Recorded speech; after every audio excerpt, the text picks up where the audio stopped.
Chapter 296, Splitting the Sky with One Slash. Chapter 296, Splitting the Sky with One Slash. Do you know what you are saying, sir? Uncaring Arrogance couldn't help but doubt his ears when he heard the arrogant words coming out of Shi Feng's mouth. Everybody in the ancient River Kingdom knew about the spear zealot Saint 3. He was an existence that even the various hegemonic powers had to treat respectfully. Normally, so long as Saint 3's name was brought to the table, nobody in the ancient River Kingdom would dare to voice any objections. Saint 3 was so influential that many hegemonic powers were willing to go as far as to erase a titled expert's existence from God's domain, so long as he wished for it. As for why the various hegemonic powers were willing to do Saint 3 such a huge favor, it was because of his future potential. So long as Saint 3 reached Tier 6, he would have limitless potential. Although the greater God's domain was vast, there was still a limit to the amount of available land. The various powers had never stopped competing over territories in the greater God's domain. Meanwhile, it was common for the various powers to hire outside help when competing over territories. Not to mention, there were many instances of powers taking control over an entire kingdom or even an entire empire in the greater God's domain by relying on only one paragon-level expert. Hence, the various powers were very much willing to befriend paragons like Saint 3. If they could get someone like Saint 3 to owe them a favor, erasing a titled expert from God's domain would be a small price to pay. So uncaring Arrogance couldn't help but find Shi Feng's behavior of dismissing Saint 3 incomprehensible and insane. Xiao, is that guy really from the same world as you? Midsummer asked when she heard Shi Feng turning down uncaring Arrogance's offer. Her eyes filled with envy as she looked at Wu Xiao. Not even hegemonic powers would dare to outright disrespect Saint 3. Yet Shi Feng had done so without hesitation. Not even the Purple Melody Alliance would dare to do such a thing. The Alliance's higher-ups would definitely have her hand over the 7 Luminaries teleportation crystal to curry favor with Saint 3. So, this is Zero Wing's guild leader? Wu Xiao also found this situation incredulous. She never thought that Shi Feng would not only know about a small character unrelated to Zero Wing like herself, but would also be willing to help her regardless of the cost. At this moment, Wu Xiao suddenly understood why her younger sister was willing to remain in Zero Wing. It was truly a fortunate matter for a guild to have such a guild leader. In a world where profits mattered above all else, many powers would not mind sacrificing the personal interests of some of their members in exchange for the entire organization's interests. Even hegemonic powers were not above such practices. People like Shi Feng, who was willing to offend powerful existences for the sake of an individual, were exceedingly rare among the various powers. Meanwhile, after mentally labeling Shi Feng as an unreasonable lunatic, uncaring Arrogance turned to Midsummer, and Wu Xiao, coldly saying, "Even if Sir here doesn't mind, do you too intend on going against Saint 3? Uncaring Arrogance knew there was no way to talk sense into a lunatic. Hence, he decided to focus his sights on Midsummer and Wu Xiao instead. He refused to believe that even Midsummer and Wu Xiao would be willing to oppose Saint 3. So long as Midsummer and Wu Xiao were willing to hand over the 7 Luminaries teleportation crystal, Shi Feng would no longer have a reason to help them. At that time, he would be able to complete his mission successfully. Do we give it to him? Midsummer and Wu Xiao grew hesitant and worried when they heard uncaring Arrogance's words. They had intended for the 7 Luminaries teleportation crystal to be the capital for their rise in the future. After all, they could teleport between countries once every 3 days for free. If they could take proper advantage of arbitrage opportunities, the profits they stood to earn would be far greater than what they could earn from working themselves to death out in the fields. Yet, if they refused to hand over the 7 luminaries teleportation crystal, they would have no future in the ancient river kingdom. With Saint Three's influence in the kingdom, one word for him was enough to get them hunted by the kingdom's various powers. If they were to leave the ancient river kingdom, even Tier 5 and Tier 6 experts would take action. Subsequently, Midsummer moved her gaze to Wu Xiaoxiao and then to Shifeng. Then, she reluctantly took out a 7-colored crystal the size of a fist from her bag. Wise decision. Uncaring Arrogance smiled when he saw the 7 luminaries teleportation crystal. However, as soon as Uncaring Arrogance finished speaking, Shifeng turned to Midsummer and Wu Xiaoxiao. Then, in a determined tone, he said, "If you are worried about implicating me, don't be. I said I would protect you, so I definitely can protect you, and nobody should think of stealing anything from you. However, I will not interfere with your decision. All I can do is give you the freedom to choose." As soon as Shifeng finished speaking, both Midsummer and Wu Xiaoxiao paused. If even Shifeng, the person offering them help, was unconcerned, what more did they have to worry about? Have you two lost your minds as well? When Uncaring Arrogance saw the 2 girls pausing, his voice gradually grew colder. Or do you think you can go up against Lord Saint Three? Subsequently, Midsummer and Wu Xiaoxiao looked at each other for a moment.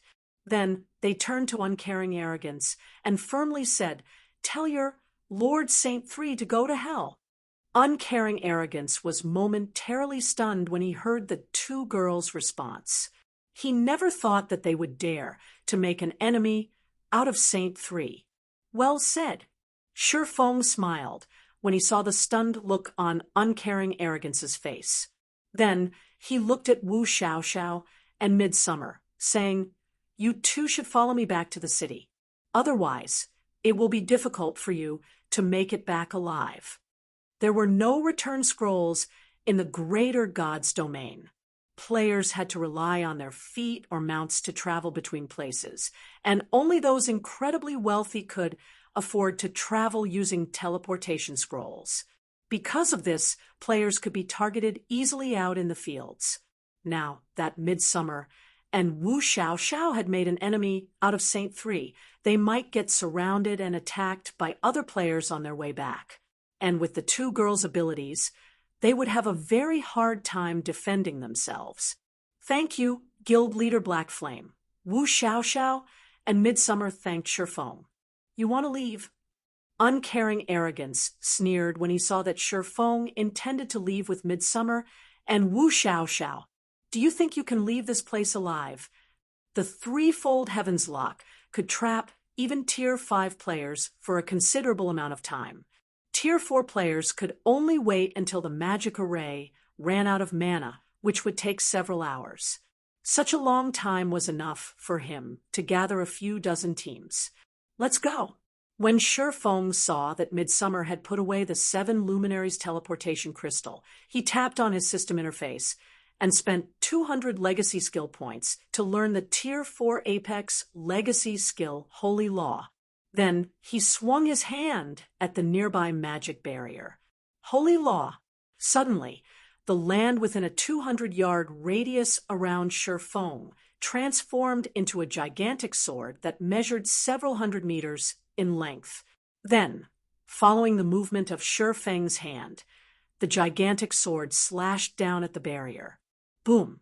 The barrier was instantly bisected, and the blue sky again appeared before everyone's eyes. Uncaring Arrogance slumped to the ground, a look of utter disbelief on his face as he looked at the vanishing 3-fold magic barrier. He did not react in the slightest, even as Shifeng had slowly left with Midsummer and Wu Xiaoxiao on his mount. It broke. TL notes. Holy Law, action type, requires Sword Tier 4 Apex, Legacy Skill, integrate your weapon with the world, and transform every object within a 200-yard radius into your weapon. All weapon bonuses will be increased by 100%. Duration, 10 seconds cooldown, 1 minute. I removed the skills description from the chapter and moved it here since it was just a copy-paste from Chapter 263 and kind of breaks immersion. If you find any errors, broken links, non-standard content, etc., please let us know so we can fix it as soon as possible. Chapter 297, Kingdoms Rookies. Chapter 297, Kingdoms Rookies, Ancient River Kingdom, Gazing Moon City. After traveling continuously for over 14 hours, Shifeng's party of 3 successfully arrived at Gazing Moon City, an ancient city with over 6 centuries of history before the sky darkened. Sure enough, it's the same as before. When Shifeng looked at the large city gate that easily allowed a large crowd to pass through, memories from the past gushed into his mind. Gazing Moon City was one of the ancient river kingdom's top 10 cities. It had a stable player population of over 200 million, and it was situated in the kingdom's northwestern region. It was also the first-ranked city in the kingdom's northwestern region. The entire city was built atop a towering mountain range with an altitude of more than 100,000 meters. It served as a link between the ancient river kingdom's northwestern and central regions. Because of this, it ranked in the kingdom's top 5 cities when it came to trade. During Shifeng's previous life, Zero Wing had made Gazing Moon City one of its crucial bases of operations when the guild began its development in the ancient river kingdom. The reason for this decision was that despite being one of the kingdom's top 10 cities, Gazing Moon City was not under the control of any guild. Instead, the city was ruled by several alliances formed by independent players. Among these alliances were the Twin Saints Alliance and the Purple Melody Alliance. Hence, Gazing Moon City could be regarded as a free city that was incredibly suitable for trade. Any power could develop in Gazing Moon City should they wish to do so. However, because of the presence of these player alliances, no single power should think of occupying the city for themselves. Not even the kingdom's 6 ruling hegemonic powers should consider doing so. Currently, even though it was already getting dark, the number of players lining up to enter the city still exceeded 1,000. Moreover, more and more players were joining the queue as time passed. This situation left Shifeng's party with no choice but to wait in line. Because of the long queue, many players waiting in line started engaging in small talk with each other. Among them, there were Tier 3, Tier 4, and even Tier 5 players discussing something with excitement on their faces. Did you hear? It seems 3 people have managed to offend the Twin Saints Alliance's Spear Zealot Saint 3. I did. I heard that those 3 people snatched Lord Saint 3's 7 Luminaries teleportation crystal. The Tier 4 swordsman, the leader of the group, even insulted Lord Saint 3. Everyone in the Twin Saints Alliance is talking about this matter. What a bunch of lunatics. Not even the Tier 6 experts of hegemonic powers would dare to casually offend Saint 3. Yet, those 3 people have the gall to steal Saint 3's 7 Luminaries teleportation crystal. Nowhere in the ancient river kingdom will be safe for them now. I heard that the Tier 4 swordsman is a titled expert who just migrated into the kingdom. A titled expert? No wonder he's so arrogant and ignorant. Unfortunately, while he might be considered a big shot in a city, he's nothing in front of the 10 great paragons. It's a pity we don't have any specific information on those 3 people. This is such a great opportunity to get into Saint 3's good graces. It is indeed a pity. I heard that the Twin Saints Alliance plans to handle this matter on its own, so it isn't going to announce those 3 people's information. It wasn't very often a major news piece relating to the kingdom's 10 great paragons would come up. Hence, many Tier 5 and Tier 6 experts jumped at the opportunity and began secretly inquiring about the 3 people who had offended the Two Saints Alliance's Saint 3. At this time, a cloaked beauty with a delicate face quietly observed the people around her, an anxious expression on her face. Is it really all right for us to come to Gazing Moon City, Brother Black Flame? Midsummer quietly asked Shifeng after overhearing the discussions taking place around her. Wu Xiaoxiao, who stood next to Midsummer, also held deep doubts about Shifeng's decision to come to Gazing Moon City. At this point, news of their actions had already spread across the entire ancient river kingdom. Meanwhile, upon learning of their deeds, Tier 4 experts weren't the only ones tempted to take action. Even Tier 5 and Tier 6 experts eagerly thought of joining in on the action. It should be known that these Tier 5 and Tier 6 experts were not joking. They might be prohibited from openly taking action, but there were still ways for them to covertly take action. In response to Midsummer's concerns, Shifeng chuckled and said, "If you too wish to develop peacefully in the ancient river kingdom in the future, the best way to achieve this would be to participate in the kingdom's annual rookie competition that's taking place in 6 days and join the ranks of the kingdom's latest generation of 10 great paragons. If you can do that, the kingdom's various powers and experts will no longer side with Saint 3. There will also be nothing Saint 3 can do against you." This, Midsummer was rendered speechless by Shifeng's answer. The ancient river kingdom's rookie competition was held specifically for the Tier 4 players among the kingdom's younger generation. Any Tier 4 player under level 140 could apply for the competition. However, only if one managed to get into the preliminaries top 100 could one remain in the ancient river secret land and have a chance at competing for a spot among the 10 great paragons. Rumor had it that the ancient river secret land not only housed an ancient god legacy, but it also housed a divine artifact. Hence, the ancient river kingdom's annual rookie competition would always attract countless Tier 4 players under level 140. Many titled experts would even lower their levels and tier to level 140, Tier 4 just to participate in the competition. The ancient river secret land was also why the ancient river kingdom's 10 great paragons refused to ascend to higher tiers even after many years had passed. Because of the fierce competition, not even ordinary fourth-floor experts could get into the preliminaries top 100. In past competitions, even the weakest player in the top 100 would be a titled expert. You don't have to worry about this. I have a way to get you too into the top 100. I can even give you a fighting chance against those paragons," Shifeng said, smiling. Others might not know what secrets the ancient river secret land housed, but he knew some of them. The trials awaiting players in the ancient river secret land weren't a test of strength.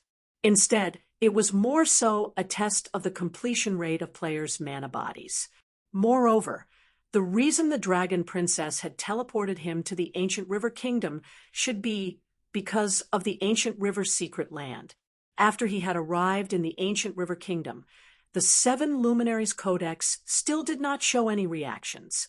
So, the only explanation he could come up with for this situation was that the Codex's fragment was hidden in the ancient river secret land, the most mysterious place in the ancient river kingdom.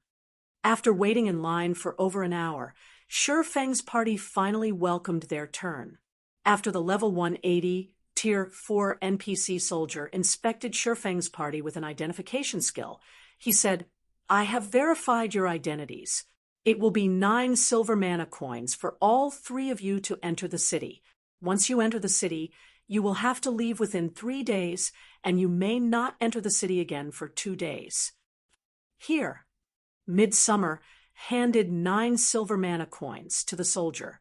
Meanwhile, Shifeng couldn't help but grow a little envious when he saw how much money Gazing Moon City made from each player through entrance fees alone.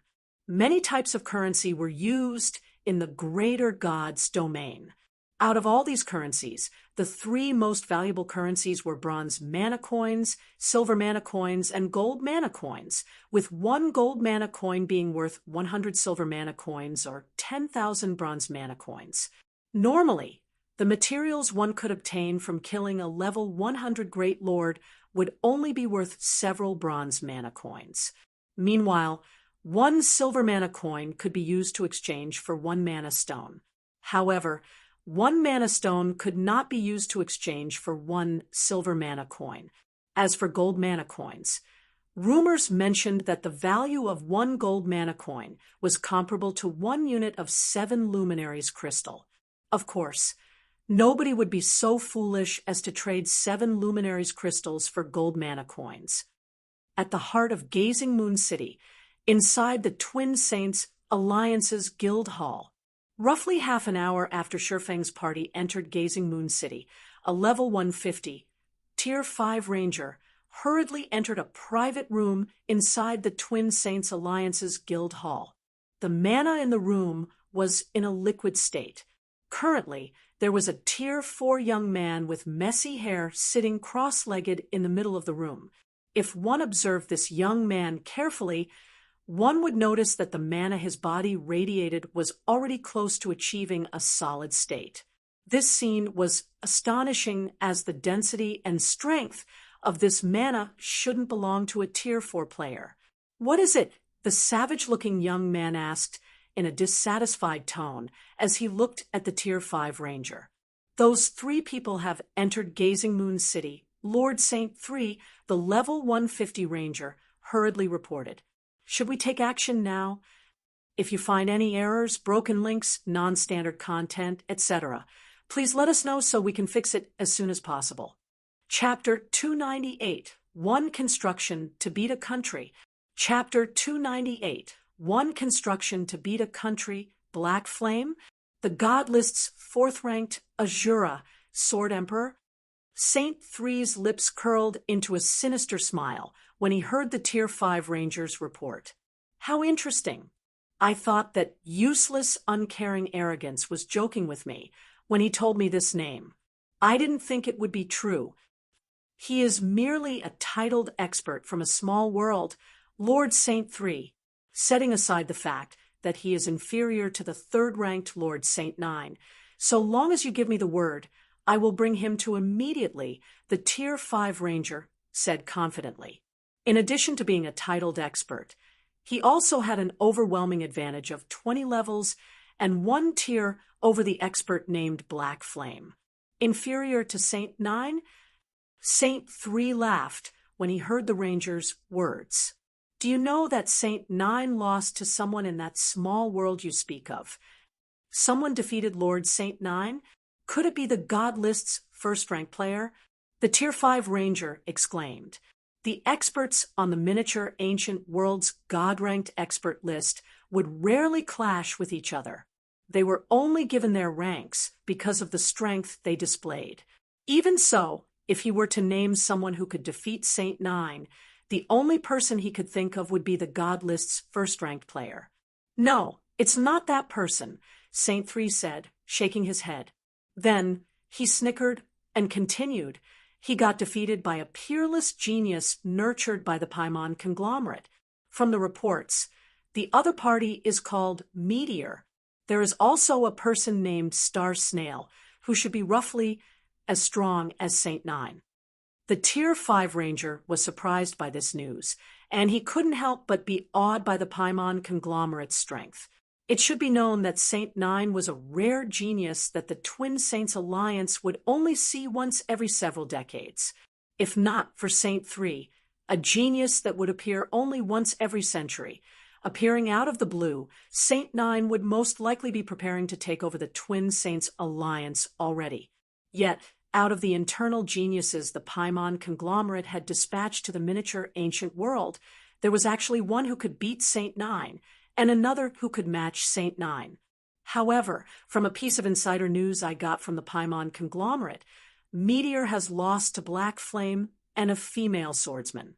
Although the 7 Luminaries Alliance has yet to update its ranking list, the God List's top 3 should see Black Flame and that mysterious female swordsman in it, Saint 3 said with a fervent look. "So, do you understand what I want to do?" "A public execution," the Tier 5 ranger answered almost instinctively. "That's right," Saint 3 said in delight. "I will publicly execute that Black Flame in the ancient river secret land, and let the various conglomerates' internal geniuses Know who is the real genius. As for those two women, so long as they leave Gazing Moon City, find an opportunity to kill them and retrieve my 7 luminaries teleportation crystal. Understood. The Tier 5 ranger bowed before leaving the room. Nighttime, Gazing Moon Hotel. The Gazing Moon Hotel was the most luxurious hotel in the heart of Gazing Moon City.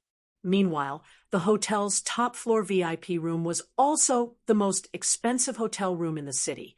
It cost 10 gold mana coins just to stay in the room for one night, yet the average Tier 5 expert didn't even earn 5 gold mana coins per day. I had to bankrupt myself to rent this room for 3 days, Brother Black Flame, Midsummer said, as she placed her hand on her money pouch with an agonized look on her face. She had never dared to dream about staying in one of the Gazing Moon Hotel's top-floor VIP rooms before. Out of the many years she had spent in the Greater Gods Domain, never had she spent more than 5 silver mana coins a night renting a hotel room. Yet, Shi Feng had not only helped her break this record, but he had even gotten her to rent this extravagant room for 3 whole days. If they couldn't earn any money during these 3 days, they would be so broke that they wouldn't be able to afford any food or accommodation. When Shi Feng, who had changed into a gray boiler suit, saw the anxious expressions on Midsummer's and Wu Xiaoxiao's faces, he chuckled and said, "Don't look at me like that. I called you two here for something good." Something good? Midsummer looked at Shi Feng skeptically. "What is it?" Chuckling, Shi Feng answered, "I'm taking you two to go mining."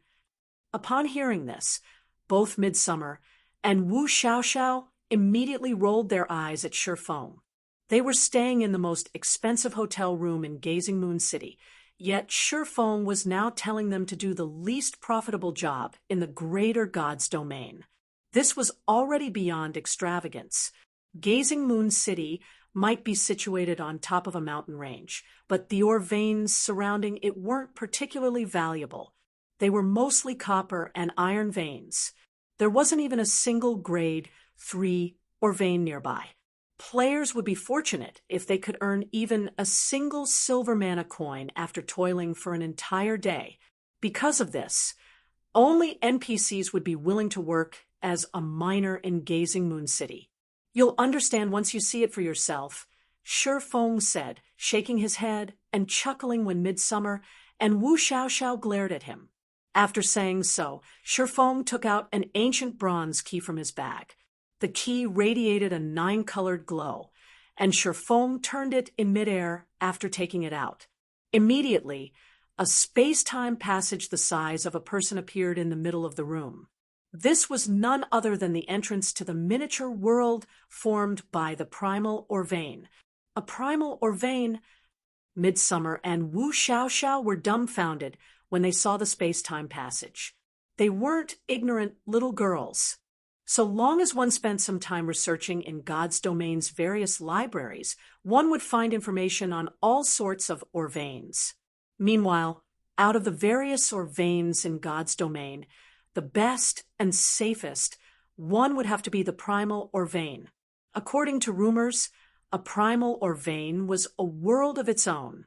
Meanwhile, the amount of 7 luminaries crystals a primal ore vein produced each day could rival half the daily production volume of an elementary God's Domain. So, gaining control over a primal ore vein would be akin to gaining control over half an elementary God's Domain's wealth. So, it was only natural they would be surprised to learn that Shi Feng possessed a primal ore vein. Don't be so surprised. This primal ore vein is damaged, so I'm not sure exactly how many 7 luminaries crystals it can produce, Shi Feng said with a bitter smile when he saw the 2 girls' sparkling eyes. Currently, whether Midsummer and Wu Xiaoxiao could reach the ancient river Secret Land's depths depended entirely on the primal ore vein before them. There were 99 hidden constructions in the Starlight Realm, and the value of each of these hidden constructions surpassed even the total value of an entire country in the Greater Gods Domain. Because of this, the existence of hidden constructions was widely known in the Greater Gods Domain. Only 40 out of the Starlight Realm's 99 hidden constructions were found during Shi Feng's previous life. Out of these 40 hidden constructions found, one of them was situated in Gazing Moon City. Meanwhile, its name was the 100 Refinement Building. However, even though Zero Wing's base of development was in Gazing Moon City during Shi Feng's previous life, Zero Wing wasn't the one that obtained the 100 Refinement Building. Instead, it was found by the Midnight Tea Party, an adventure team that eventually became known throughout the entire Greater Gods domain. Meanwhile, as its name suggested, the 100 Refinement Building allowed players to conduct 100 assisted training simulations. Of the 99 hidden constructions in the Starlight Realm, the 100 Refinement Building ranked 39th. As for the simulations the 100 Refinement Building offered to players, they weren't ordinary combat simulations. Instead, the establishment helped players simulate the perfect state of their mana bodies 100 times. It was akin to players receiving heavenly assistance in the development of their mana bodies. However, players could only enter the 100 Refinement Building once in their lifetime. Even if they deleted their accounts and created new ones, they couldn't enter the establishment for a second time. Meanwhile, the cost of purchasing the 100 Refinement Building was 10,000 units of 7 Luminaries crystal. Moreover, the player seeking to purchase the hidden construction needed to have an epic mana body at a 90% completion rate or above. Currently, Shi Feng had already met the mana body criteria. All he was missing were 10,000 units of 7 Luminaries crystal. If he were to mine for 7 Luminaries crystals by himself, he definitely couldn't harvest enough to purchase the 100 Refinement Building before the Ancient River Kingdom's rookie competition started in 6 days. However, as he didn't dare to casually reveal the Primal or Vein's existence to just anyone, he had no choice but to get Midsummer and Wu Xiaoxiao to help him. As for whether the Primal or Vein could generate 10,000 units of 7 Luminaries crystal in 6 days, that was entirely dependent on luck. Let's head inside if you're ready. When Shi Feng saw that Midsummer and Wu Xiaoxiao had already changed into boiler suits, he stepped into the space-time passage. If you find any errors, broken links, non-standard content, etc., please let us know so we can fix it as soon as possible. Chapter 299, Astonishing Primal or Vein. Chapter 299, Astonishing Primal or Vein's Miniature World. Incredible! As soon as Midsummer and Wu Xiaoxiao stepped out of the space-time passage, they were immediately shocked and awed by the sight before them. The Primal or Vein's Miniature World was a magnificent mountain range sitting under the starry sky. Meanwhile, sparkling 7 Luminaries crystals could be seen all over the mountain range. At first glance, it was as if the mountain range was made up of 7 Luminaries crystals. So, this is the world formed by a Primal or Vein? When Midsummer and Wu Xiaoxiao looked at the scene before them, they more or less understood why even upper-ranking hegemonic powers would do everything they could to seize any Primal or Vein they came across. However, seizing a Primal or Vein was incredibly difficult. Unlike other or Veins found in the fields, Primal or Veins were located inside isolated miniature worlds, and only those with the key could enter these miniature worlds. Although the key wasn't a bound item, it wouldn't necessarily drop just because its owner was killed, either. Not to mention, the key didn't need to be kept in a player's bag space. Players were free to store it wherever they wanted. So, it was nigh impossible for even upper-ranking hegemonic powers to seize a Primal or Vein by force. This was also why the various powers highly desired Primal or Veins. Owning a Primal or Vein would be equivalent to owning a stable supply of 7 Luminaries crystals. Powers wouldn't have to worry about this supply getting snatched, and they wouldn't have to send large amounts of manpower to protect it. All they needed to do was to store the key in a safe and hidden location. In the Greater Gods domain, Some powers would even be willing to trade a fully occupied elementary god's domain for a primal or vein, an entire elementary god's domain. It should be known that the average hegemonic power would only have one fully occupied elementary god's domain. In other words, one primal or vein was essentially equivalent to all of an ordinary hegemonic power's assets. Shi Feng sighed in relief when he saw the state of the primal or vein. Although nearly half the entire mountain range was damaged, looking like something had pierced it, the mountain range's ambient mana was incredibly dense. Meanwhile, the density of a primal or vein's ambient mana directly correlated to the amount of 7 luminaries crystals it could produce each day. The denser the mana a primal or vein could generate, the greater the volume of 7 luminaries crystals it could produce. Fortunately, despite being damaged, the density of the mountain range's ambient mana was only slightly lower than an intact primal or vein's ambient mana. So, harvesting 10,000 units of 7 luminaries crystals within 6 days shouldn't be out of the question. We're limited on time, so let's begin right away. If you get tired, return to the room to rest immediately. Don't push yourselves. Otherwise, it's going to affect your mining efficiency, Shi Feng said to the two girls before promptly approaching a nearby 7 luminaries crystal. The process of mining ores in God's domain was simple. No particular skills were required. Players only needed to have the appropriate mining tools. Although mining tools would lose durability with use, players would receive mining proficiency in return. Meanwhile, the higher a player's mining proficiency, the more efficient they could mine ores. Compared to mining ores, locating the ores themselves was the biggest problem. It was especially true for players looking to mine 7 luminaries crystals. Because of their rarity and preciousness, searching for naturally occurring 7 luminaries crystals in a vast mountain range was an incredibly troublesome process. The good thing was that most of the primal or vein's 7 luminaries crystals were located on the surface. This significantly reduced the mining difficulty, and they should be able to mine at high efficiency even with only 3 people. When midsummer and Wu Xiaoxiao saw Shi Feng going into action, they grew excited and went to work as well.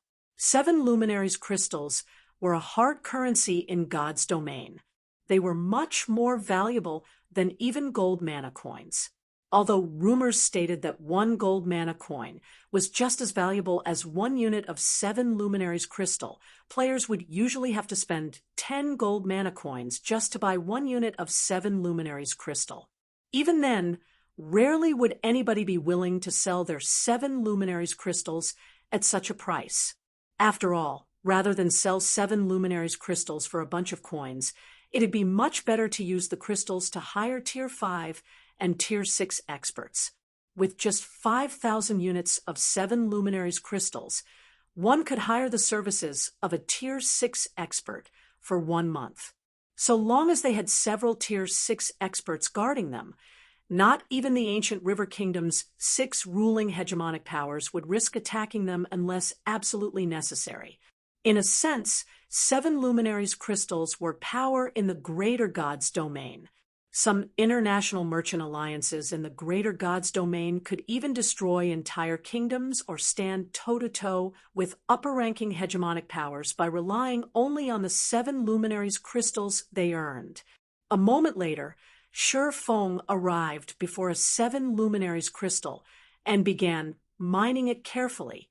Then, 30 seconds later, the large crystal transformed into a finger-sized crystal that held 2 units of 7 luminaries crystal. At the same time, the sound of a system notification also entered his ears. System. Mining proficiency plus 10. Apprentice miner 10/2000. Obtain 0. 5% EXP. How lucrative. Each crystal mined grants 0. 5% EXP. Leveling up here will be at least 10 times faster than leveling up outside.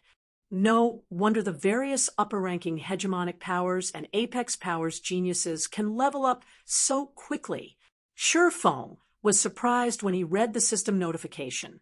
Upon reaching level 120, even Tier 4 experts would need 2 or 3 days to level up once.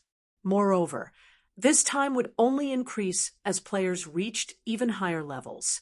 Yet now he obtained 0.5% EXP just from mining 7 luminaries crystals once in the primal or vein. This place was paradise for players seeking to level up. When Midsummer and Wu Xiaoxiao finished mining their first 7 luminaries crystal, they, too, were dumbfounded by the rewards they got. If they were given 0.5% EXP for each 7 luminaries crystal they mined, they would only need to mine 200 crystals to level up. This was simply unbelievable. It should be known that leveling up in the fields was an incredibly tedious process. However, even peerless geniuses couldn't avoid this process. After all, geniuses might possess great talent, but they could only become a powerhouse if they had the necessary level. Without reaching a certain level, players couldn't even get promoted to higher tiers. If geniuses could spend less time grinding for levels, they could spend more time developing their techniques or searching for better weapons, equipment, and legacies. They also wouldn't have to worry about dying. It wouldn't be an exaggeration to say that the value of the primal or veins leveling benefit was comparable to the 7 luminaries crystals it produced. After discovering this unexpected benefit, Midsummer and Wu Xiaoxiao began mining with even greater enthusiasm. Although neither of them was in a hurry to get promoted to Tier 5, the sooner they reached level 140, the more time they would have to spend on creating a strong mana body. This, in turn, would give them a greater advantage after they reached Tier 5. After all, an integral part of a Tier 5 player's strength was the mana body they created. The strength of a mana body Tier 5 players created for themselves would affect their combat power significantly, depending on the quality of the mana body created. The difference between 2 Tier 5 players could be as large as the difference between a Tier 3 player and a Tier 4 player. Subsequently, time passed by rapidly.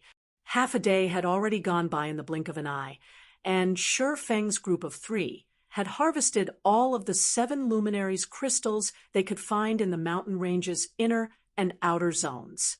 The trio harvested 2,100 units of 7 luminaries crystals in total. This far exceeded the total daily income of the ancient River Kingdom's superpowers. At the same time, the trio also saw their levels increasing by 2.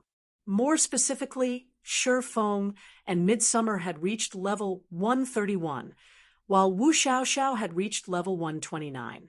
However, mining was very stamina demanding. Even Shifeng, with his basic attributes that rivaled superior mythic monsters, had to stop and rest after mining for half a day. Unlike Midsummer and Wu Xiaoxiao, Shifeng did not choose to enjoy the free meals that came with the VIP room while waiting for his stamina to recover. Instead, he chose to log out of the game to rest his mind. God's Domain Association. When Shifeng returned to the real world, he was greeted by a series of message alerts before he could even get out of his virtual gaming cabin. He received well over 100 messages, and they were sent to him from more than a dozen people. Did something happen? When Shifeng looked at his unread messages, he saw that the majority of them came from Su Qianlu and Hidden Soul.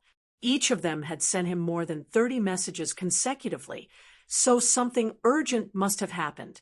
If you find any errors, broken links, non-standard content, etc., please let us know so we can fix it as soon as possible. Chapter 300 Miniature Ancient Worlds Changes. Chapter 300 Miniature Ancient Worlds Changes. The afternoon sun's glaring rays shone brightly into Shifeng's room. While eating the God's Domain Association's complimentary lunch, which would typically cost 200 star coins, by the window walls, Shifeng read through the many messages he received. How surprising! It's been only a day, yet so many changes have happened in the miniature ancient world, Shifeng thought, astonished by the messages Su Qianlu and Hidden Soul had sent him. The majority of Su Qianliu's messages were inquiries about his safety. After all, he had gone up against a Tier 5 Demon King in the temple. Tier 5 legendary monsters were incredibly rare in God's domain. Every one of them was a walking disaster, and raiding a legendary monster typically required a team of 20 Tier 5 players or a 1,000-man legion of high-level Tier 4 players. Moreover, this was after factoring in the use of various tools. So, for a Tier 4 player to fight a Tier 5 Demon King without any support was no different than suicide. Aside from expressing her concerns, Su Qianlu also mentioned Laura Crater's unexpected appearance and how the glimmering sword had single-handedly repelled Meteor and the other geniuses from the Paimon conglomerate.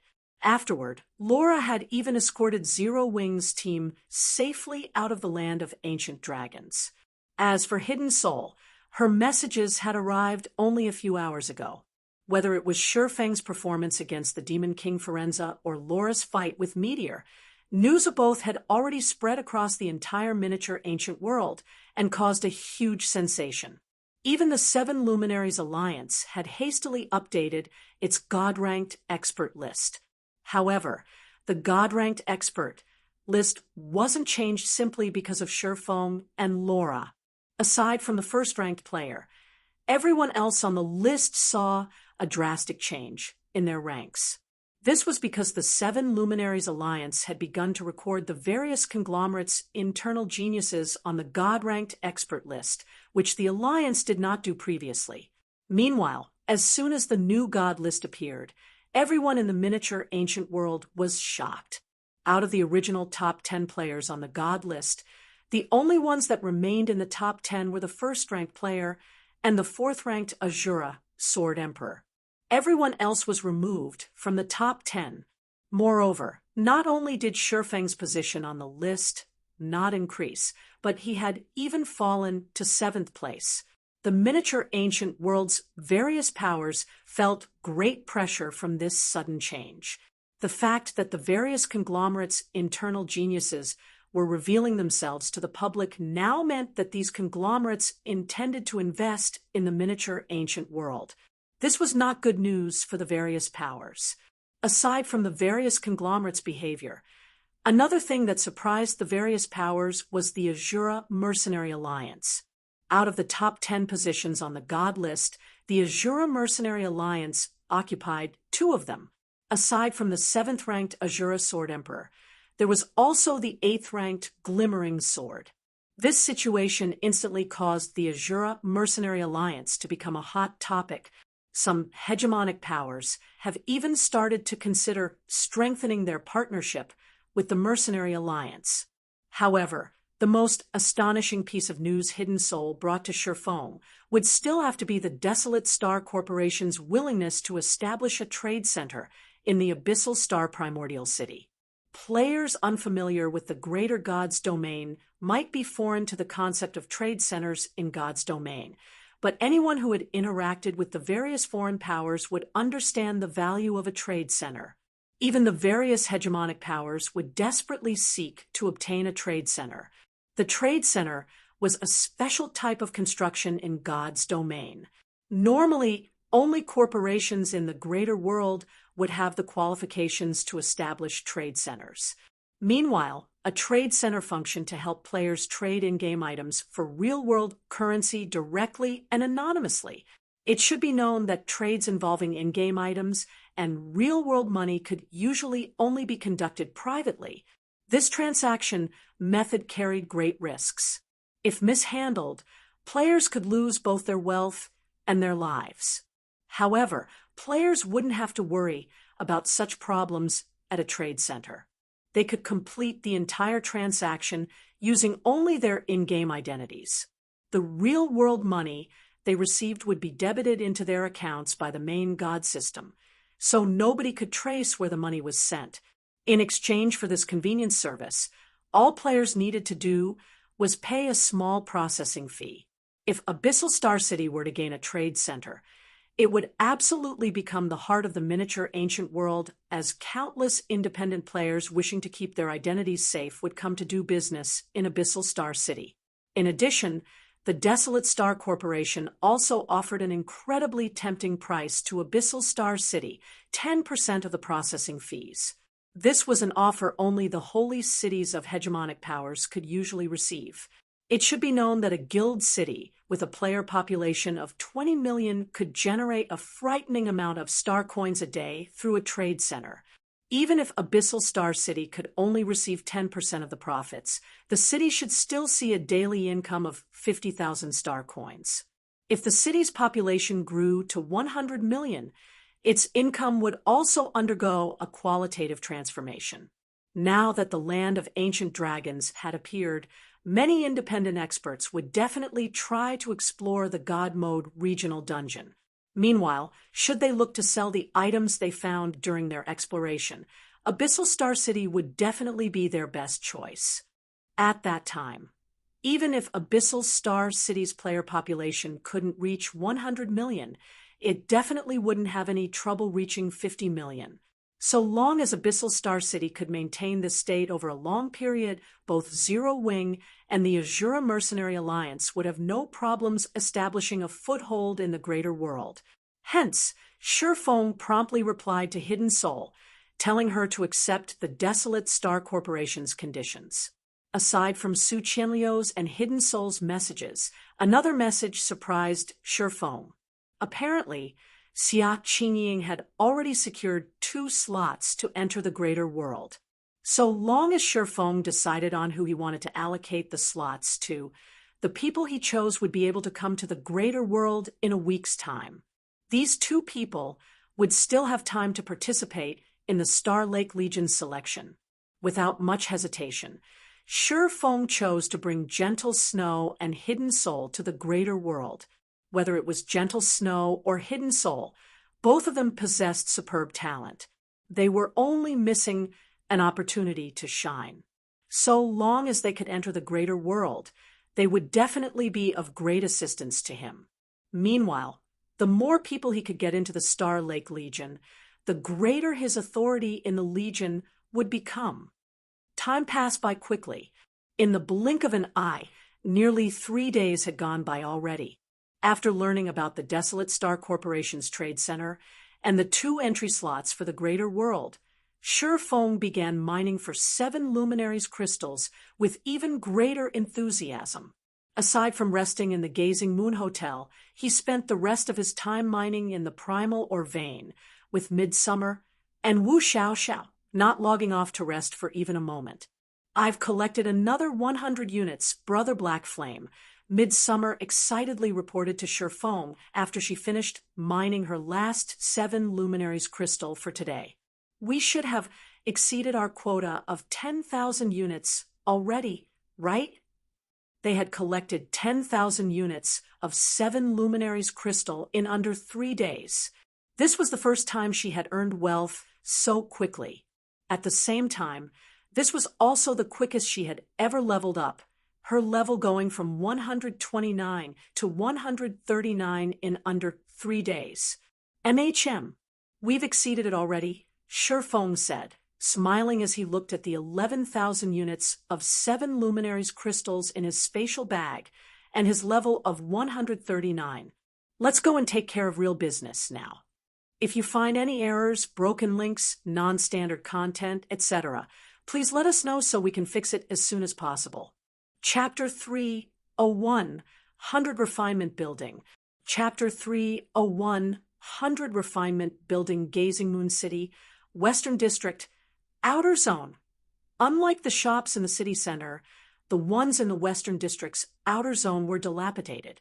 Even so, many independent players chose to sell their items here because of the cheap rental fee. This situation made it so that the shops here stocked more items than the high-class shops in the city center. On the overcrowded streets here, one could find even Tier 5 players hawking their items, the site attracting many Tier 3 and Tier 4 players' attention. Freshly made Tier 4 defensive magic scroll flame barrier for 100 gold mana coins. With it, you can block at least 3 attacks from a Tier 5 legendary monster. 2 more if it's a fire-type attack. Only 1 left in stock. First come, first served. A level 165, Tier 5 Berserker yelled loudly while waving around a light red ancient scroll. Aren't you asking for too much? The shop ahead is selling Tier 4 defensive magic scrolls for only 90 gold mana coins. Both can stop the attacks of legendary monsters. So why shouldn't I buy that shop scroll instead? A level 153, Tier 4 middle-aged Guardian Knight said, shaking his head. Indeed, that's a huge difference of 10 gold mana coins. That's about as much as I make in a month. A level 158, Tier 3 young Elementalist said, nodding in agreement. Don't be so quick to decide. The level 165, Tier 5 Berserker calmly responded. Then, wearing a smile, he explained, my Flame Barrier is a Tier 4 peak spell. Even if you don't end up using the scroll, you can use it to research how fire-type mana operates. It can be of great help to you when you are looking to get promoted to Tier 4 or develop your mana body. It's much better than Tier 4 basic and advanced spells.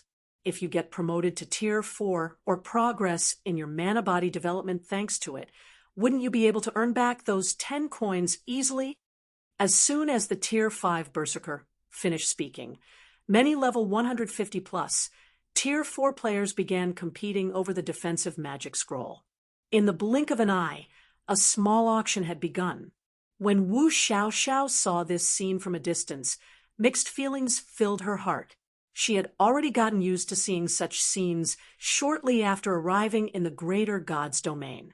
Even so, she would always experience a moment of melancholy whenever she saw such scenes. Reaching Tier 5 used to be her dream. Back on the main continent in her homeworld, it was unthinkable for a Tier 5 expert to hawk wares out on the street. Any player who could reach Tier 5 would be a big shot in God's domain. Tier 5 players couldn't even be bothered to hold conversations with Tier 4 players normally, let alone hawk wares to them. However, unlike her homeworld, Tier 5 players were far too common in the greater God's domain. Only Tier 5 experts who had created a powerful mana body could be considered a person of significance. If a player reached Tier 5 by creating a mana body that only met the minimum requirements, their standing in society wouldn't be any better than Tier 4 players. In fact, in the various powers' eyes, such a Tier 5 player would be inferior to a Tier 4 player who had completed their Tier 4 promotion using a Tier 4 peak legacy skill as their mana body's core. What are we here for, Brother Black Flame? Don't tell me you plan on settling here? Midsummer curiously asked as she looked at Shifeng, who was leisurely leading the way.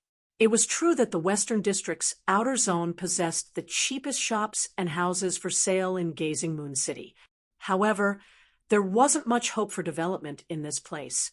Firstly, players from other cities would typically choose to do their shopping in the city center.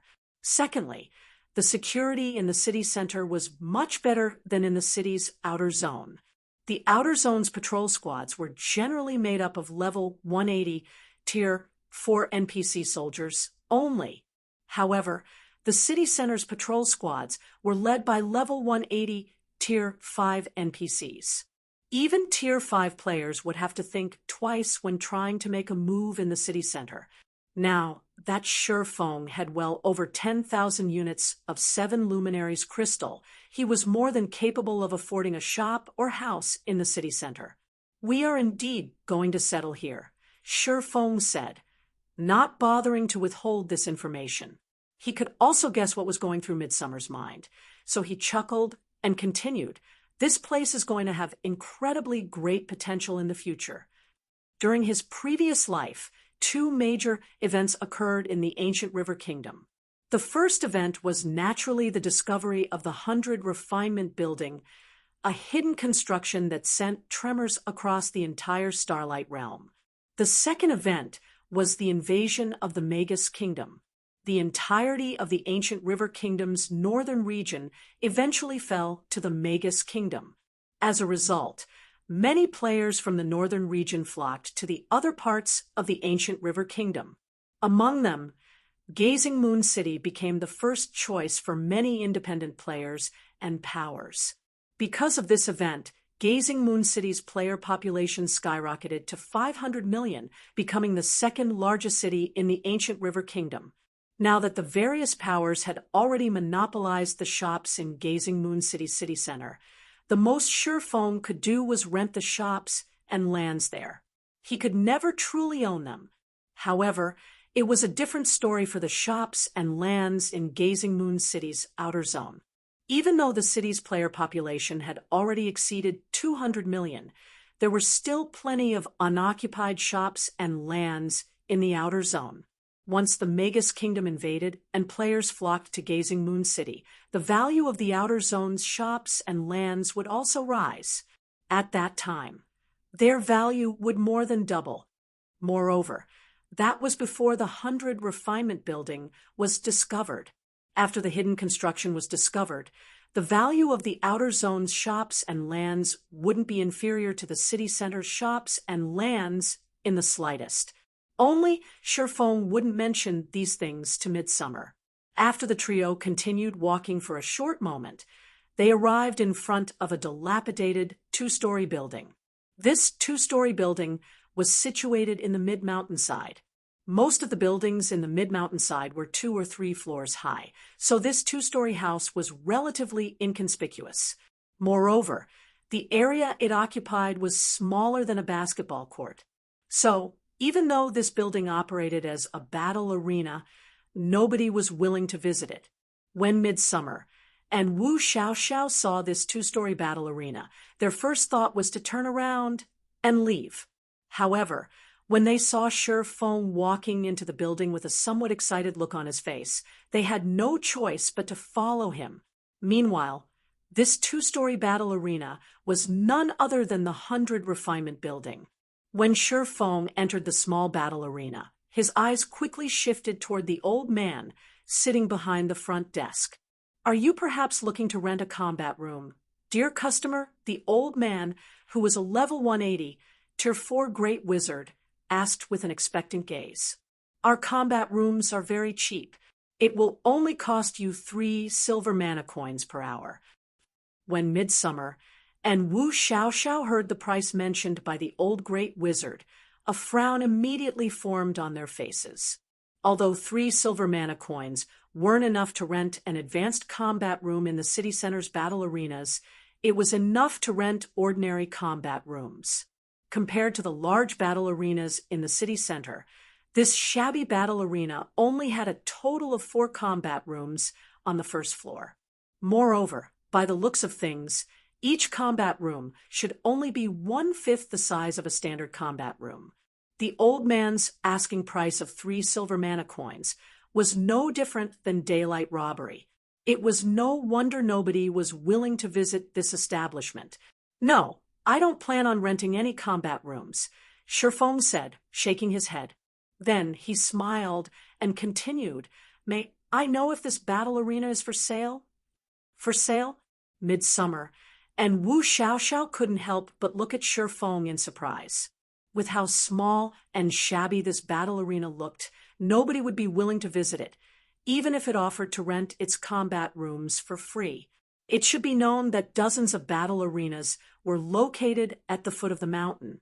Moreover, even the smallest was a medium-sized battle arena with advanced combat rooms that could allow even Tier 5 players to fight to their heart's desire. Meanwhile, after the old Great Wizard scrutinized Shifeng for a moment, he hesitantly said, "It is for sale, but this battle arena is an old shop with a history of several centuries. I won't sell it for anything less than 11,000 units of 7 luminaries crystal." 11,000 units! Midsummer instantly grew furious. "You might as well be robbing us." With 11,000 units of 7 luminaries crystal, they could already buy 2 or 3 shops in the city center, so long as they could find a willing seller. The money they could earn from renting these 3 shops would be enough for an ordinary Tier 5 expert to live leisurely for the rest of their life. Moreover, 11,000 units of 7 luminaries crystal were all of the 7 luminaries crystals they had in their possession.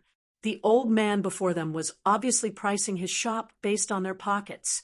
Wasn't it supposed to be 10,000 units? A hint of surprise and confusion flashed in Shifeng's eyes as he looked at the old man before him. If you find any errors, broken links, non-standard content, etc., please let us know so we can fix it as soon as possible. Chapter 302, Legendary 100 Refinement Mana Body. Chapter 302, Legendary 100 Refinement Mana Body. My price stands at 11,000 units. Take it or leave it, the old man said as he looked at Midsummer. Then he snickered and continued, if you don't decide now, I might choose not to sell it afterward. At that time, you won't be able to buy it even if you want to. Let's go, Brother Black Flame. Midsummer turned to Shifeng when she heard the old man's words. This old bastard's clearly playing us for fools. NPCs in the greater God's domain were no different than real people. Moreover, the higher an NPC's tier, the more intelligent they would become. There were many instances of players getting scammed by high-tiered NPCs in the greater God's domain. There were even some NPCs that had a bounty put on their heads by upper-ranking hegemonic powers. Meanwhile, the old great wizard before them clearly had some kind of skill or spell that allowed him to see how many 7 Luminaries crystals players carried, and he was trying to take nearly all of their 7 Luminaries crystals. You have a deal. If you want 11,000 units of 7 Luminaries crystal, you can have them. Despite Midsummer's words, Shifeng had agreed to the old man's price without hesitation. Midsummer naturally wasn't wrong to cast suspicion over the old man's intentions, more so after the old man before them had already shown himself capable of seeing the amount of 7 Luminaries crystals they carried. Any normal player would have definitely turned around and left in such a situation, even if they were initially interested in purchasing the battle arena. However, Shifeng had personally seen and visited the 100 Refinement building during his previous life, so he was certain this shabby battle arena was a hidden construction in reality, although the price was different from what he heard. So long as he could purchase the 100 Refinement building, he didn't care even if he had to pay an extra 1,000 units of 7 Luminaries crystal. Brother Black Flame? Shifeng's decision dumbfounded Midsummer. Wu Xiaoxiao was similarly at a loss for words. With 11,000 units of 7 Luminaries crystal, Shifeng could buy even a large-sized battle arena in the city center of the ancient River Kingdom's royal capital, let alone a shabby battle arena on the outskirts of Gazing Moon City. Even if Shifeng owned a primal or vein, such behavior was simply too extravagant. Good. I like your courage and decisiveness, young man. The old great wizard was similarly surprised by Shifeng's answer. However, he quickly smiled and nodded approvingly. But I'll be taking too big of a loss if I give this battle arena to you for only 11,000 units of 7 Luminaries crystal. If you truly wish to buy it, these 11,000 units will only be enough to serve as a deposit. On top of these 11,000 units, you'll have to pay me another 89,000 units within a month. Then, I will give you the core key. I will not be returning your deposit if you cannot pay the remaining 89,000 units. Do you dare to accept this offer? As soon as the old great wizard finished speaking, the sound of a system notification entered the trio's ears. System, congratulations. You have triggered the legendary Quest 100 Refinement Mana Body. Quest content. Gather an additional 89,000 units of 7 Luminaries crystal within 1 month. Rewards. The complete 100 Refinement building. Penalties unknown. System. Do you accept the 100 Refinement Mana Body quest?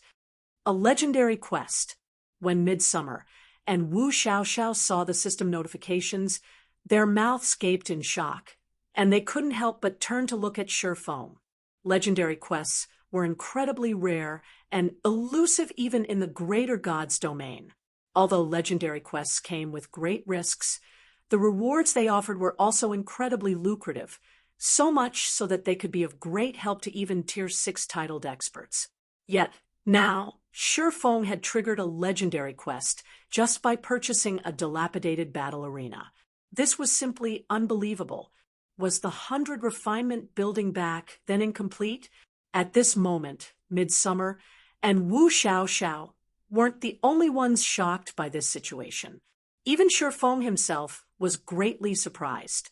He had never heard about the need to complete a legendary quest to purchase the 100 refinement building during his previous life. The Midnight Tea Party had purchased it directly after spending only 10,000 units of 7 luminaries crystal. There was also no need to doubt the validity of this statement. During his previous life, he shared a good relationship with the Midnight Tea Party. Hence, there was no need for the adventurer team to lie to him, especially not after they had already purchased the 100 refinement building. Not to mention, Zero Wing owned one of the top 10 hidden constructions back then. It was vastly superior to the 100 refinement building, which only ranked 39th out of the Starlight Realm's 99 hidden constructions. "Have you made your decision, young man?" the old man calmly asked as he looked at Feng. "I will only make this offer to you once. If you give up on it, I will not offer it to you a second time." "Okay, I accept." Feng nodded and handed the old man 11,000 units of 7 luminaries crystal. Although he wasn't sure what kind of abilities the complete 100 refinement building possessed, he was in urgent need of the hidden constructions services right now. Otherwise, Midsummer and Wu Xiaoxiao couldn't even get through the upcoming rookie competition's preliminaries. Excellent. After counting the 7 luminaries crystals in his bag, the old man smiled and nodded, saying, "Now that I've accepted your deposit, I won't keep you in the dark anymore. The 100 refinement building, that is the real name of this building. It is one of the 99 constructions that have existed since the Starlight Realm's birth. The 100 refinement building has 2 floors, and you can only enter each floor twice in your life." "Twice per lifetime? 2 floors?" Feng was stunned when he heard the old man's explanation. During his previous life, the 100 refinement building that everyone knew about only allowed players 1 entry in their lifetimes. Moreover, the 100 refinement building only had 1 floor. There did not exist a second floor. Setting aside the second floor, just the opportunity to enter the first floor 2 times was already beyond incredible. After all, even titled experts could benefit significantly from using the first floor's services once. If they could use the first floor for a second time, they could absolutely achieve a qualitative improvement. It should be known that the difficulty of developing a mana body would increase exponentially the further one progressed. Because of this, 100 simulations weren't enough to push their mana bodies to the next level. In general, 100 simulations were only enough to help players elevate their mana bodies by only half a level. However, if players could receive 200 simulations, raising their mana bodies to the next level wouldn't be out of the question. The 100 refinement building's first floor is the basic layer. It can only help you simulate your mana body's development 100 times, the old great wizard said. The second floor is the core layer. It can help you simulate the creation of a mana body 100 times. If you cannot pay up the remaining 89,000 units of 7 luminaries crystal within a month, I will take back the 100 refinement building. I hope you can keep this in mind." After saying so, the old great wizard suddenly took out a bronze key out of nowhere and handed it to Feng. "This is the basic layer's key. You will have complete access to the base layer with this key. As for the core layer's key, that will have to wait until you gather enough 7 luminaries crystals for me. System, you have accepted the legendary Quest 100 Refinement Mana Body. System, congratulations. You have acquired a shop in Gazing Moon City. You are now officially in possession of noble status in Gazing Moon City. You will not have to pay the entrance fee when entering Gazing Moon City. You may live permanently in Gazing Moon City. You may grant up to 10 players the right to live in Gazing Moon City for free permanently. System. You will have to pay a monthly management fee of 3,000 units of 7 luminaries crystal for the 100 refinement building. Gazing Moon City will take back the rights to the 100 refinement building if you fail to make payments for 3 consecutive months. Despite hearing the system notifications, Shifeng did not move his eyes to them. Instead, he focused his gaze on the bronze key in his hand. If you find any errors, broken links, non-standard content, etc., please let us know so we can fix it as soon as possible. Chapter 303, Complete Effect. Chapter 303, Complete Effect Gazing Moon City, 100 Refinement Building.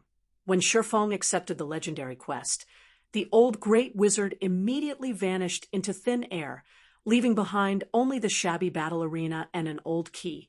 Could we have been scammed by that old man, Guild Leader Black Flame?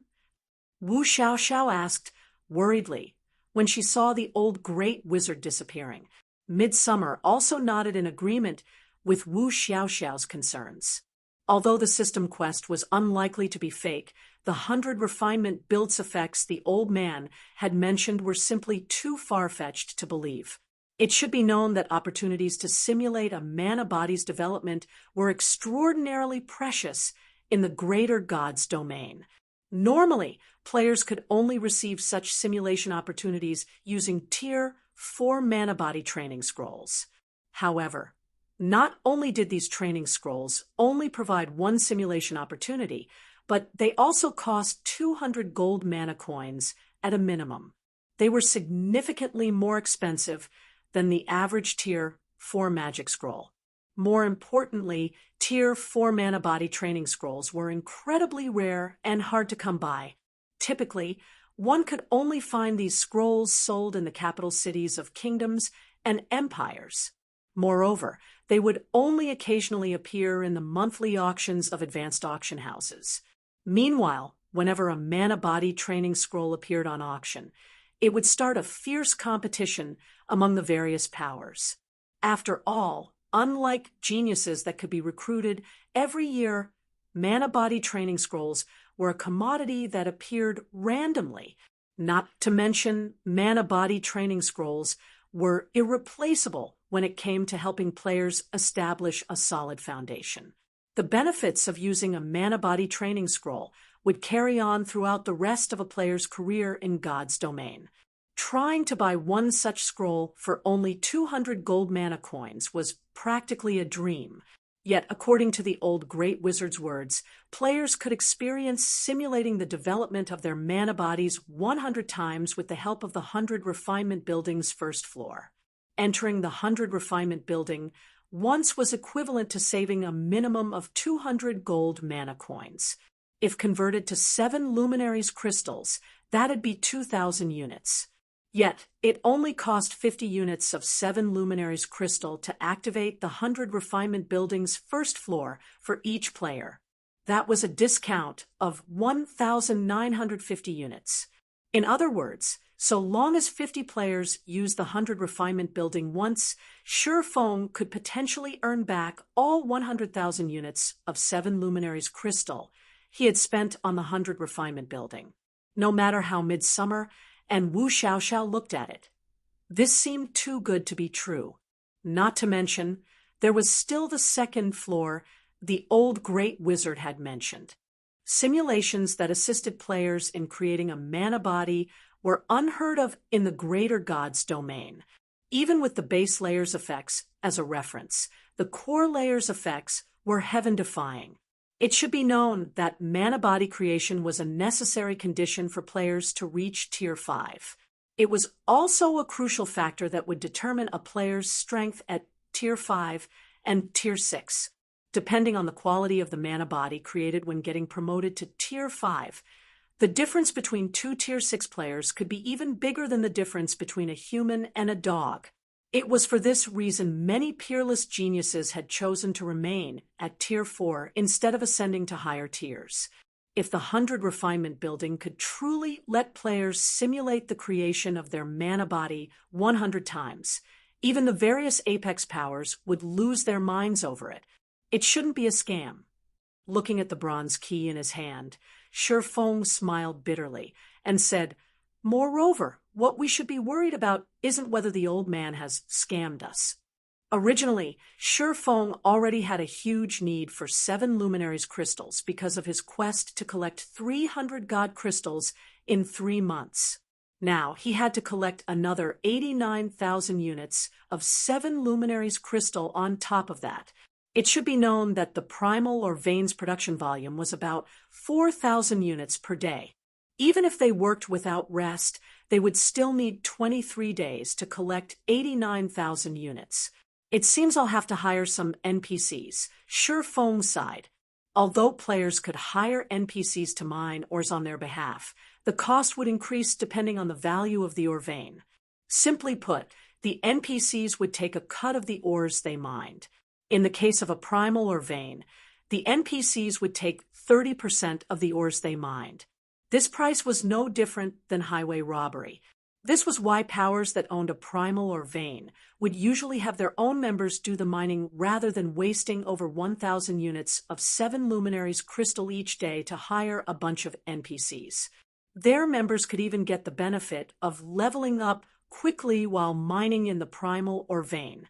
However, Shifeng evidently didn't have anyone he could rely on to mine the primal or vein for him right now. So he had no choice but to hire NPCs.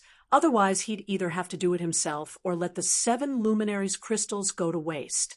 Fortunately, there were also benefits to hiring NPCs. Firstly, he wouldn't have to worry about the primal or vein's safety and secrecy. Secondly, he wouldn't have to worry about the NPCs slacking off or stealing some of the harvests.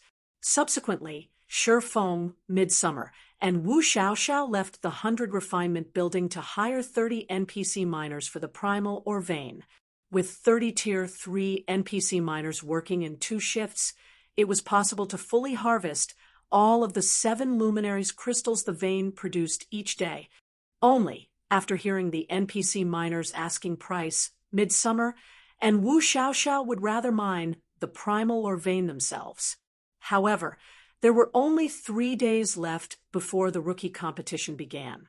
Every second counted. So Shifeng naturally couldn't let Midsummer and Wu Xiaoxiao waste their time mining. After taking care of the matter regarding the NPC miners, Shifeng had Midsummer and Wu Xiaoxiao quickly start their training simulations in the 100 Refinement Building. Then, after seeing the 2 girls each enter a combat room, Shifeng also found himself an empty combat room and entered it. System, do you wish to start the 100 Refinement mode?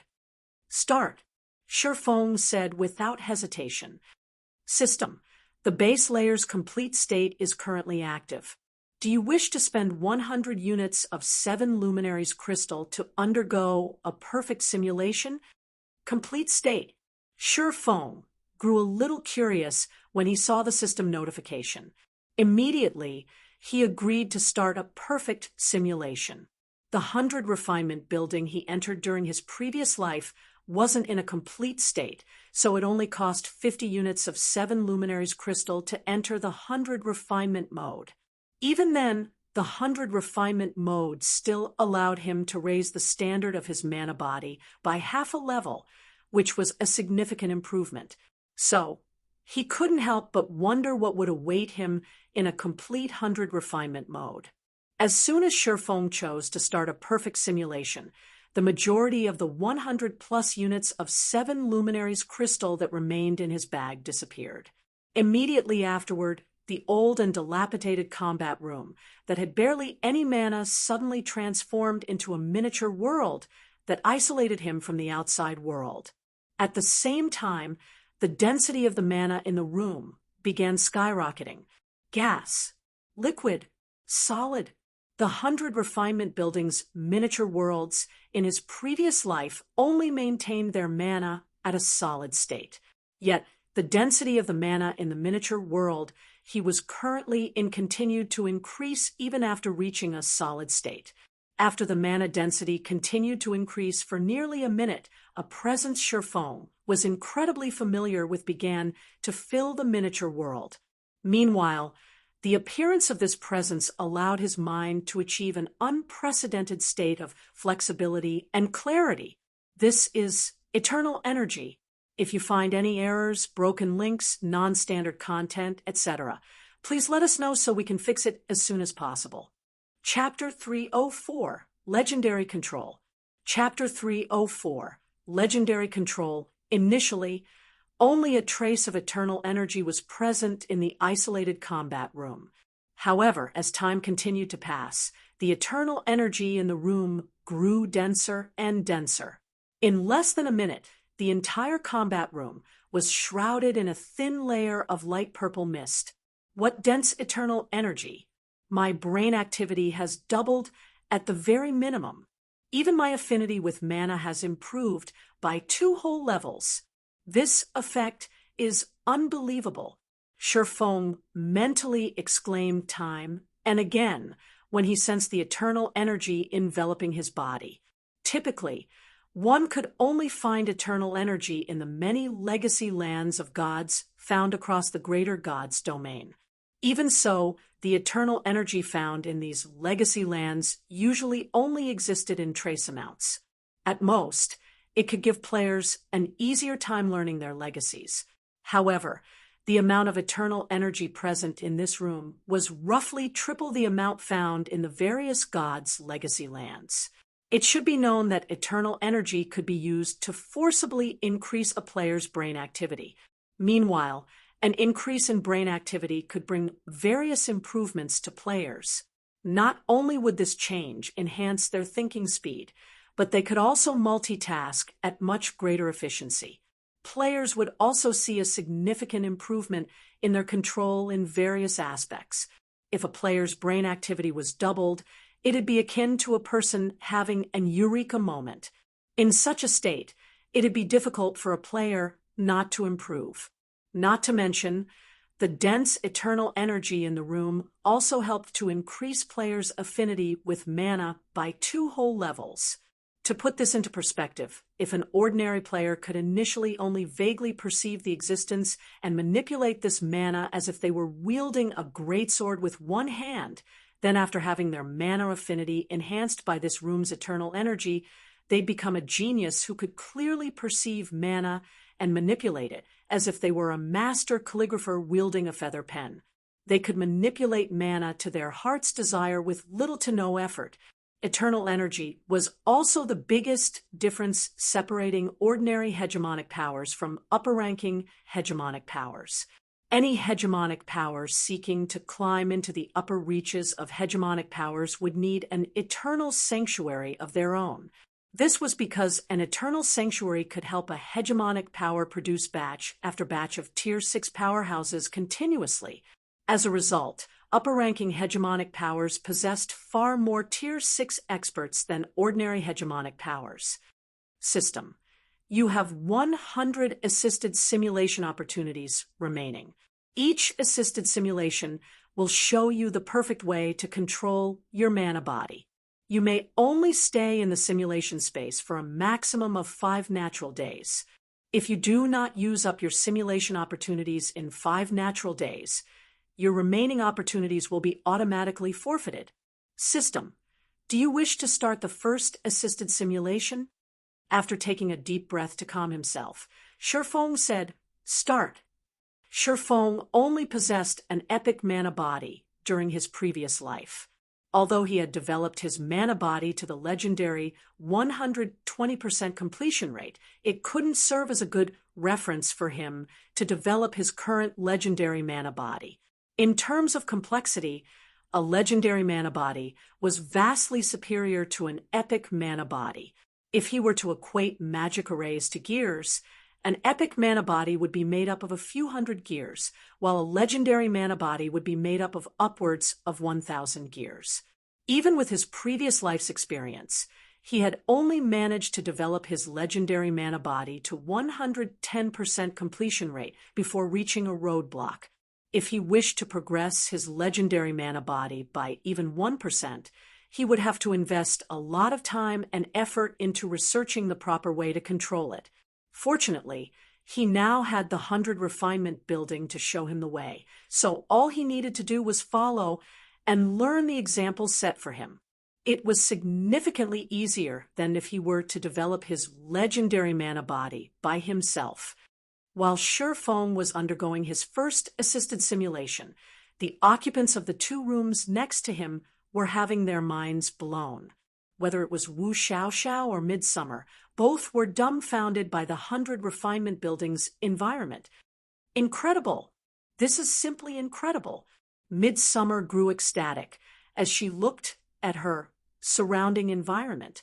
Not even the Purple Melody Alliance's peerless geniuses can get to enjoy such an environment. No wonder Brother Black Flame said that Xiao Xiao and I will have a chance to pass the preliminaries. The mana body was of utmost importance to every player. Personally, Midsummer felt that she was quite talented. Not only did she get accepted into the Purple Melody Alliance at a young age, but she also quickly became a core member of the Alliance and received plenty of resources as a result. Afterward, she also cleared the World Tower's 4th floor, becoming a 4th floor expert. As an icing on the cake, she even possessed an epic mana body. Unfortunately, despite her talent and efforts, she hit a dead end after developing her epic mana body to 110% completion rate, and increasing it by even 1% more felt like an impossible task for her. It should be known that even a 1% difference in a mana body's completion rate could lead to a significant difference. Not to mention, the mana body would undergo a qualitative transformation every 5%. If she couldn't develop her mana body any further, a huge gap would form between her and geniuses with 115%, or even 120% mana bodies. However, with the 100 Refinement Building's help, Midsummer was confident she could reach 115% completion rate. She might even be able to reach 120%, entering the ranks of peerless geniuses. In another combat room, Wu Xiaoxiao quickly started her assisted training as well, not daring to waste even a single moment. Wu Xiaoxiao understood very well that this was a massive fortuitous opportunity. Ever since she entered the Greater God's domain, she came to understand just how weak her isolated homeworld and its civilization was. To make matters worse, the greater world in reality was a cruel place that operated according to the rule of the jungle. Meanwhile, the only way to succeed in the greater world was to make significant achievements. Currently, the connection between her homeworld and the greater world had yet to fully form. So, she still had some time to prepare, and she needed to take advantage of every opportunity she could get her hands on. Otherwise, it would be too late to do anything if she waited until the passage to the greater world fully formed in reality, her homeworld to disintegrate, and everyone was forced to live in the greater world. It was true that people in the greater world could live for hundreds of years. Even ordinary civilians could expect an average lifespan of more than 200 years. However, there was a very limited number of towns and cities in the greater world, and these towns and cities could only accommodate a limited population. If people wished to live in these towns and cities, they would need to make a huge contribution of star coins every year. If a person couldn't earn enough star coins to live in a town or city, they would have no choice but to work as a scavenger, collecting various resources for food out in the wilderness every day. Not only did scavengers have to live shrouded in darkness, but few could live past 100 years old. Not to mention, she had many friends and relatives she couldn't abandon. These friends and relatives were all ignorant of the greater world's cruelty. Once their homeworld integrated with the greater world, it wouldn't matter how much money or influence they previously possessed in their homeworld. None of it would matter, and they would have to start from scratch in the greater world. Time flowed rapidly, and 3 days went by in the 100 Refinement Building in the blink of an eye. Inside one of the 100 Refinement Building's combat room, Shi Feng sat cross-legged as he started his final assisted simulation. Subsequently, a translucent version of himself appeared before him. Then, his translucent doppelganger manipulated the magic arrays within its body one after another until every one of them were operating in sync. As soon as the doppelganger accomplished this, it seemingly became the ruler of this space, its every movement influencing the mana in the room. This method of control is incredible no matter how many times I look at it, Shi Feng inwardly exclaimed when he saw his doppelganger displaying the method to manipulate a legendary mana body with a 120% completion rate. Advanced mana manipulation in God's domain could be achieved by constructing some simple magic arrays to manipulate a greater number of magic arrays. When players applied this mana manipulation method to their mana bodies, they could exhibit greater strength since their mana body could operate more magic arrays. However, the control method simulated by the 100 Refinement Building for a 120% legendary mana body was completely different. Instead of creating multiple simple magic arrays to control other magic arrays, the 100 Refinement Building solution was to create a natural magic array based entirely on the operating principles of mana. Meanwhile, this magic array functioned to resonate the various types of mana that existed, which would, in turn, automatically activate all of the magic arrays in the legendary mana body. The process was akin to granting life to the mana body. So long as this natural magic array was formed, there would be no need to deliberately manipulate the legendary mana body to keep it functioning. This was a method Shi Feng had never thought of before. I've tried 354 times already. Regardless of whether I succeed or fail this time, I will have to leave for the ancient river secret land. After taking a deep breath, Shi Feng began his 355th attempt at achieving a perfect mana body. If you find any errors, broken links, non-standard content, etc., please let us know so we can fix it as soon as possible. Chapter 305, Special Life Form. Chapter 305, Special Life Form. While letting the dense eternal energy in the room wrap around him, Shi Feng began carefully recreating the natural magic array composed entirely of the various elements' operating principles. Although Shi Feng had previously created a magic array based on the operating principles of dark mana in the stratified abyssal realm, the magic array was limited to only one type of mana. The natural magic array's complexity was at least 10 times greater in comparison. Even after referencing the 100 Refinement Building's simulation 99 times and correcting his mistakes hundreds of times, Shi Feng still couldn't get it right. Although I understand how I should arrange the various elements, getting them to where I want is a completely different story. If it weren't for this environment, I wouldn't even be able to finish arranging 1/10 of the various elements. Sweat rolled down Shi Feng's forehead, one drop after another, as he arranged the various mana elements and watched the magic array in his mana body gradually forming.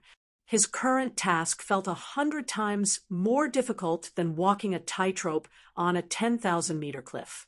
Every type of mana had its own characteristics and operating principles. So, every one of them had to be manipulated using a different method. In order to draw the complete magic array, he had to constantly switch between different manipulation methods. He couldn't just manipulate the various elements simultaneously using the same method. This meant he had to switch manipulation methods over 20 times every second. Even Grandmaster magicians would despair at such a challenge. Meanwhile, he had to keep up this constant switching throughout the entire process of drawing the magic array. If he made even the slightest mistake during this process, the magic array would crumble, and he would have to start all over again. 71%, 83%, 95%. When Shi Feng was only 5% away from completing the magic array, he became even more careful with his control. The best result he achieved previously was 94%. Never did he manage to breach the 95% threshold. Because of this, he was left with no choice but to use his 100th and final simulation opportunity to further deepen his impression over the magic array. 96%, 97%, 98%. Shi Feng forgot to even breathe when he sensed the magic array nearing completion. If he left the 100 refinement building's environment, the difficulty of drawing the natural magic array would double. So, should he fail this attempt, he could, at most, push his legendary mana body's completion rate to 118%. Although 118% completion rate was already an incredible result and should be superior to even a 120% epic mana body, if he wanted a better future after reaching Tier 6, it was best if he perfected his legendary mana body. This meant having to remain at Tier 4 for a considerable amount of time. When Shi Feng started working on the magic array's core, a change suddenly occurred to the various elements of mana's operating principles. As a result, he had to increase the number of manipulation methods he used each second from 24 to 30 to keep up with these changes. Although he had long since known about these changes, their arrival still put him in a bind. I must succeed. Sensing that the magic array was already 99% complete, Shi Feng ramped up his focus even further to keep up with the changes. Boom! Shi Feng's complexion had turned deathly white, and his exhausted expression made him look several years older. System, congratulations! Your legendary mana body has reached the 120% completion rate. You have become a special life form. System, you have become a special life form. Your maximum reaction speed is increased by 50%, physique is increased by 100%, concentration standard is increased by 1 level, stamina and concentration recovery rates are increased by 200%, and all basic attributes are increased by 50%. Special life form. Shi Feng was stunned when he saw the system notification. Previously, his life rating was only equivalent to the archaic species standard of monsters, also known as a higher life form. This was also the limit for most players. As for special life forms, that was already the level of heroes and six-winged valkyries. After a brief surprise, Shi Feng sensed the mana around him gradually condensing into a solid state. His mental state also improved significantly. In my current state, I can probably hold my ground even against bona fide Tier 5 legendary monsters. Shi Feng smiled as he clenched his fists and executed a few simple punches, his fists leaving behind several overlapping afterimages and spatial cracks in their wake. Out of the various bonuses he received from becoming a special life form, the increase to his basic attributes was probably the most lackluster. A 50% increase in basic attributes might seem like a lot, but it was basically the equivalent of putting on an extra piece of fragmented legendary equipment that offered nothing but basic attributes. By itself, this bonus wasn't enough to let him achieve a qualitative improvement. His basic attributes would still be at the standard of superior mythic monsters of the same level. However, it was a different story for the increase in his concentration standard and his mana achieving a solid state. These two improvements had pushed him into the Tier 5 threshold.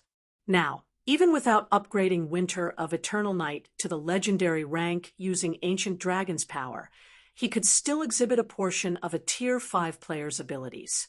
In short, Shi Feng had already recovered 80% of the strength he had during his previous life. Although he still wasn't at his peak, he was already at a pseudo-peak state. This was far more important than a simple increase in basic attributes. At this time, he could even execute the third sword, Holy Annihilation, without putting significant stress on his mind. After resting for about an hour in the combat room, Shi Feng looked at the time and thought application for the rookie competition's preliminaries should have started already. It's about time to leave. When Shi Feng stepped out of the combat room, the doors to Wu Xiaoxiao's and Midsummer's combat rooms remained shut. Evidently, The two were still in the middle of developing their mana bodies. After Shifeng waited for around half an hour, the gathering time he had agreed upon with Wu Xiaoxiao and Midsummer arrived. Right on time, the two girls exited their respective combat rooms, their faces showing great reluctance to part with their combat rooms. Shifeng wasn't surprised by the two's behavior. Instead, he smiled and asked, "How did it go?" The 100 Refinement Building in his previous life was a place countless experts sought to visit. Meanwhile, anyone who got the opportunity to enter the 100 Refinement Building would choose to stay the full 5 days, even if they had long used up all 100 of their simulation opportunities. Unfortunately, as they were pressed for time, they had no choice but to limit their stay to just 3 days. Fortunately, 3 days was already enough for players to push their mana body development to its current limit. Although players could use their excess time in the 100 Refinement Building to train in their combat techniques, skills, and spells, the amount of improvement they could make in only 2 days was very limited. So, losing 2 days of training time wouldn't be a huge loss. Meanwhile, it was also evident that Wu Xiaoxiao and Midsummer had achieved significant growth during their 3 days in the 100 Refinement Building. Currently, the mana they radiated had already reached a fully liquid state, a vast improvement from their previous selves. The strength of their mana had also increased by a notable margin. Based on his experience, Shifeng was certain that Wu Xiaoxiao and Midsummer had already broken through the 115% threshold, reaching the standard of peerless geniuses in the ancient River Kingdom. However, after hearing Shifeng's question, Wu Xiaoxiao and Midsummer smiled at each other before answering. Secret. TL notes. 1.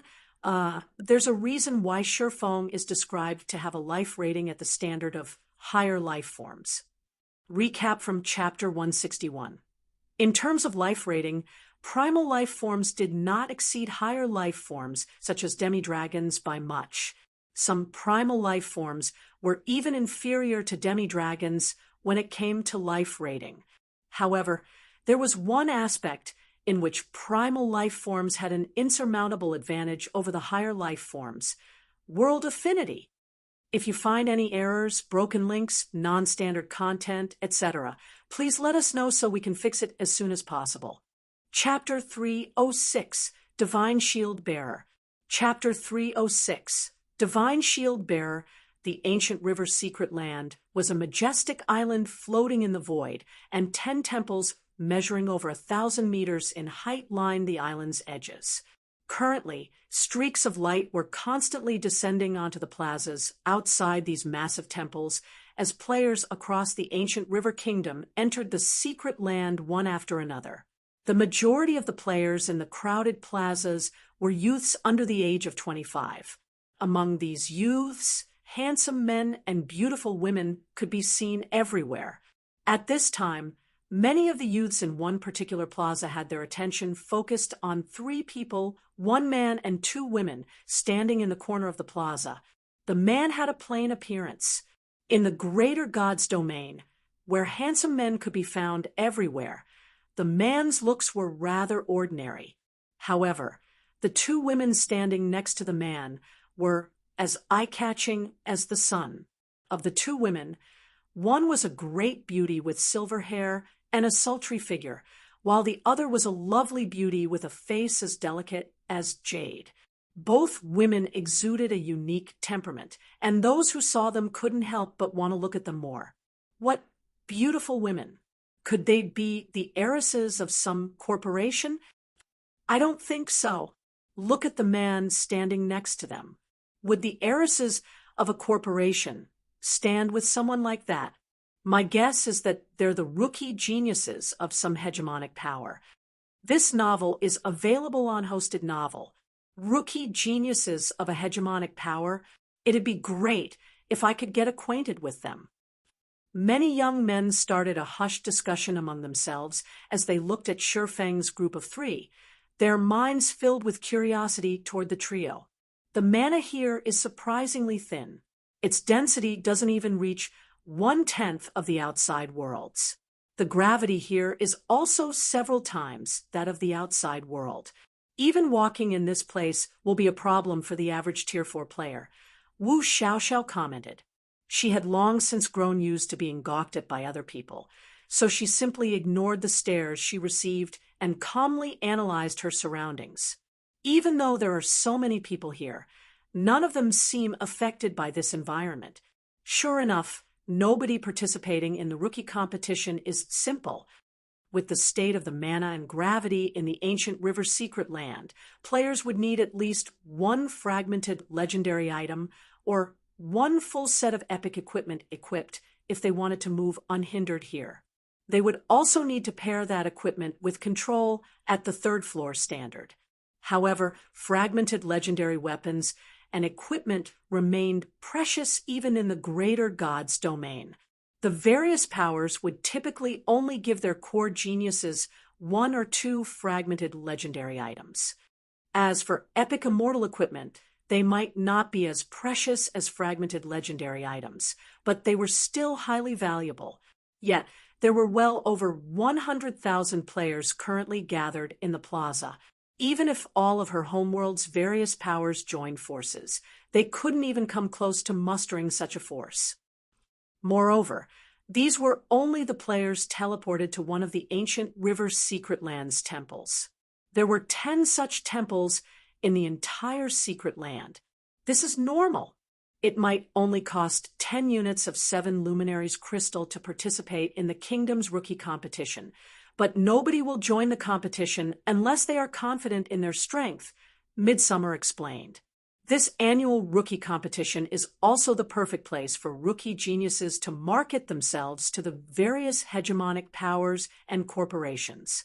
So long as they can get into the top 100, they can instantly become a reserve executive of one of the ancient river kingdom's 6 ruling hegemonic powers and gain authority over a main guild city.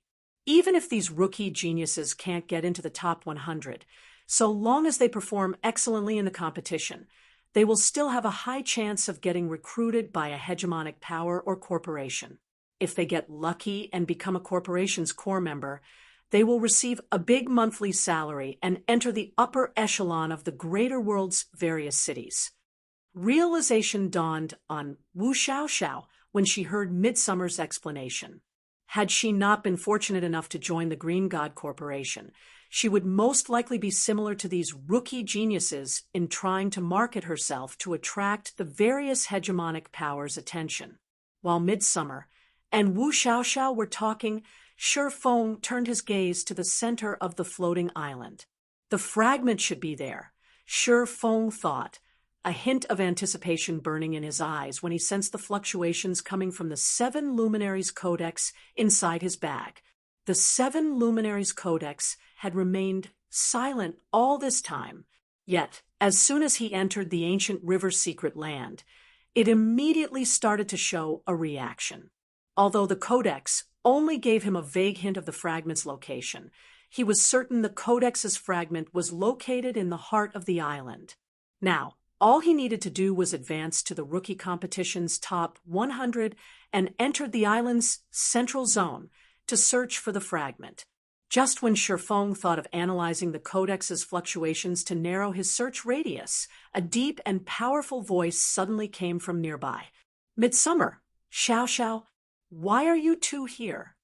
Subsequently, a group of 4 youths, 3 male and 1 female, approached Shi Feng's group.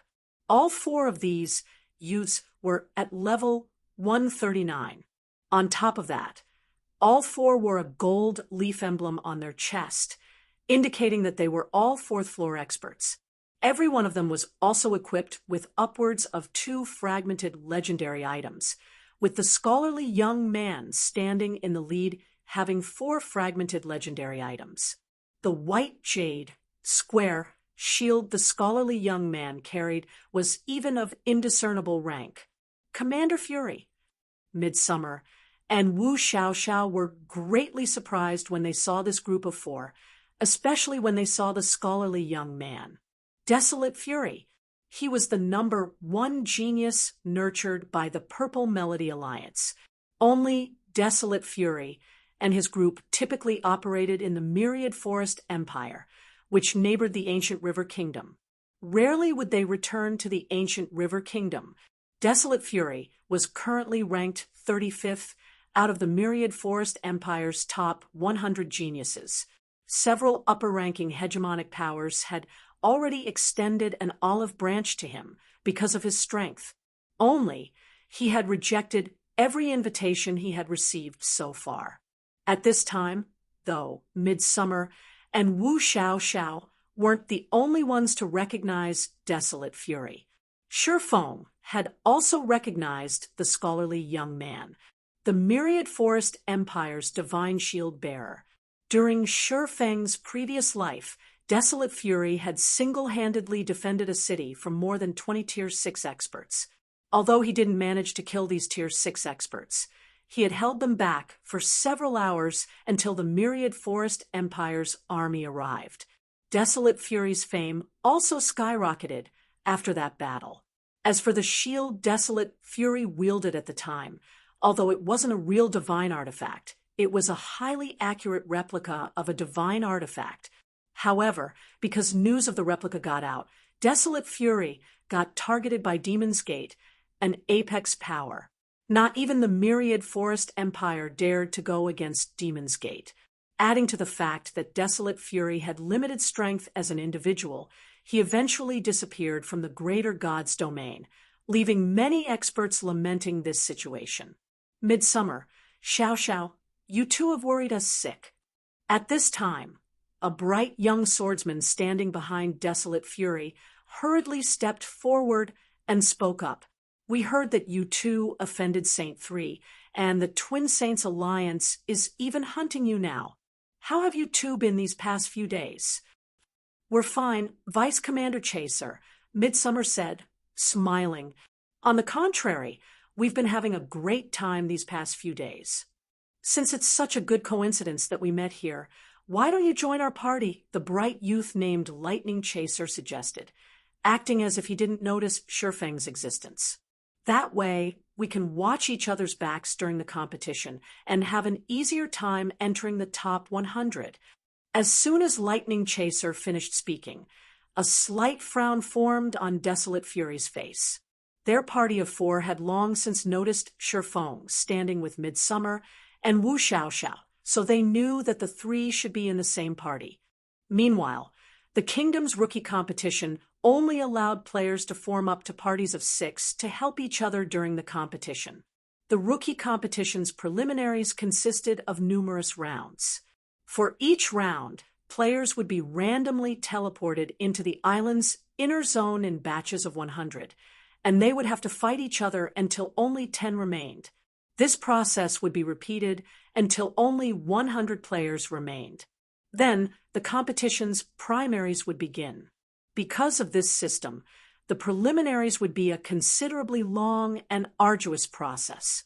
If players partied up before the competition, they would be put into the same batches during the preliminaries. This allowed them to cover each other's backs and increase their chances of survival. However, their party already had 4 members. If Midsummer and Wu Xiaoxiao joined, it would mean that Shifeng would be excluded. Although Desolate Fury had long known that Lightning Chaser was trying to woo Midsummer and Wu Xiaoxiao, he didn't expect Lightning Chaser to show so much hostility to Shifeng, simply because Shifeng was standing with Midsummer and Wu Xiaoxiao. If you find any errors, broken links, non-standard content, etc., please let us know so we can fix it as soon as possible. Chapter 307, Peerless Duo. Chapter 307, Peerless Duo. As soon as Lightning Chaser finished speaking, the surrounding atmosphere instantly tensed up. Midsummer's and Wu Xiaoxiao's expressions turned a little ugly when they heard Lightning Chaser's words, chilly even. When the female cleric and male ranger on the same party as Lightning Chaser thought of dissuading the young swordsman and neutralizing this awkward situation, they suddenly noticed the lack of an adventurer's emblem on Shifeng, and they immediately kept their mouths shut. The greater god's domain was a world where the strong preyed upon the weak. even if they helped resolve this awkward situation for Shifeng. So long as he remained with Midsummer and Wu Xiaoxiao, he would continue coming across similar situations afterward. After all, Midsummer and Wu Xiaoxiao possessed beauty and temperaments that could make even beautiful women grow envious. On top of that, Midsummer and Wu Xiaoxiao also possessed great talent. Even the heirs of the greater world's corporations would deem them worthy partners. Had Shifeng worn a golden leaf emblem, he could more or less stand on the same playing field as them. In that case, they could have considered doing him a favor and helping him out of this awkward situation. However, it simply wasn't worthwhile for them to offend Lightning Chaser, a titled expert, for someone who wasn't even at the fourth floor standard. Moreover, it was evident that Lightning Chaser was only behaving so arrogantly because he had noticed the lack of a golden leaf emblem on Shifeng. That won't be necessary, Vice Commander Chaser, Midsummer said, her voice taking on a chilly tone. She could naturally tell that Lightning Chaser intended to exclude Shifeng. We have already formed a party with Brother Black Flame. We don't need to join any other parties. As for Wu Xiaoxiao, she couldn't even be bothered to respond to Lightning Chaser. Midsummer had spent a considerable amount of time in the Purple Melody Alliance already. She also more or less belonged to the same generation as Lightning Chaser and Desolate Fury. So, she was obliged to humor them a little. However, it was a different story for Wu Xiaoxiao. She had only joined the Purple Melody Alliance recently. She wasn't familiar with Lightning Chaser either. Black Flame? When Desolate Fury heard Midsummer mentioning Shifeng, he couldn't help but feel as if he had heard about it before. However, he failed to recall who exactly Shifeng was. Don't be so quick to refuse, Midsummer. I'm inviting you two into our party for your sakes, Lightning Chaser nonchalantly said. Then he briefly glanced at Shifeng before turning back to Midsummer, smiling as he continued, "The Twin Saints Alliance's Saint 3 is indignant over your actions, and the kingdom's various powers are all keeping their eyes out for you to get into Saint 3's good graces. The various powers experts will definitely target you two during the competition, so it's going to be very difficult for you two to get into the top 100 and attract the various corporations' attention. However, so long as you join our party, the various powers experts will more or less hold back out of respect for Commander Fury and me. This will greatly increase your chances of entering the top 100. Lightning Chaser was very confident in his party. Aside from Desolate Fury, Lightning Chaser was also one of the myriad Forest Empire's top 100 geniuses. Specifically, he was ranked 98th Saint 3 might not show them any respect, but the ancient River Kingdom's other powers would more or less have to respect them. Respect? Midsummer couldn't help but chuckle at Lightning Chaser's words. Xiao Xiao, and I don't need your help. Moreover, Xiao Xiao and I aren't aiming for the top 100. You're not aiming for the top 100. Lightning Chaser was a little surprised. Now that Midsummer and Wu Xiaoxiao had angered Saint 3, their only hope of surviving his wrath was to get within the rookie competition's top 100. If they could get within the top 100, it would more or less deter the ancient River Kingdom's various powers from interfering in their feud with Saint 3. Dealing with the Twin Saints Alliance wouldn't be a problem either. After all, the Purple Melody Alliance wasn't a pushover. So long as Midsummer and Wu Xiaoxiao could enter the rookie competition's top 100, the Alliance would definitely view them with much greater importance.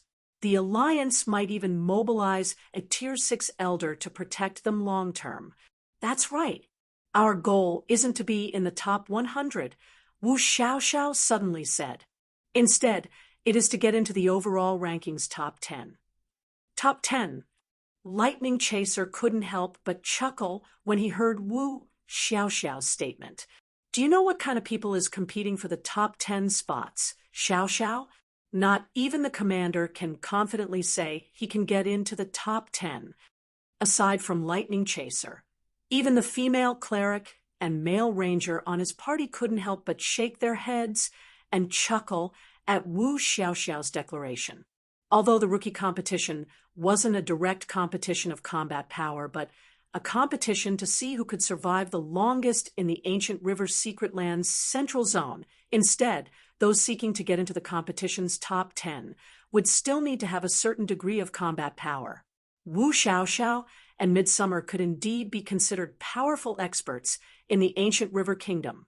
However, the rookie competition was a gathering of geniuses.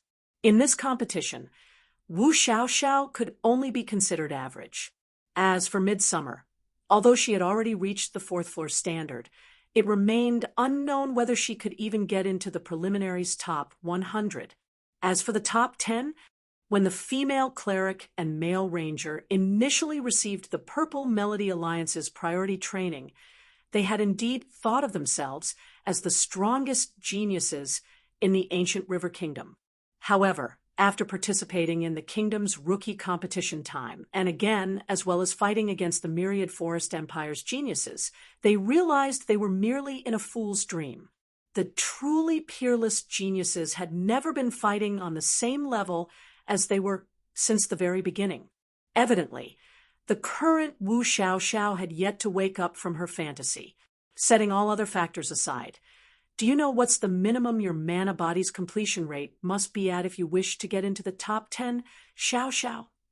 Lightning Chaser asked rhetorically, 115%. Moreover, this is only the bare minimum. In past competitions, the average completion rate of the top 10 rankers' mana bodies is 117%, 105%. And what about your mana body's completion rate? Is it at 105%? Or has it reached 110%? In Lightning Chaser's opinion, Wu Xiaoxiao was certainly talented. However, in her current state, she should hit her limit after reaching 110%. After all, it wasn't easy to develop an epic mana body. Take Midsummer, for example. Even after receiving plenty of resources from the Purple Melody Alliance, her epic mana body's completion rate remained at 110%. She'd have to thank the heavens if she could reach 112% in the future. It should be known that even Desolate Fury, the Purple Melody Alliance's #1 genius, had only developed his epic mana body to a completion rate of 116%. This was why Lightning Chaser had said that even Desolate Fury couldn't confidently say that he could get into the rookie competition's top 10. 105%, 110%. Wu Xiaoxiao smiled when she heard Lightning Chaser's guesses. Immediately afterward, the intensity of her aura increased by several times. The surrounding mana also swarmed her as if they had just found their home, causing the density of her surrounding mana to increase rapidly. Gas, liquid. Even after the mana around Wu Xiaoxiao had thoroughly condensed into a liquid state, its density still did not stop increasing. Boom! Suddenly, the mana surrounding Wu Xiaoxiao seemingly exploded like a geyser as it shot into the sky, attracting everyone's attention. While this phenomenon was occurring, Wu Xiaoxiao calmly looked at Lightning Chaser and asked, "Take a guess and see what my mana body's completion rate is. If you find any errors, broken links, non-standard content, etc., please let us know so we can fix it as soon as possible." Chapter 308, Gap. Chapter 308, Gap, 115%.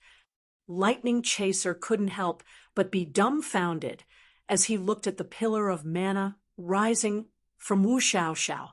In the greater god's domain, forming a pillar with one's mana was not a feat players could achieve with only a 110% epic mana body.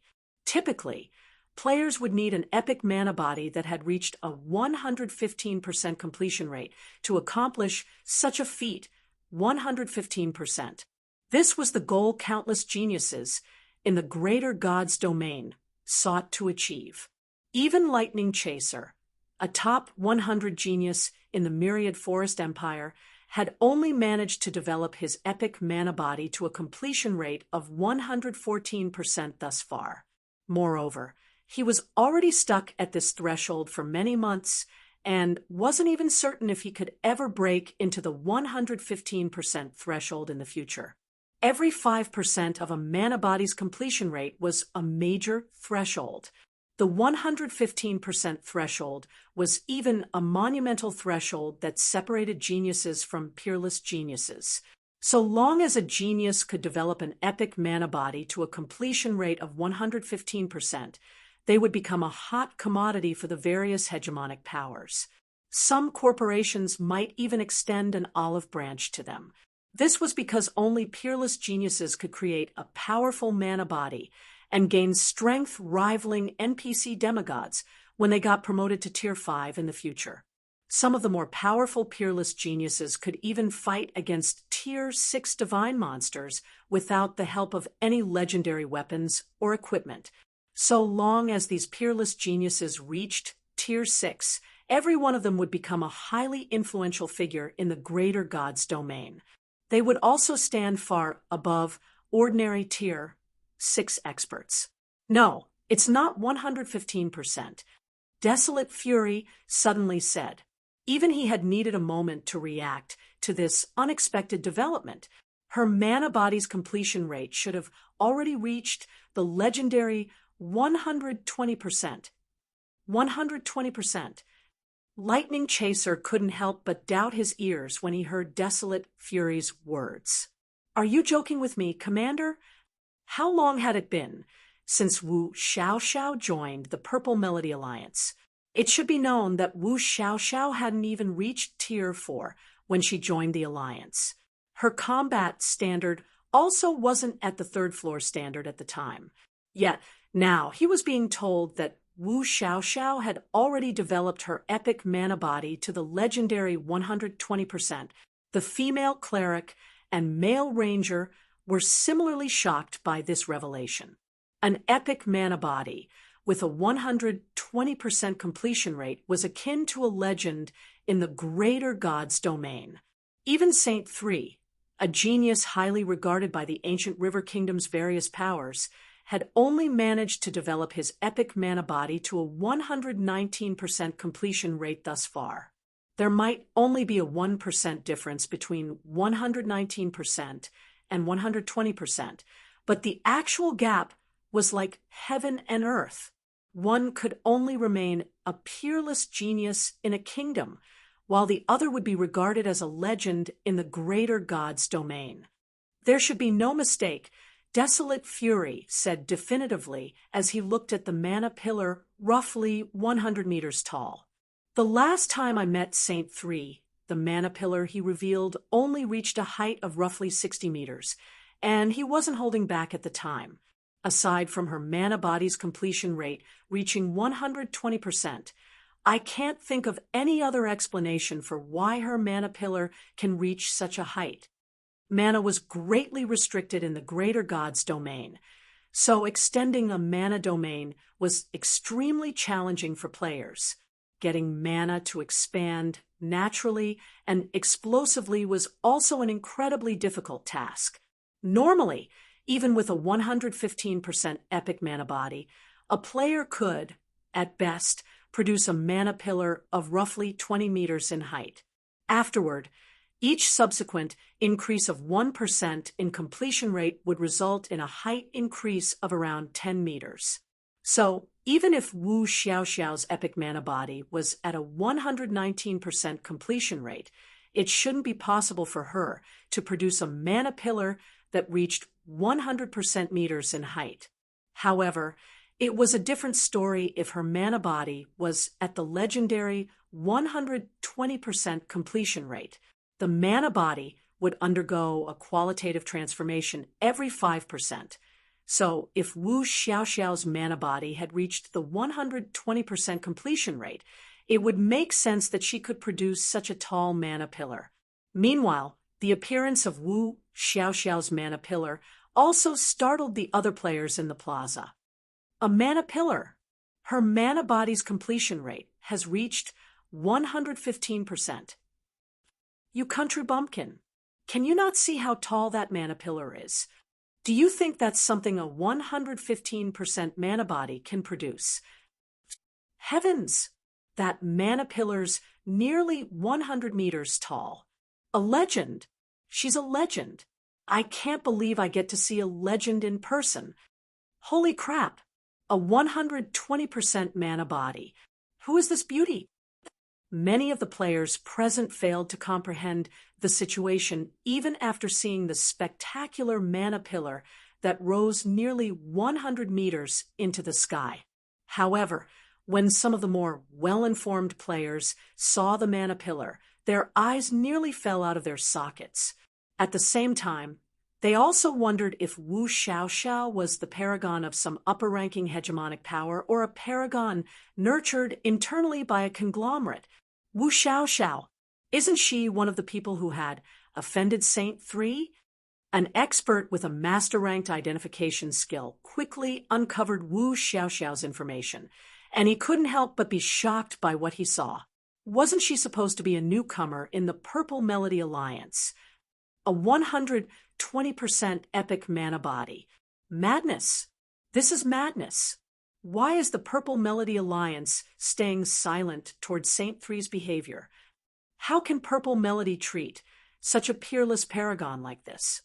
A corporation's observer wore an incredulous look on his face as he looked at the mana rising from Wu Xiaoxiao. This won't do. I have to meet with the president right away.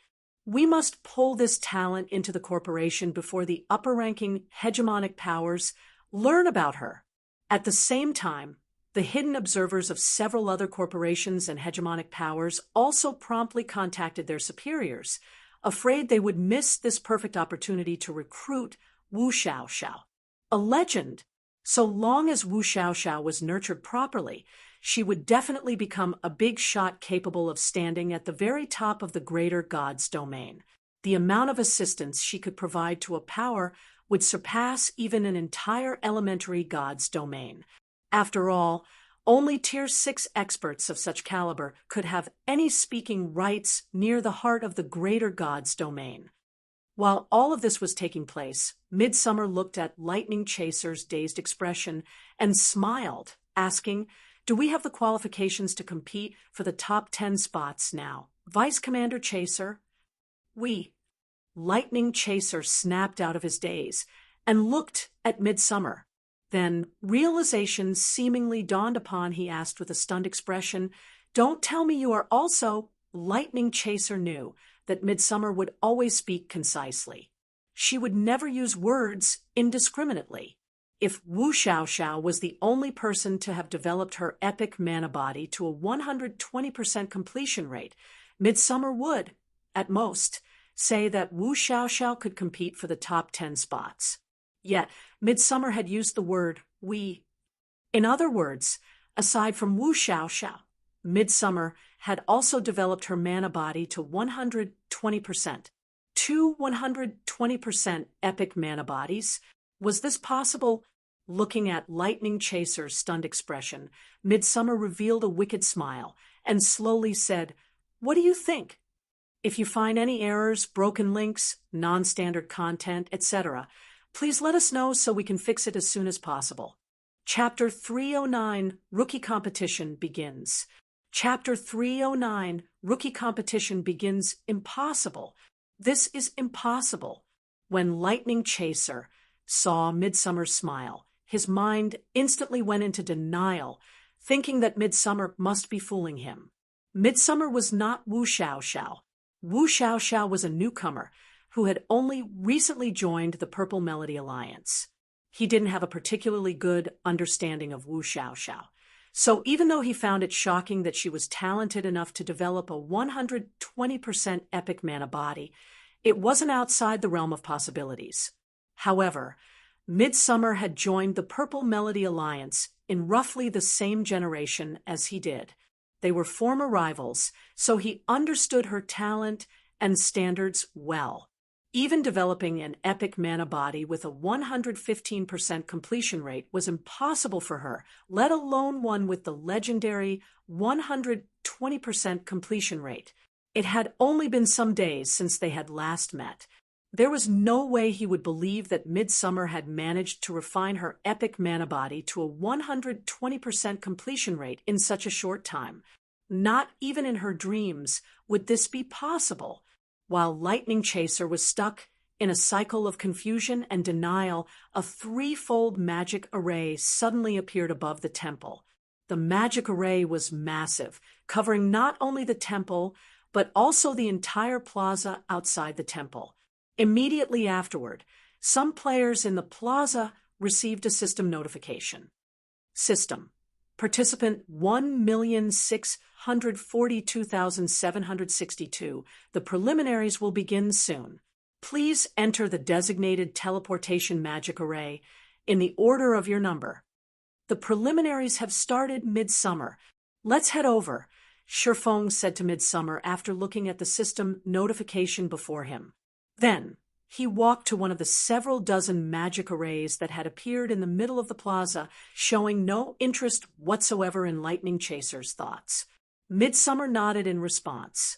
Then, ignoring Lightning Chaser, she bid Desolate Fury, the female cleric, and the male ranger goodbye before running after Shifeng. She dares to ignore me? Lightning Chaser immediately felt anger rising within him when he saw Midsummer leaving. As one of the peerless geniuses nurtured by the Purple Melody Alliance, he had a limitless future ahead of him. Normally, countless female players would flock to him. Although Midsummer was talented, she wasn't unique. Several of his female admirers could easily match her. Yet, now, Midsummer had chosen to ignore him. You ignored her friend, so it's only natural she will take such an attitude with you, Desolate Fury said, rolling his eyes. You've gone too far this time. You might have finally gained the Extreme Eagle Corporation's recognition and become an official successor, but Midsummer's future achievements and status definitely wouldn't be beneath yours. The female cleric and male ranger nodded, agreeing with Desolate Fury's words. Lightning Chaser indeed possessed very high status in the real world. Previously, his status as one of the Extreme Eagle Corporation's young masters was already enough to cause many hegemonic powers to fawn over him. Now that he had become one of the Extreme Eagle Corporation's official successors, his status in the real world had risen even further. However, the Ancient River Kingdom's rookie competition this year differed from past rookie competitions. It was one of the grandest rookie competitions the kingdom had ever held in its long history. Meanwhile, this was all because of the Galaxy Conglomerate, one of the Starlight Realm's top conglomerates. The Galaxy Conglomerate had recently announced an assembly to all kingdoms and empires in the Starlight Realm. This assembly was targeted at young Tier 4 and Tier 5 experts under the age of 35, and the conglomerate intended to extend its invitation to 300 players of each tier of the two tiers. For those fortunate enough to receive an invitation, not only would they gain the Galaxy Conglomerate's precious silver membership, but they could also gain permanent access to Galaxy City, which was the Starlight Realm's holy land for business and the Galaxy Corporation's main headquarters. Setting aside Galaxy City, a place where countless players sought to enter, just the opportunity to acquire the Galaxy Conglomerate's silver membership was already enough to tempt countless players into action.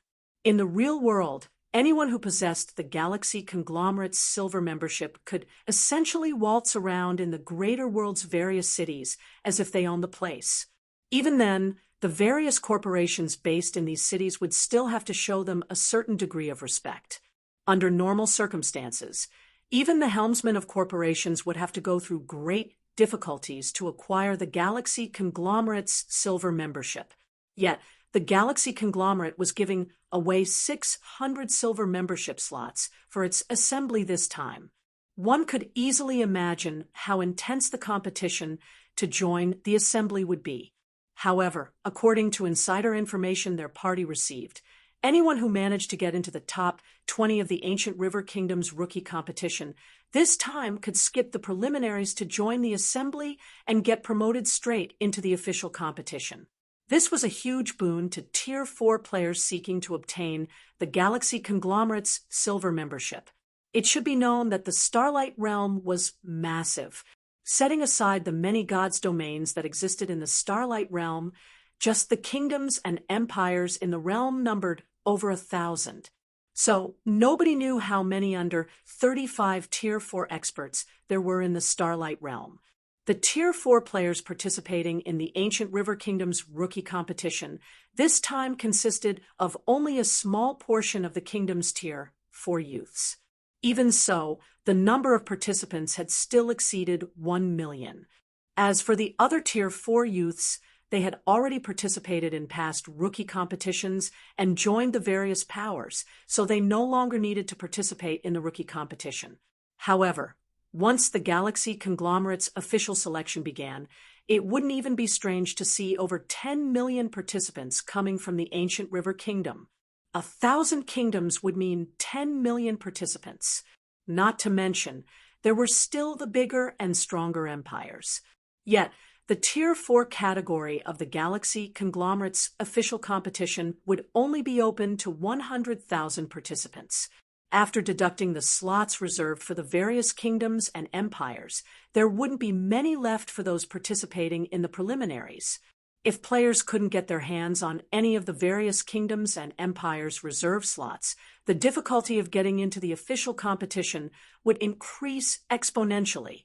Meanwhile, it was precisely because they had received insider information about the Galaxy Conglomerate's plans for the Ancient River Kingdom's rookie competition that their party had come to participate in a competition that normally wouldn't benefit them. Now that the completion rate of Midsummer's mana body had already reached 120%, she could absolutely achieve excellent results in the Galaxy Corporation's official selection. And if she were lucky and got into the top 300, her status would instantly skyrocket. At that time, even the extreme Eagle Conglomerate would have to show her respect.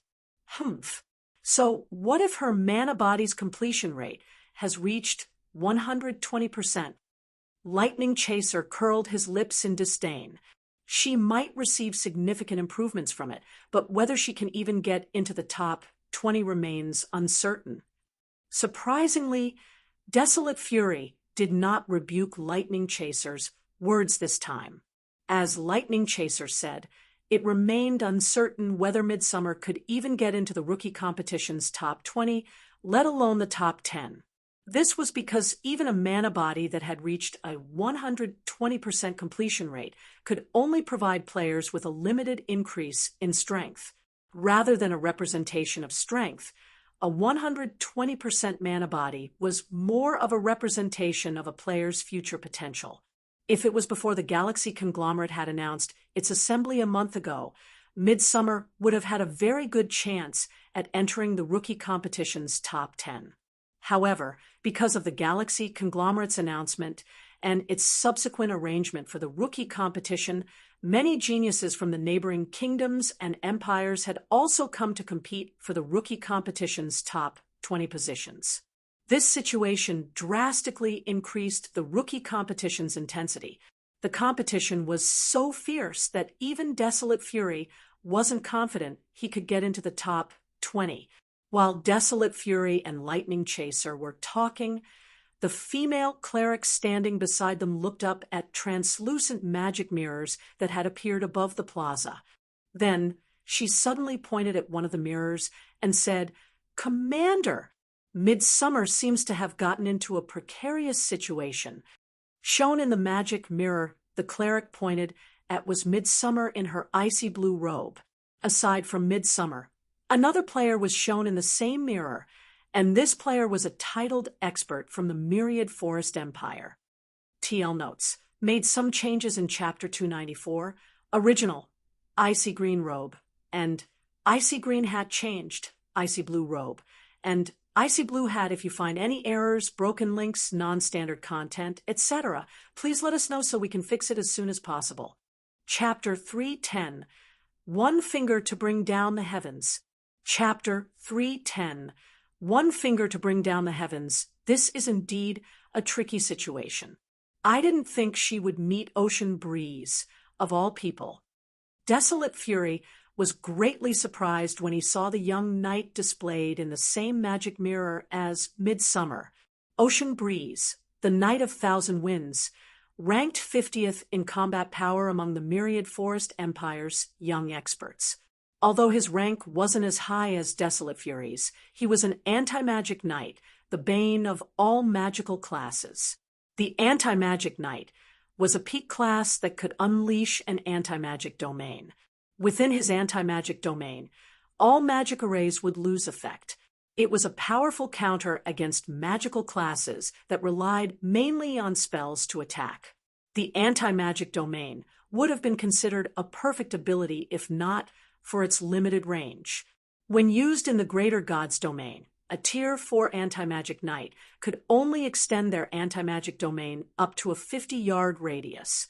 So long as magical class players stayed outside the anti-magic domain's range, they could freely cast their spells, and there'd be nothing the anti-magic knight could do about it. However, to make up for his anti-magic domain's lack of range, Ocean Breeze had learned an advanced silver footwork. With the help of this footwork, it was practically impossible for any Tier 4 magical class player within his sight to keep their distance from him. Ha ha ha! I already said she won't get into the top 20. Lightning Chaser couldn't help but laugh when he looked at the magic mirror hovering in the air. Although he knew that Midsummer had incredible potential and could perhaps achieve a higher status than he could in the future, his mood brightened significantly when he saw that Midsummer was going to get disqualified in the first round of the preliminaries. Moreover, so long as Midsummer failed to get into the rookie competition's top 20, her chances of getting into the Galaxy Conglomerate's official competition would become very slim. If Midsummer failed to become a silver member of the Galaxy Conglomerate, he would have plenty of opportunities to get his hands on her. After all, he knew Midsummer's real identity. With the extreme Eagle Corporation strength, there'd be nothing Midsummer and her family could do to resist him. While Desolate Fury's party members were talking among themselves, the other experts in the plaza also turned their attention to Midsummer's fight. Isn't that beauty the companion of that legend just now? She has quite the rotten luck to meet the Knight of Thousand Winds right off the bat. It seems she's going to get disqualified on the very first round. You can't really say she has bad luck. Many experts in the Ancient River Kingdom are currently targeting her because of Saint 3. Even if she didn't come across Ocean Breeze this round, everyone she comes across would most likely make her a priority target.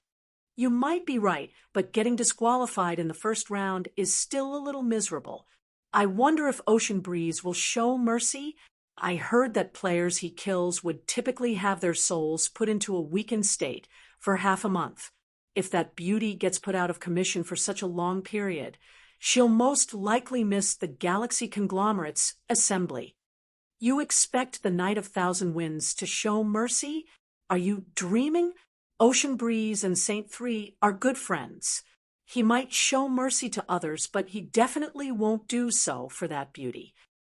He's good friends with Saint 3, but Wu Xiaoxiao is a legend with an immeasurable future, while that beauty looks like she is close to Wu Xiaoxiao. Will Ocean Breeze really be dumb enough to offend a legend for Saint 3?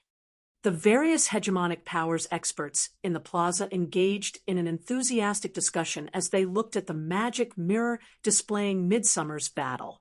After Wu Xiaoxiao had revealed her 120% epic mana body, the various hegemonic powers experts present conducted a thorough investigation of her background. So, they knew about the conflict Wu Xiaoxiao's group had with Saint 3. Originally, everyone had planned on doing Wu Xiaoxiao a favor during the preliminaries by ignoring Midsummer and Feng should they come across these two people. However, it would seem that their hopes of doing the legend a favor might be dashed soon. Out of all the people Midsummer could have encountered, She just had to meet Ocean Breeze, Saint Three's close friend. Now, whether Midsummer could pass the preliminaries' first round depended entirely on Ocean Breeze's attitude. While the spectating participants in the plaza were engaged in their discussion over Midsummer, Ocean Breeze equipped the axe and square shield he carried on his back and slowly walked toward Midsummer, continuously closing the distance between them. 100 yards, 80 yards, 70 yards. You are terribly unlucky to meet me in the first round, little beauty, Ocean Breeze said, chuckling as he looked at Midsummer, who quietly stood ahead of him. Originally, I was planning on getting rid of that Wu Xiao Xiao permanently to get Saint Three to owe me a huge favor. I didn't think I would meet you first. Moreover, it seems your mana body's completion rate is also quite high. It should be above 115% already, right? In that case, I'll give you two options. The first option is to tell me Wu Xiao Xiao's real identity. Do that, and I will only heavily injure you. I won't annihilate your soul, and you won't have to waste all the effort you've put into developing your mana body. The second option is to restart a new account. Take your pick.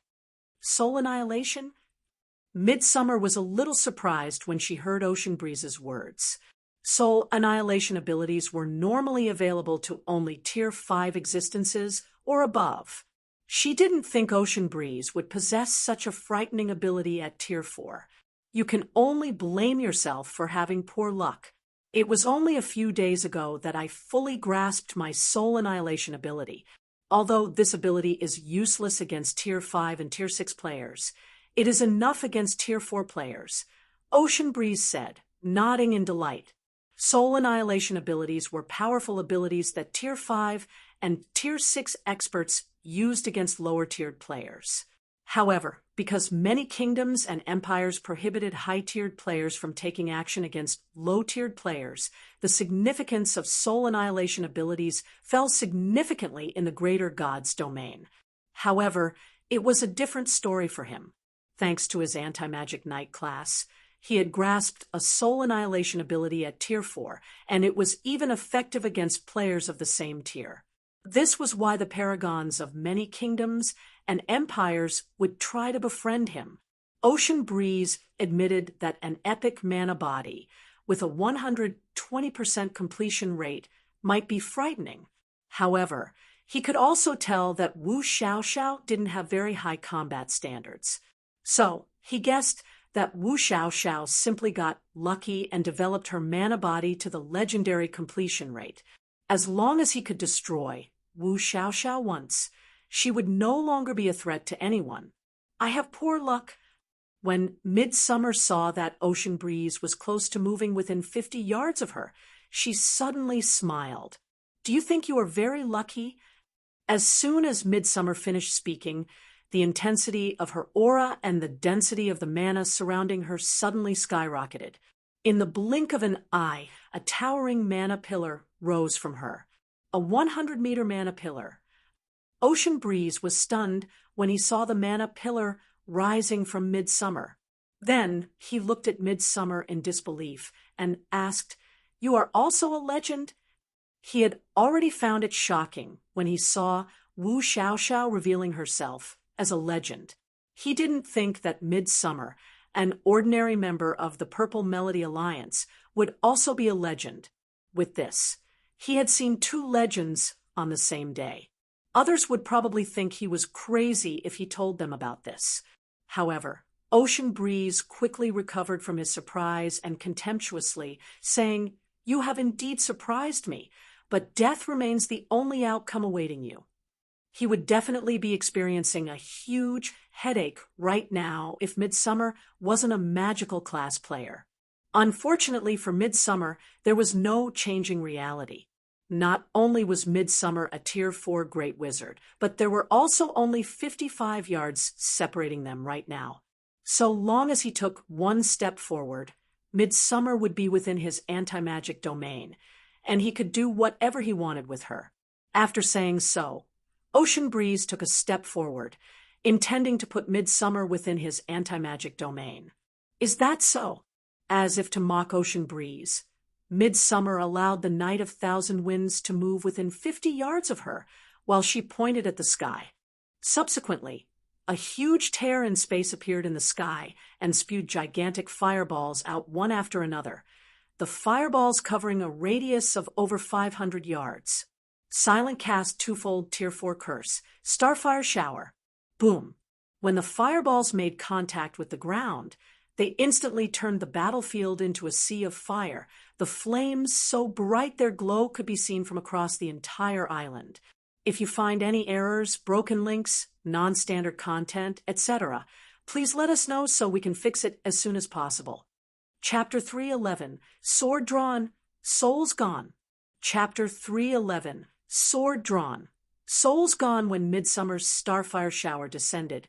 All magic mirrors above the plaza radiated a blinding glow, preventing anyone from looking at them directly.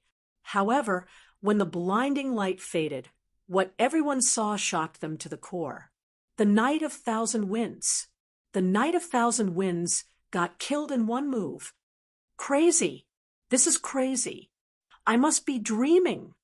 Not only does she have a 120% mana body, but she also silent cast a twofold Tier 4 curse. Who is she? Everyone in the plaza couldn't keep their mouths closed when they saw the outcome displayed in the magic mirror keeping track of Midsummer's battle. Not just Wu Xiao Xiao, but even Midsummer had a mana body that had reached the legendary 120% completion rate.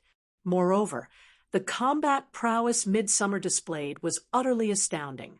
It should be known that Ocean Breeze, the Night of Thousand Winds, was not only a genius who ranked 50th in the Myriad Forest Kingdom's first-generation rankings, but due to his class, he was also the bane of all magical classes.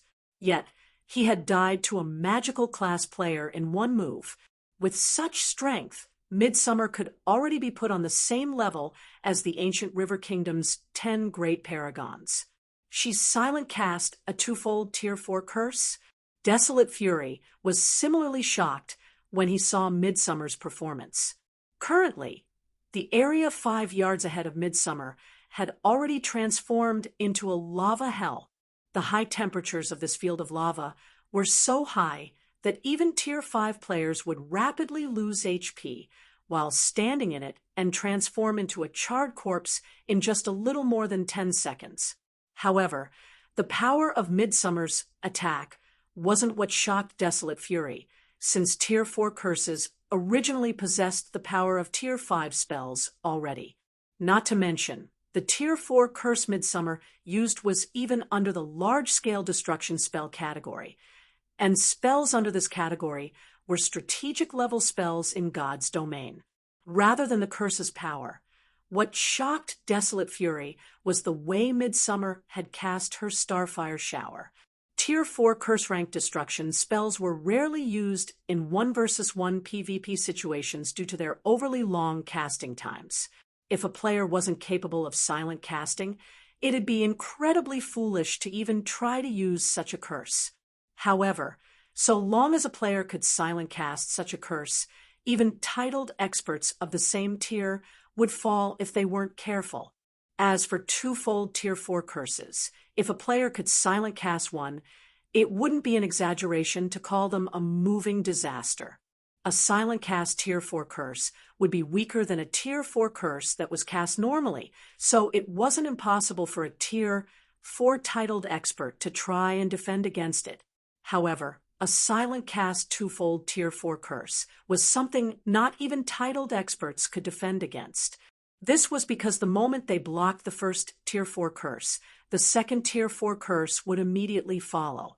With the limitations of a Tier 4 player's strength, there was no way a Tier 4 player could react in time before they got hit by the second Tier 4 curse.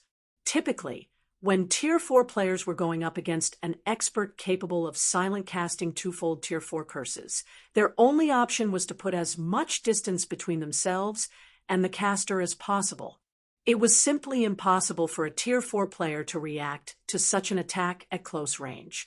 Hence, Tier 4 experts capable of silent casting twofold Tier 4 curses were regarded as nigh invincible among Tier 4 players. Of course, silent casting a twofold Tier 4 curse was incredibly difficult. Even among titled experts, only a small minority of magical class paragons could accomplish it. Not only did accomplishing such a feat require the caster to have an extremely high affinity with mana, but the caster would also need a considerably high mastery over the various elements of mana.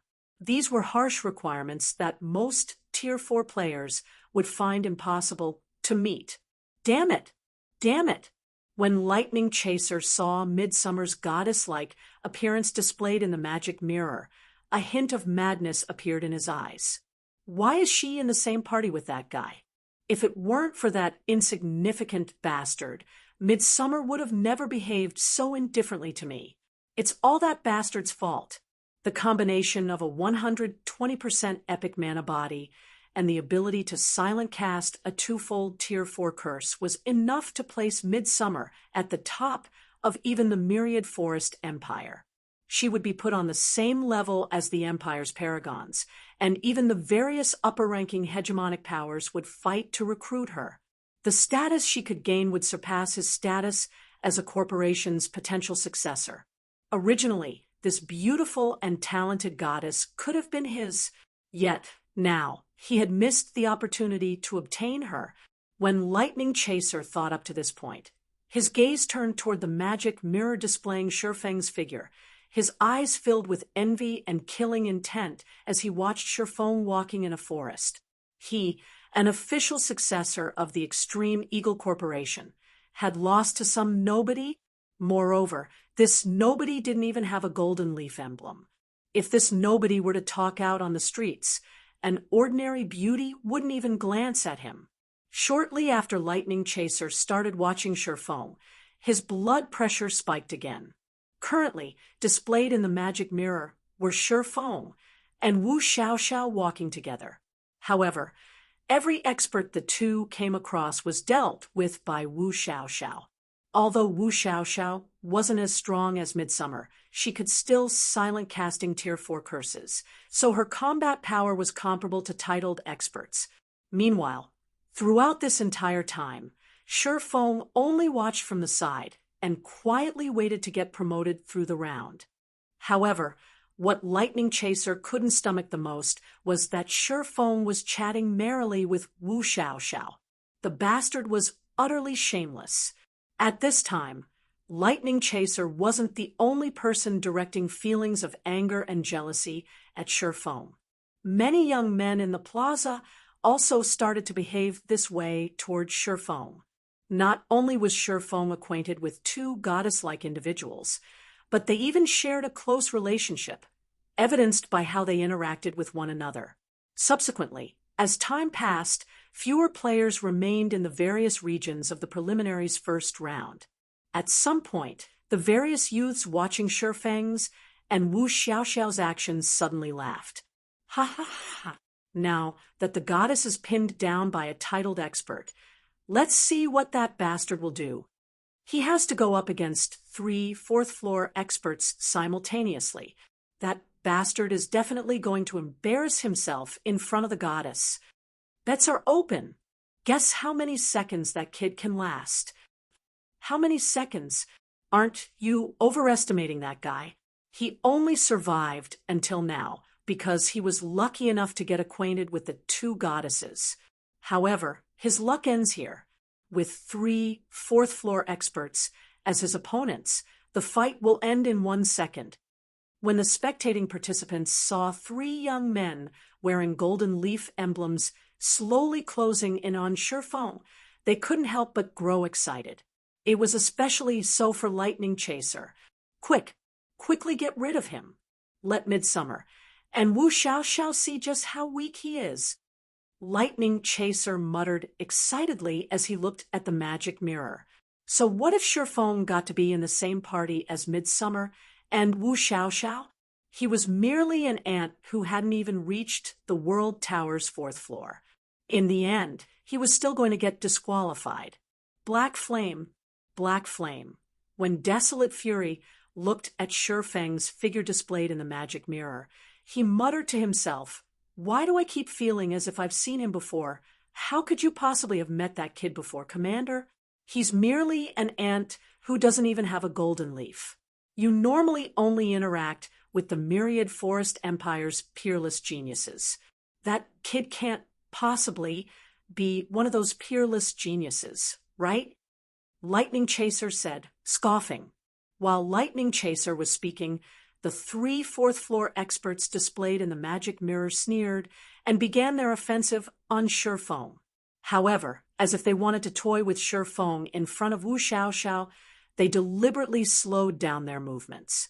Then, when they were within 10 yards of Shifeng, all 3 attacked Shifeng simultaneously, one slashing with a long sword, another smashing with a warhammer, and another stabbing with a pair of daggers.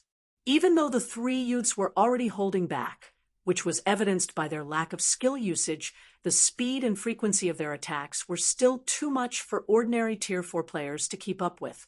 Moreover, all 3 of them attacked from Shifeng's blind spots. When the 3 youths' attacks were within 1 yard of reaching their target, Shifeng, who had remained motionless all this time, suddenly moved. Drawl swing. Sheath. Shifeng executed 3 simple movements, nearly in slow motion, in the eyes of the spectating participants. However, even though Shifeng's movements were slow and gentle, the 3 fourth-floor experts failed to react to his movements.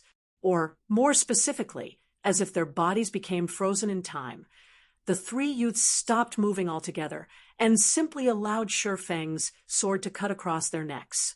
Even until their HP had fallen to 0, the 3 did not show the slightest bit of resistance.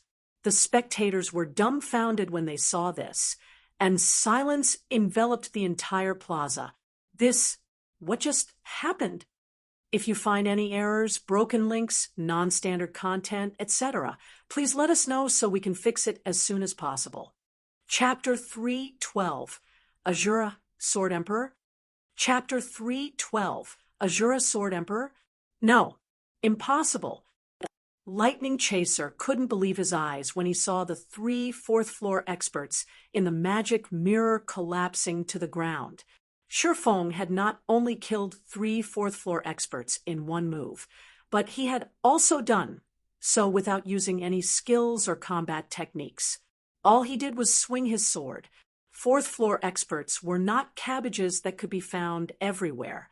They would be regarded as powerful experts in any city, unless there was an overwhelming gap in basic attributes. Even titled experts would need to put in some effort to kill an ordinary fourth-floor expert. After all, experts of this caliber would have all factors within their immediate vicinity under their control. They could also make perfect predictions of their opponent's attacks and take the necessary countermeasures. Unless they were targeted by a powerful AoE attack that couldn't be dodged, there was no way they could be killed instantly. Yet, 3 fourth-floor experts were killed by Shifeng, an ant who didn't have a golden leaf emblem, with only 1 slash. Even dreams would be more believable than this situation.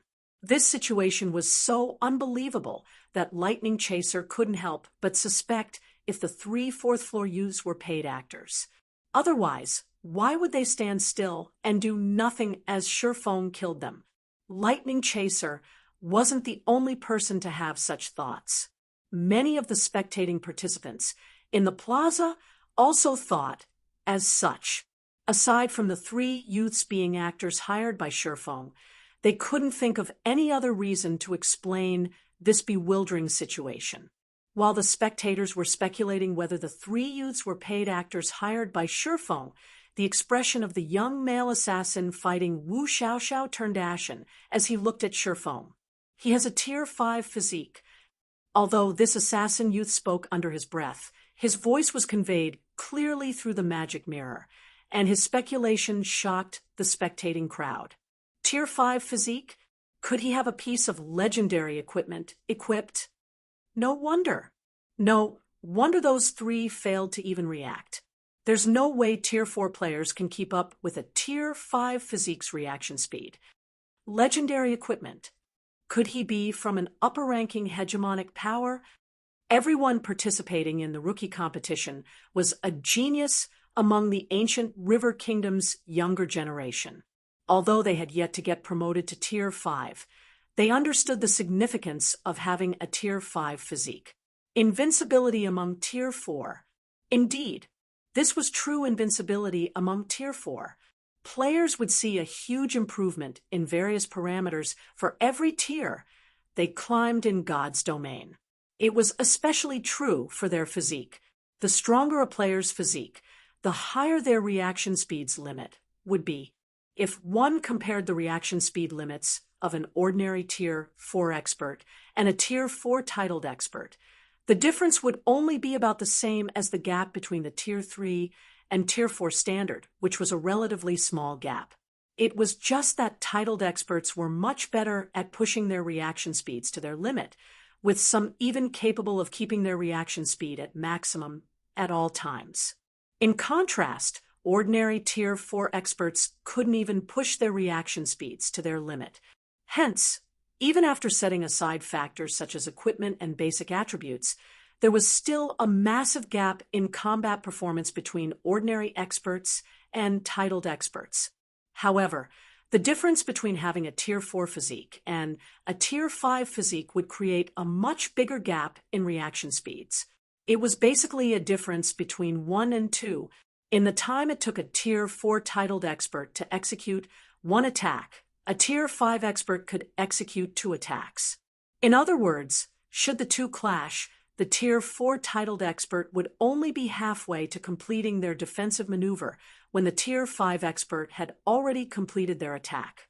The Tier 4 titled expert's body simply couldn't keep up with the speed of the Tier 5 player's attack. Just this point alone made it impossible for most Tier 4 players to go up against Tier 5 players. This was also why transcending tiers was such a difficult feat in God's domain. If players wished to fight opponents of a higher tier in God's domain, especially at the higher tiers, they'd need to have a legendary weapon or equipment, either that or Hall of Fame-level fragmented legendary equipment, at the very least. Otherwise, attempting such a challenge would be no different than committing suicide. Damn it! He's nothing but an ant who doesn't even have a golden leaf emblem. How can he have a piece of legendary equipment? Lightning Chaser went mad with jealousy as he looked at Shurfeng in the magic mirror. Legendary weapons and equipment served as foundations for the greater God's domain's various powers. They were so rare and precious that even the Tier 6 experts of hegemonic powers wouldn't necessarily have won. So, how could an ant who couldn't even conquer the World Tower's 4th floor own one?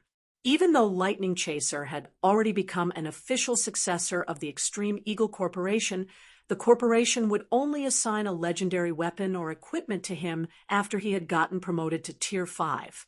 He couldn't get his hands on one at tier 4 even if he wanted to. After all, legendary weapons and equipment were extremely precious. Any one of them could be used to create a powerhouse capable of transcending tiers. Only after players had reached Tier 5 could they adequately protect the legendary weapon and equipment they owned. Apart from upper-ranking hegemonic powers, apex powers, and conglomerates, no other power would dare to put their legendary weapons and equipment in the hands of a Tier 4 player. While the spectating crowd was looking at Shurfeng, enviously, Desolate Era, who had remained silent all this time, suddenly gasped. "I remember now," Desolate Era exclaimed in realization. "I remember where I heard Black Flame's name from." Commander Lightning Chaser looked at Desolate Fury in confusion, failing to understand what was going through the other party's mind. So what if Desolate Era had heard Black Flame's name before?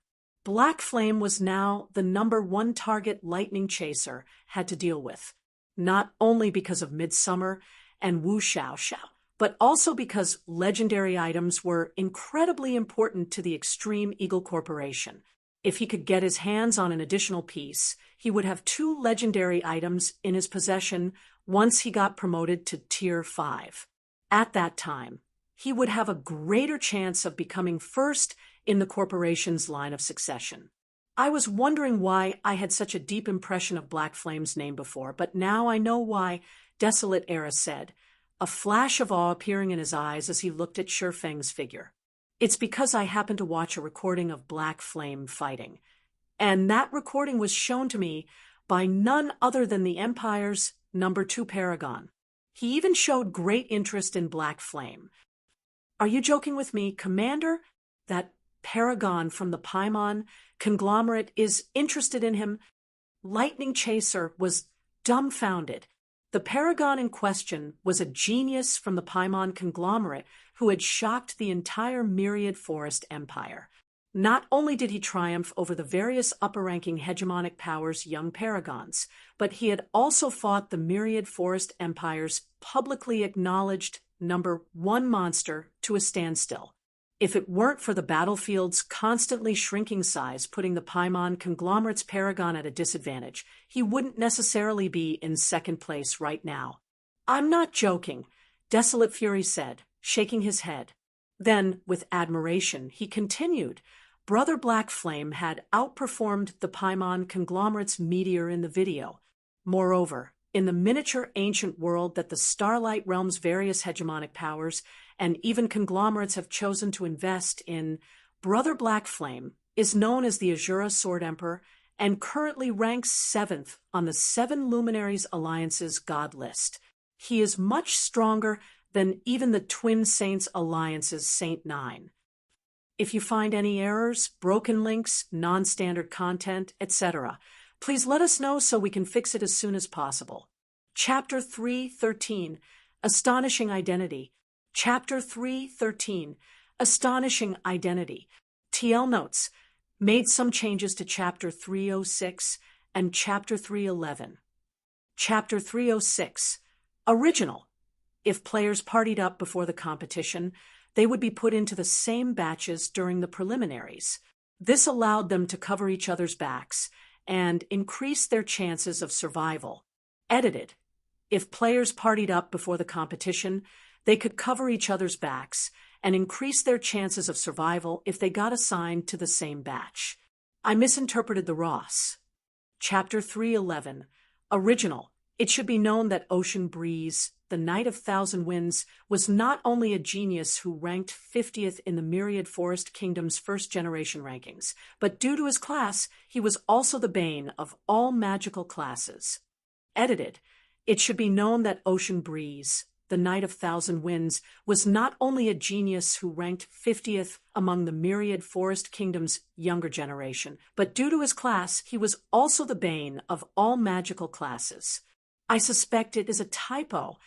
7th on the God list, recognized by the 7 Luminaries Alliance as the Azura Sword Emperor, stronger than even Saint 9, the information Desolate Fury revealed caused Lightning Chaser's mind to doubt his worldview, although Lightning Chaser understood every individual word said by Desolate Fury. These words pieced together made 0 sense to him. Setting the God list aside, just the fact that the 7 Luminaries Alliance was using a title to address a player meant that this player had already gained the Alliance's recognition. In other words, this player would be a titled expert recognized by the entire Greater Gods domain. But how could Black Flame, a person who didn't even have a golden leaf emblem, be a titled expert recognized by the 7 Luminaries Alliance? Moreover, he was stronger than even Saint 9, no matter how Lightning Chaser looked at it. This was simply a joke. It should be known that Saint 9 used to be one of the ancient River Kingdom's 10 great paragons. He had only withdrawn from the position after getting defeated by Saint 3.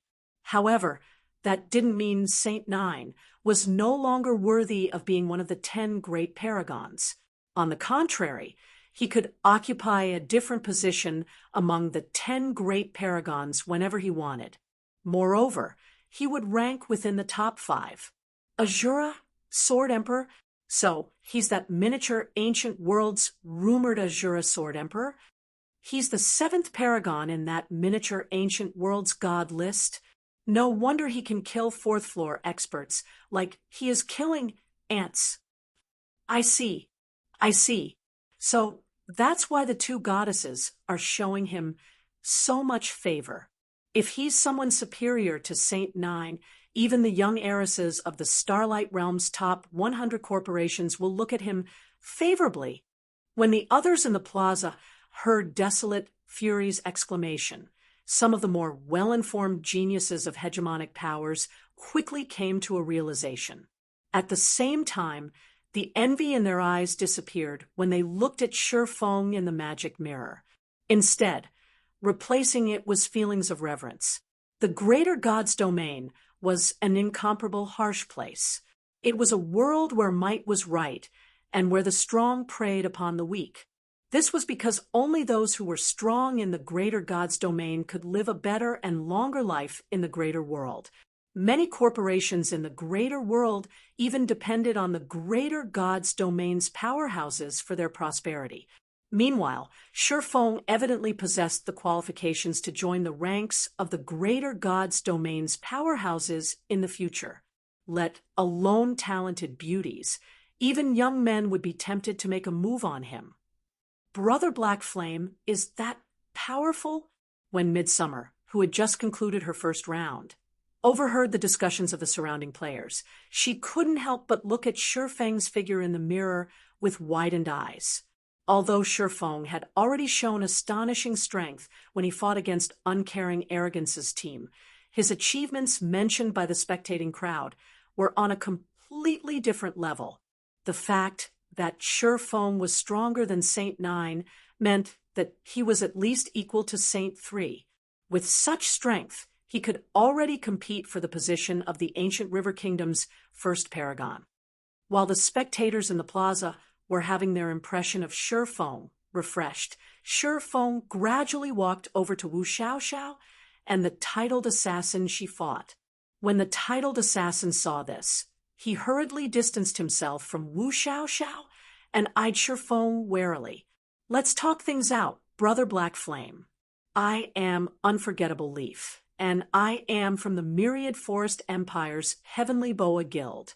What happened just now was just a misunderstanding. I don't have any intentions of being your enemy.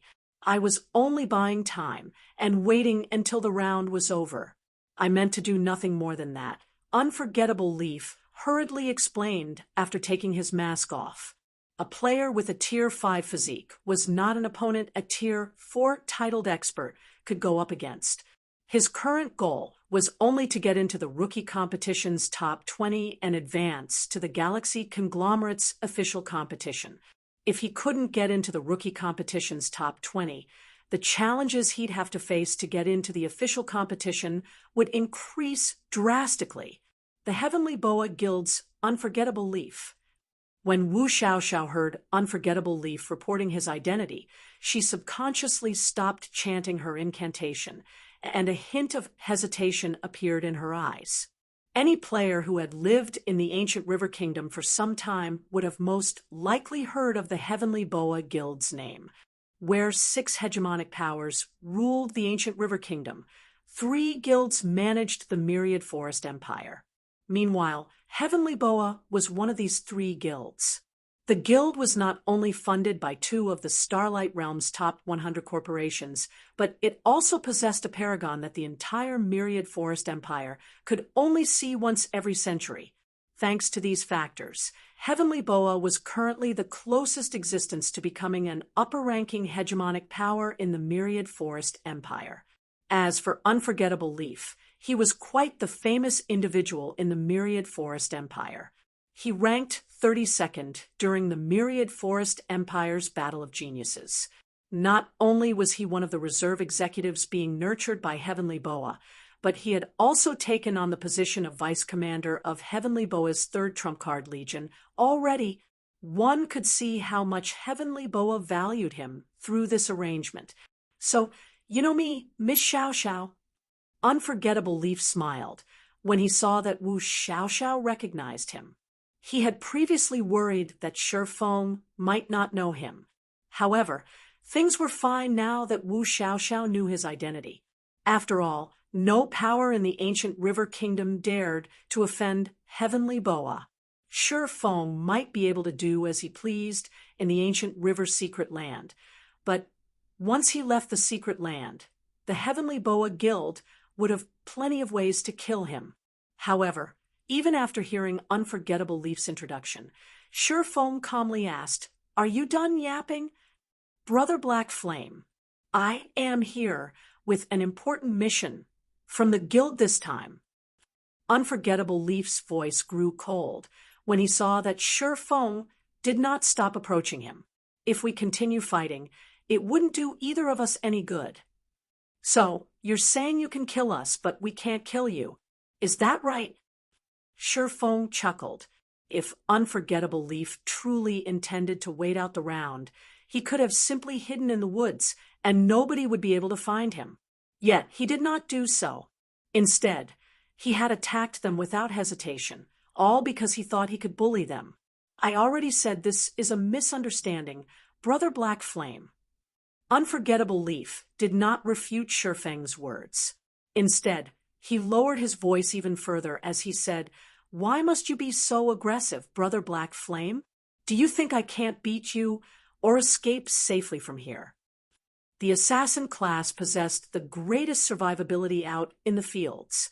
If an assassin's initial strike failed, they could simply run away, and nobody could catch up to them. Although Unforgettable Leaf was confident he could escape from Sure Feng, doing so would require him to use some of his trump cards. Hence, he had chosen to bear with Sure Feng. If he really made use of his trump cards, the only thing Sure Feng could do was watch him get away.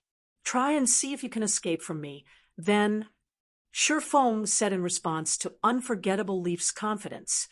Immediately afterward, a ripple of mana spread from under his feet, instantly covering a radius of 500 yards. Then, the shadow of a miniature world descended upon the covered area, isolating it from the outside world. Even the magic mirror in the plaza could no longer capture what was happening inside the affected area. World creation. If you find any errors, broken links, non-standard content, etc., please let us know so we can fix it as soon as possible. Chapter 314. True Swordsman. Chapter 314. True Swordsman World Creation.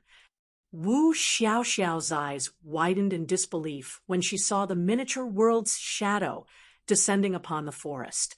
World creation was an ultimate technique that only an incredibly small number of Tier 5 magical class NPCs could perform. Meanwhile, any Tier 5 player capable of executing world creation would be invincible among players of the same tier. Although there were some peerless geniuses in the greater God's domain capable of using world creation at Tier 4, their world creation was incomplete. They could only exert a limited suppression on their opponents using the power of the world they created. They couldn't prevent their opponents from using the mana in the affected area. In comparison, a player who could perform a complete world creation could not only influence their opponent's ability to use ambient mana, but could also suppress their opponent's life rating. This was why Tier 5 players who had mastered world creation were known to be invincible at Tier 5. Life rating was the foundation of all creatures in God's domain, and players were no exception. So long as a player's life rating was weakened, not only would they face a serious reduction in basic attributes, but even their physique would plummet. It was essentially an overall reduction in combat power. In a fight between two Tier 5 players, adding world creation to one side was enough to separate the two players into two different levels. Meanwhile, as soon as Sure Feng's world creation took effect, Unforgettable Leaf's overall parameters instantly fell to the Tier 3 standard. At this time, Unforgettable Leaf most likely couldn't even beat an ordinary Tier 4 expert, let alone escape from the miniature world Sure Feng created. World creation was more like a super large magic barrier than a normal mana domain. Meanwhile, the walls of a complete world creation were something even Tier 5 players would have to expend significant effort to break through. With his life rating reduced to the Tier 3 standard, There was no way Unforgettable Leaf could do anything against it. While Wu Xiaoxiao was looking at Shifeng's world creation in disbelief, the spectators in the plaza were also experiencing a moment of shock. What happened? Why did the magic mirror stop working? What happened over there? I remember that the magic mirror can only observe areas up to a certain distance. If the selected area is too far, the magic mirror cannot observe it. But we are all on this floating island in the ancient river's secret land right now, so it shouldn't be possible for them to be outside the magic mirror's viewing range. No, there is another possibility. The magic mirror can only observe scenes in the same world. Since the magic mirror can't locate them, they should be in a different world from us. That shouldn't be possible, right? They're currently in the competition area. So how can they be teleported out of the competition area? Moreover, the magic mirror shouldn't show a blank image, even if they get teleported out of the competition area. It should continue showing the battlefield. No. There is one other possibility that can block the magic mirror's viewing without leaving the competition area. Could it be, do you mean world creation? The many players in the plaza started voicing all sorts of speculations when they saw the magic mirror suddenly failing to display the battle between Shifeng and Unforgettable Leaf. Unforgettable Leaf was ranked 32nd among the myriad Forest Empire's younger generation geniuses. He might not be as strong as the ancient River Kingdom's 10 great paragons, but nobody could stop him out in the fields if he focused on escaping. Meanwhile, should Unforgettable Leaf successfully get away, Shifeng's group of 3 would have to be very concerned in subsequent rounds of the rookie competition. The assassin class's strong suit was not direct combat. Instead, the class shined in assassination techniques. Relying on these assassination techniques, an assassin could even kill players of a higher tier. After all, if a Tier 5 player received a vital hit from a Tier 4 player and got heavily injured, unless there was a massive difference in levels and basic attributes, it was entirely possible for the Tier 4 player to deal enough damage to kill the Tier 5 player before the latter could recover. Previously, Unforgettable Leaf had fought Wu Xiaoxiao head-on from beginning to end. He never showed the assassin class's true capabilities and simply thought of having Wu Xiaoxiao watch how Shifeng got killed. Otherwise, with Wu Xiaoxiao's vastly inferior combat standards, Unforgettable Leaf could have long since killed Wu Xiaoxiao. Commander, do you think Black Flame has really mastered world creation? The female cleric from the Purple Melody Alliance asked Desolate Fury when she saw the magic mirror's black screen, her eyes full of yearning. World creation was a goal all magical class players in God's domain dreamed of achieving. Anyone who could master world creation would be highly valued by the various hegemonic powers. They would also be given an elder's seat immediately if they joined a hegemonic power, even if they were only at Tier 5. It should be a complete world creation, Desolate Fury said, a hint of envy in his eyes. Although the magic mirror isn't a powerful observation tool, it is made using magic that has been passed down from primordial times. An imperfect world creation isn't enough to stop it. So what if he knows world creation? Lightning Chaser suddenly smiled. Do you really think he can kill that Unforgettable Leaf with only this much? Have you too forgotten what Unforgettable Leaf's title is? Even the 6th Paragon had to expend quite a lot of effort to kill him during the Battle of Geniuses. If not for the dueling arena being overly small, Unforgettable Leaf might have even survived until the end of the round. Lightning Chaser admitted that he could no longer afford to clash against Shifeng. Shifeng having strength that surpassed Saint 9 meant the various hegemonic powers would definitely extend an olive branch to him. Even upper-ranking hegemonic powers would most likely try to recruit him. Although the extreme Eagle Corporation's influence and strength in the greater God's domain were above ordinary hegemonic powers, it was still significantly inferior to upper-ranking hegemonic powers. If Shifeng were to join an upper-ranking hegemonic power, he would most likely be put in a high position. In that case, Lightning Chaser could no longer afford to offend Shifeng. However, it was a different story for Unforgettable Leaf. Unforgettable Leaf was a future executive of the Heavenly Boa Guild. Meanwhile, Heavenly Boa was an existence with great prospects of becoming an upper-ranking hegemonic power in the future. So, Unforgettable Leaf did not have any reasons to fear Shifeng.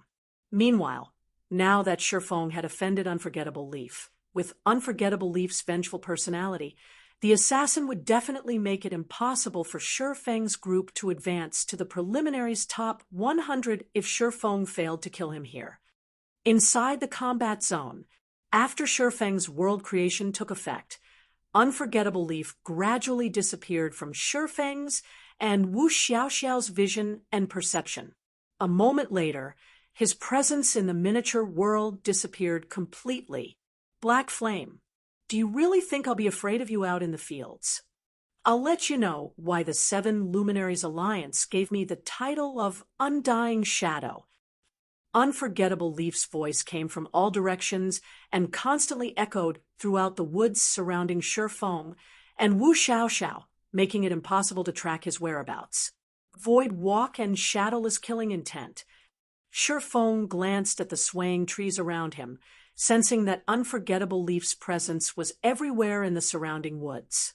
Yet at the same time, the assassin was like a ghost that did not exist. Moreover, Shifeng could feel the killing intent that filled the air around him. It felt as if a dagger could pop out from anywhere to stab him at any time. If the average person were subjected to this situation, they would have to constantly keep their minds focused on their surroundings. Under such pressure, they would expend concentration rapidly, and they wouldn't be able to stay in battle for very long. Take Wu Xiaoxiao, for example. Even though she wasn't moving her body, her complexion had turned pale, an indicator that she was exhausting her concentration rapidly. That's right. I was originally saving this move for when I am competing for the top 10, since using it places a huge burden on my mind. But now, I'll test it on you too. When Unforgettable Leaf looked at Shifeng standing still from the void, he couldn't help but laugh maniacally. World creation was indeed a powerful technique. However, it had little effect on experts who had mastered Void Walk. This was because Void Walk allowed its user to travel out of their original world and traverse in the void, making it impossible for the players in the original world to perceive the user's location. Players going against a Void Walk user couldn't even attack the latter. They could only wait for the Void Walk user to leave the void and attack them first. However, Unforgettable Leaf did not need to leave the void to attack Shifeng. He simply needed to launch mental attacks from absolute safety. Void Walk. When Wu Xiaoxiao heard Unforgettable Leaf's unabashed admission, her expression became even more gloomy. Void Walk was a technique comparable to world creation. Once mastered, a player could freely come and go from a battlefield. While Wu Xiaoxiao was falling into despair, Shifeng suddenly turned to look at a nearby treetop. Do you really think a measly Void Walk is enough to keep you safe from me? After saying so, Shifeng suddenly disappeared and reappeared before the treetop he had eyed previously. Then, he unsheathed the Winter of Eternal Night and brandished it against the treetop. Immediately, over a dozen sword lights formed and converged into a single point, the convergence of sword lights shattering space. Swords transmigration. Suddenly, space interlaced, and Unforgettable Leaf, in the void, had his heart pierced. Unforgettable Leaf wore a look of shock and confusion on his face, but as his HP bar had already depleted completely, he could do nothing but watch as his vision darkened and his body dispersed into countless particles of light. If you find any errors, broken links, non-standard content, etc., please let us know so we can fix it as soon as possible. Chapter 315, Kingdom Treasure Chest. Chapter 315, Kingdom Treasure Chest. TL Notes. Fixed a mistake in chapters 297-306, Annual Rookie Competition - Monthly Rookie Competition. Unforgettable Leaf. A peerless genius of the myriad forest empire's Heavenly Boa Guild.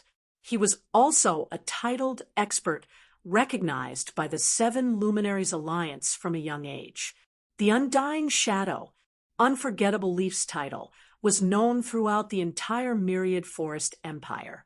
This was because during his battle against Impact Giant, the Empire's sixth paragon, during the Battle of Geniuses, Impact Giant had only managed to kill him after putting in a lot of effort and taking advantage of the arena's limited space.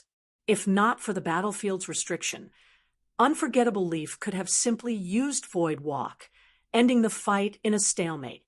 After the Battle of Geniuses, Unforgettable Leaf had even grasped the secret mental technique Shadowless Killing Intent. With the help of this secret technique, he didn't even need to find opportunities to re-enter the world and strike at his opponent. He could simply rely on Shadowless Killing Intent to exhaust his opponent's concentration. It wouldn't be an exaggeration to say that Unforgettable Leaf was invincible in the fields. Yet now, Shurfong had killed Unforgettable Leaf out in the fields. Moreover, he had executed his attack so quickly that Unforgettable Leaf had died in the void without being able to react in time. He killed him just like that. Wu Xiaoxiao's eyes widened in disbelief when she saw Unforgettable Leaf's body disappearing into the void. The void Unforgettable Leaf had dived into wasn't something that could be reached simply by shattering space. Instead, it was akin to an alternate world connected to the original world. Although the two worlds were connected, a world barrier separated them. The world barrier in question was much stronger than even the world barrier of the miniature world created using world creation.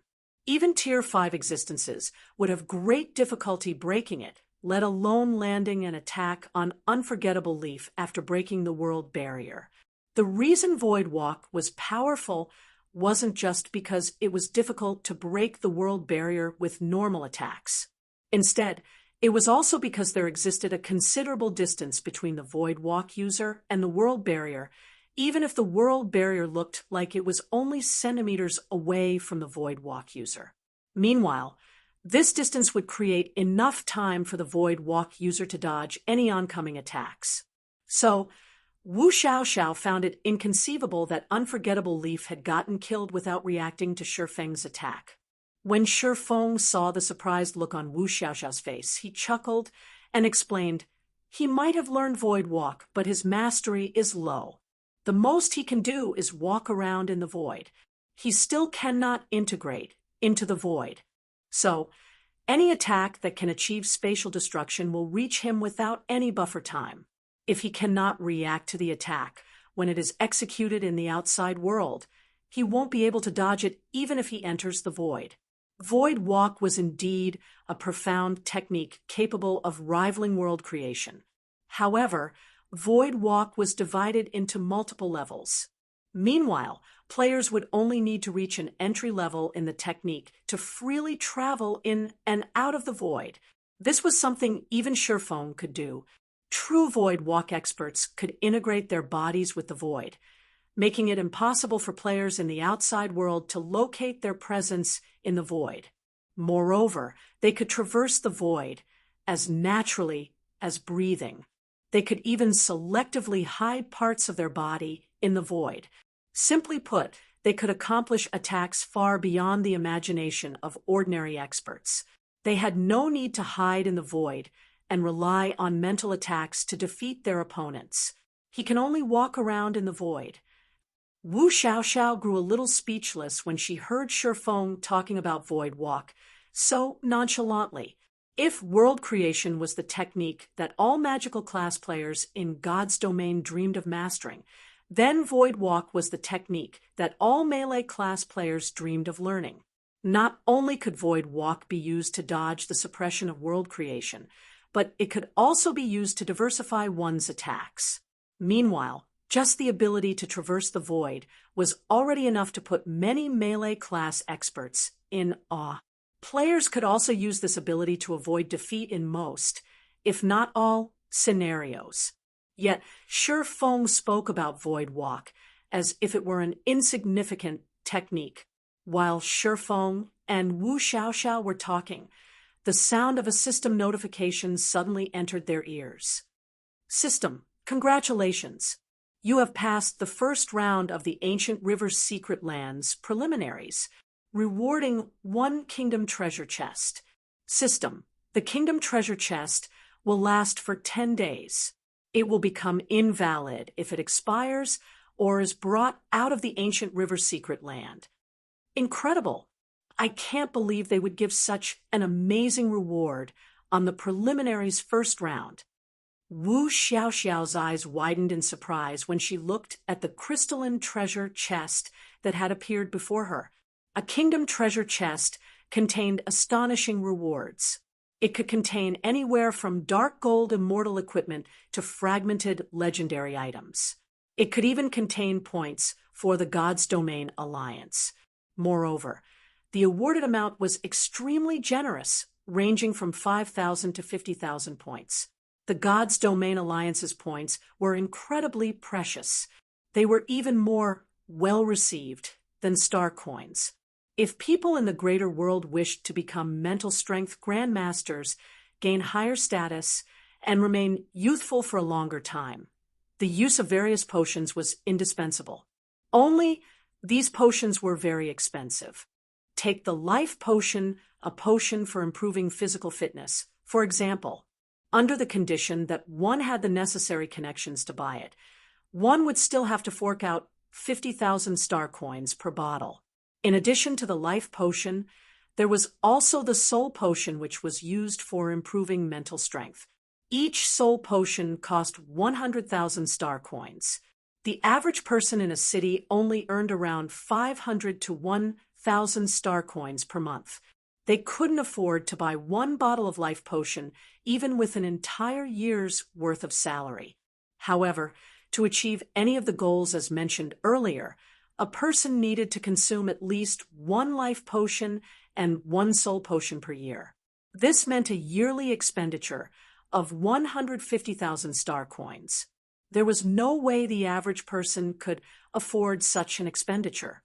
Even after going under the Green God Corporation's wing, Wu Xiaoxiao guaranteed this yearly minimum requirement. If she wanted to increase her development speed, she could only rely on herself to purchase more potions. However, earning such a significant sum of star coins was easier said than done.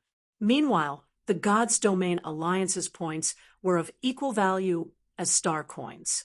In other words, if she had 50,000 points, she could exchange 1 bottle of life potion or other precious resources. Moreover, she could do so directly through the God's Domain Association. She wouldn't need to look for interested sellers or worry about getting fleeced. So, the fact that she could potentially get 5,000 to 50,000 points in the preliminaries first round was simply amazing. Even if she was unlucky and only received 5,000 points, that would still be several years' worth of the average person's salary in the greater world's various cities. This kind of reward is normal.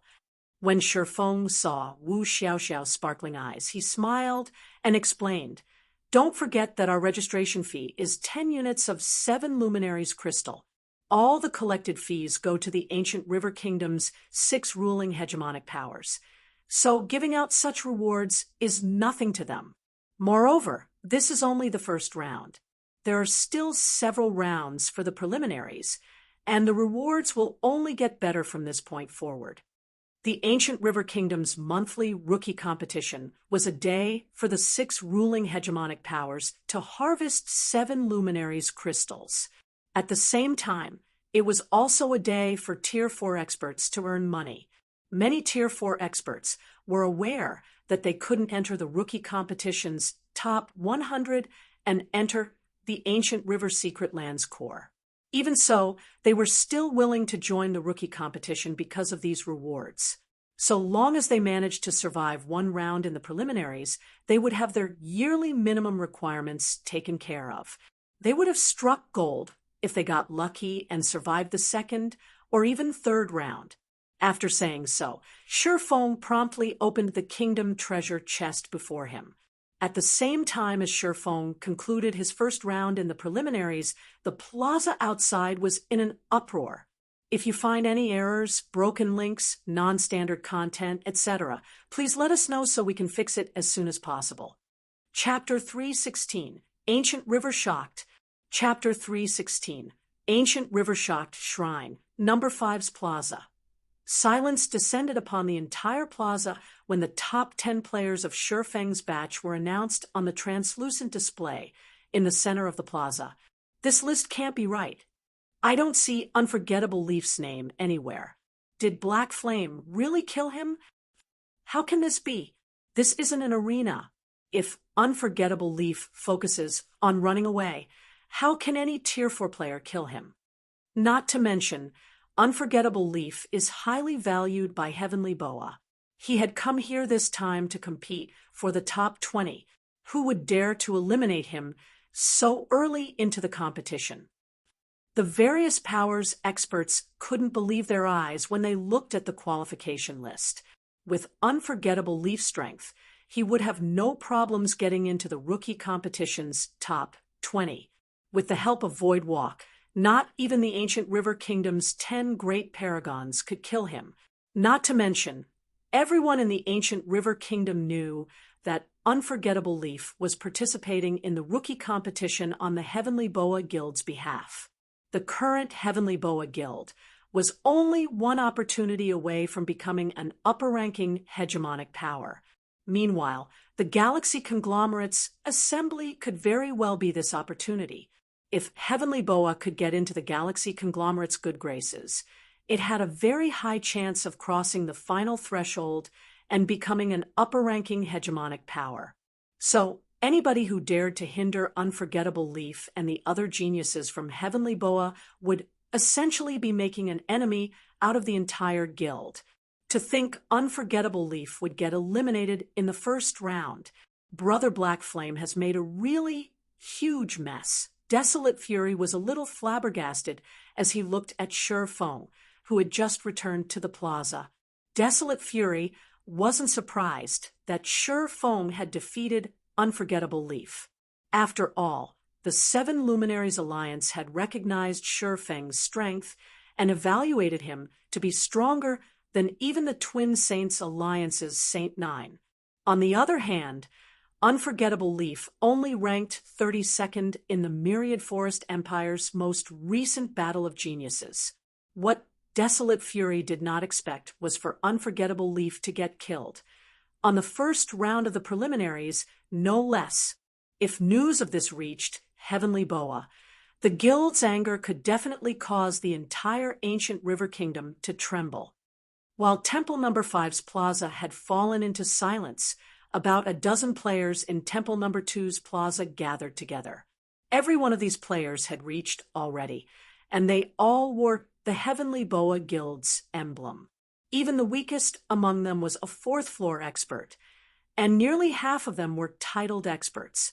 After these Heavenly Boa members grouped up, a female ranger approached them a moment later. The ranger had pink hair that reached down to her waist.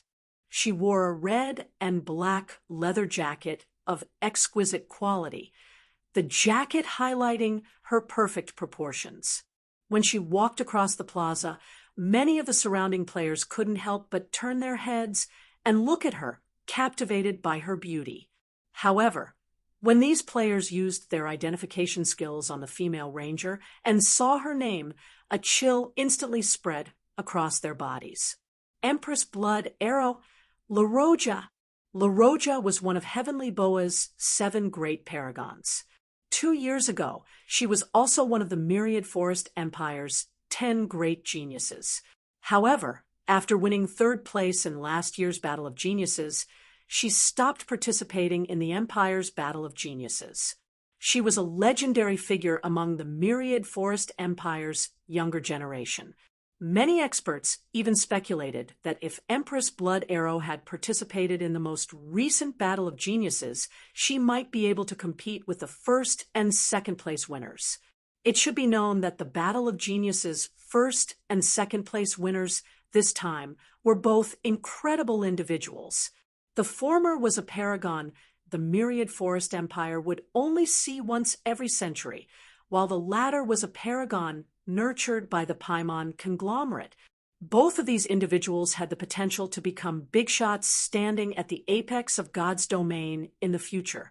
After approaching the group of Heavenly Boa members, LaRoja scanned the group before asking with a dissatisfied expression, "What did you call me here all of a sudden?" "Lady LaRoja, we just received news that Unforgettable Leaf got eliminated in the first round," a male guardian knight said tentatively. "Eliminated in the first round?" LaRoja was evidently surprised by this news. Is it one of the ancient River Kingdom's paragons? Or did the paragons of other kingdoms make a move? Unforgettable Leaf was one of the geniuses receiving priority training from Heavenly Boa. He might not be exceptionally strong, but he had learned the Void Walk technique.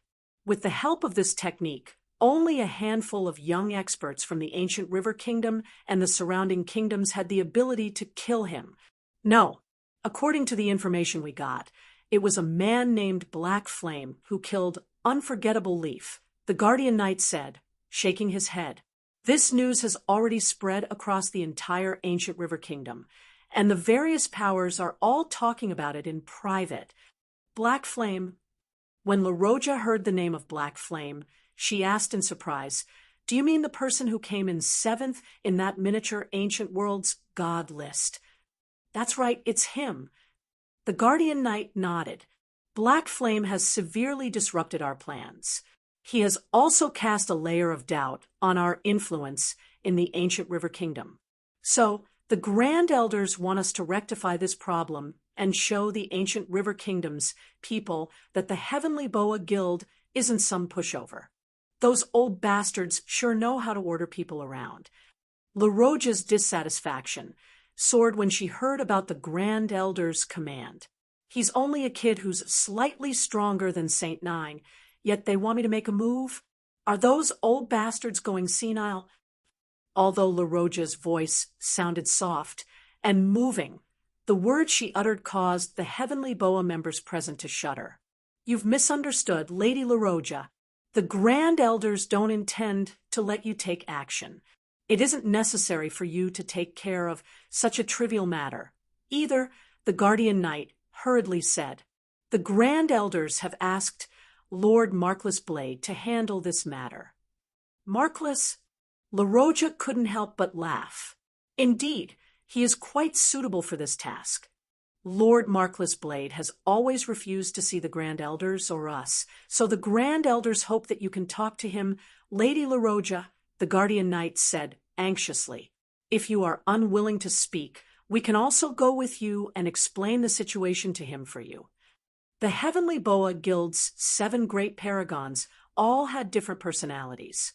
Among them, Markless Blade was the craziest. Besides LaRoja and a few others in the guild, Markless Blade refused to listen to anybody else. This situation gave the guild's Grand Elders a huge headache. However, the guild's Grand Elders couldn't do anything about it. Markless Blade was not only one of Heavenly Boa's 7 great paragons, but also the newly appointed vice commander of the Star Lake Legion's Madwoman Red Frost. So, he had the qualifications to act so arrogantly. "Okay, come with me, then. However, it is up to you whether you can persuade him to act." LaRoja had her interest piqued. Immediately, she spent some 7 luminaries crystals and teleported to another temple's plaza with the other Heavenly Boa members. If you find any errors, broken links, non-standard content, etc., please let us know so we can fix it as soon as possible. Chapter 317, Tier 5 Magic Equipment. Chapter 317, Tier 5 Magic Equipment. Over a dozen streaks of light descended upon Temple No. 8's plaza as LaRoja and the other Heavenly Boa members arrived. Many players had come to participate in the rookie competition this time, so there was a huge crowd outside, every temple in the ancient river's secret land's outer perimeter, and temple number 8 was no exception. When La Roja's group arrived via teleportation, the many players in the plaza couldn't help but turn to look at them out of curiosity. Crap! Why is Empress Blood Arrow here?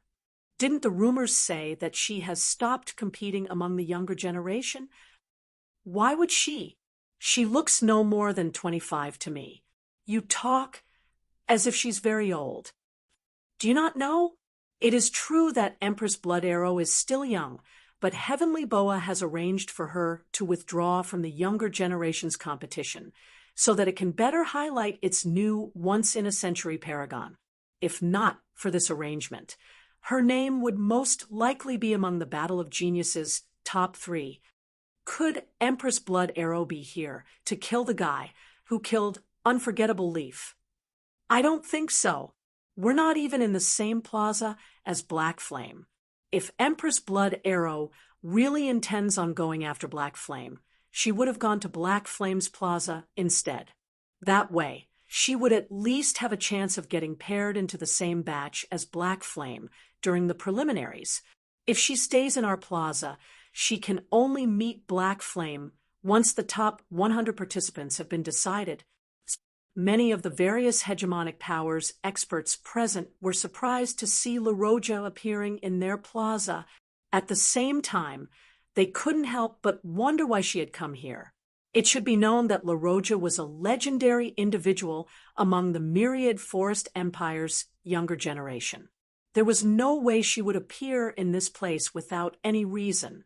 Subsequently, La Roja and her entourage could be seen approaching a sloppy man lying under the shade of a tree in the plaza.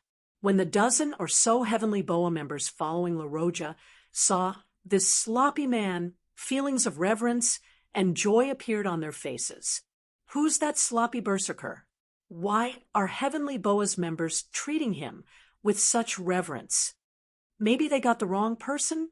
I saw that guy's performance just now, and he only got through the preliminaries first round because he got lucky and didn't come across anyone throughout the entire round. Otherwise, with the tattered equipment he is wearing, any player he came across could have easily eliminated him. The surrounding crowd grew puzzled when they saw Heavenly Boa's young experts behaving respectfully to the sloppy man. The sloppy man was not only old, looking like he was already nearing his mid-30s, but he also didn't exude the slightest bit of aura. He didn't have any decent weapons and equipment on him, either. It wouldn't even be an exaggeration to say that he was inferior to ordinary Tier 4 players, let alone Heavenly Boa's members. Logically, it should be impossible for the sloppy man to have any connection with Heavenly Boa's young geniuses. Wait, I've seen him before. I think he's Markless Blade, one of Heavenly Boa's 7 great paragons.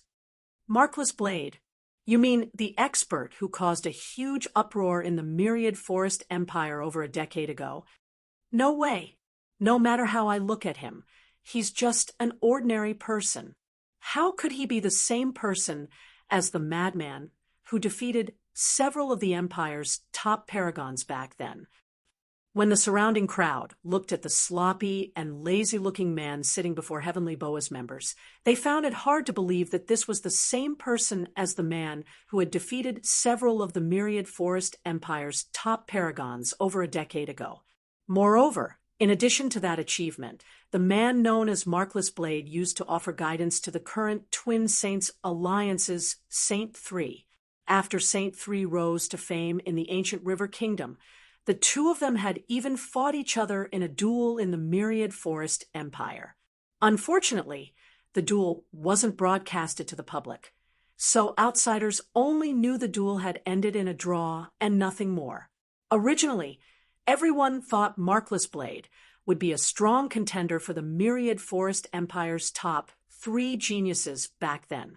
However, to many players' disappointment, Markless Blade never participated in the myriad Forest Empire's Battle of Geniuses. Meanwhile, the current Markless Blade was like a completely different person compared to his past self. Not only did he have no vigor whatsoever, but even his life rating felt incredibly low. It was as if his soul had been severely damaged, and he was nowhere near as strong as before. Lord Markless Blade. When the young guardian knight from Heavenly Boa looked at the dull and sloppy man before him, he couldn't help but grow puzzled and worried. The current Markless Blade had no aura whatsoever, and even a youngster like him could see that Markless Blade's posture was full of holes. He found it very hard to believe that such a person had managed to fight the Twin Saints Alliance's Saint 3 to a standstill. Even you are here, LaRoja. Markless Blade said as he glanced at LaRoja and the young guardian knight who had walked up to him. It seems those grand elders have a job for me. Huh?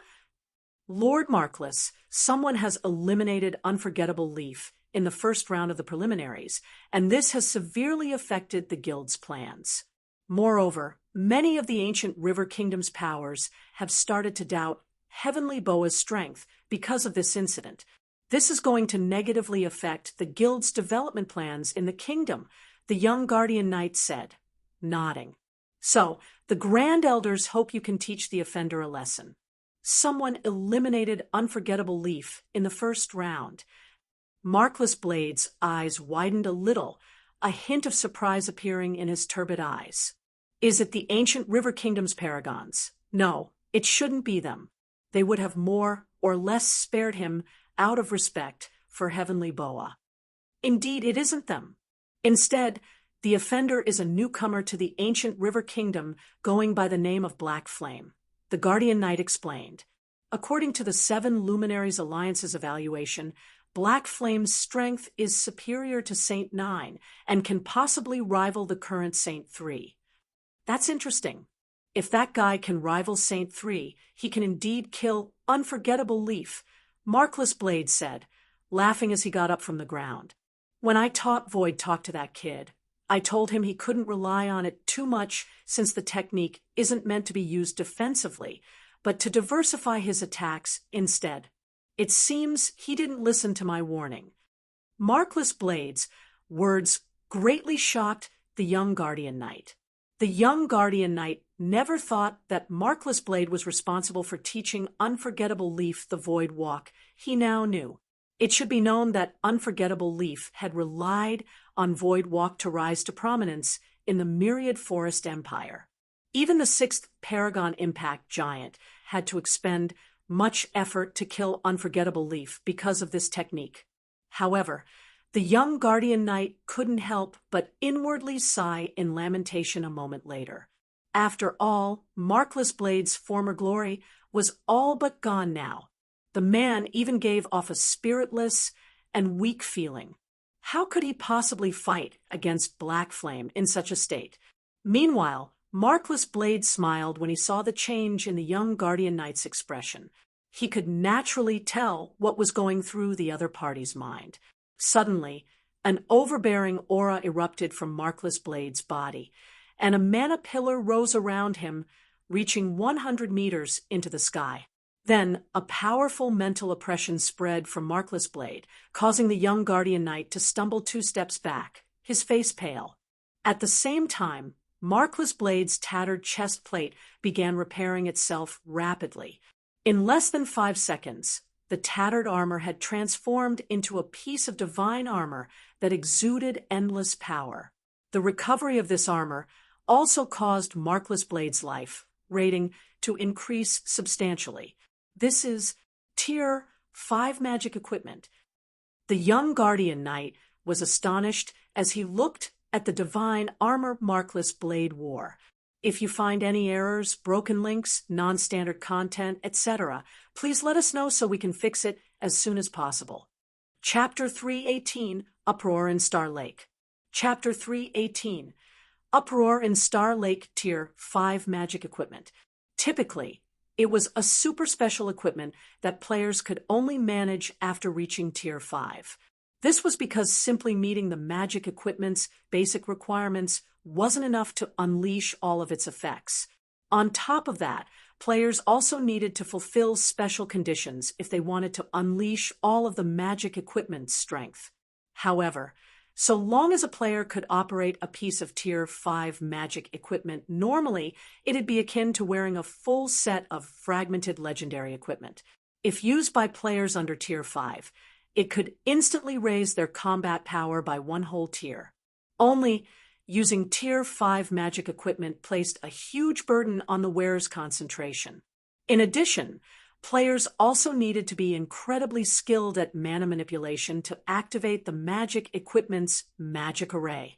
These harsh conditions made it so that even among Tier 5 players, few could actually use Tier 5 magic equipment. So, it was even less likely for players beneath Tier 5 to use Tier 5 magic equipment.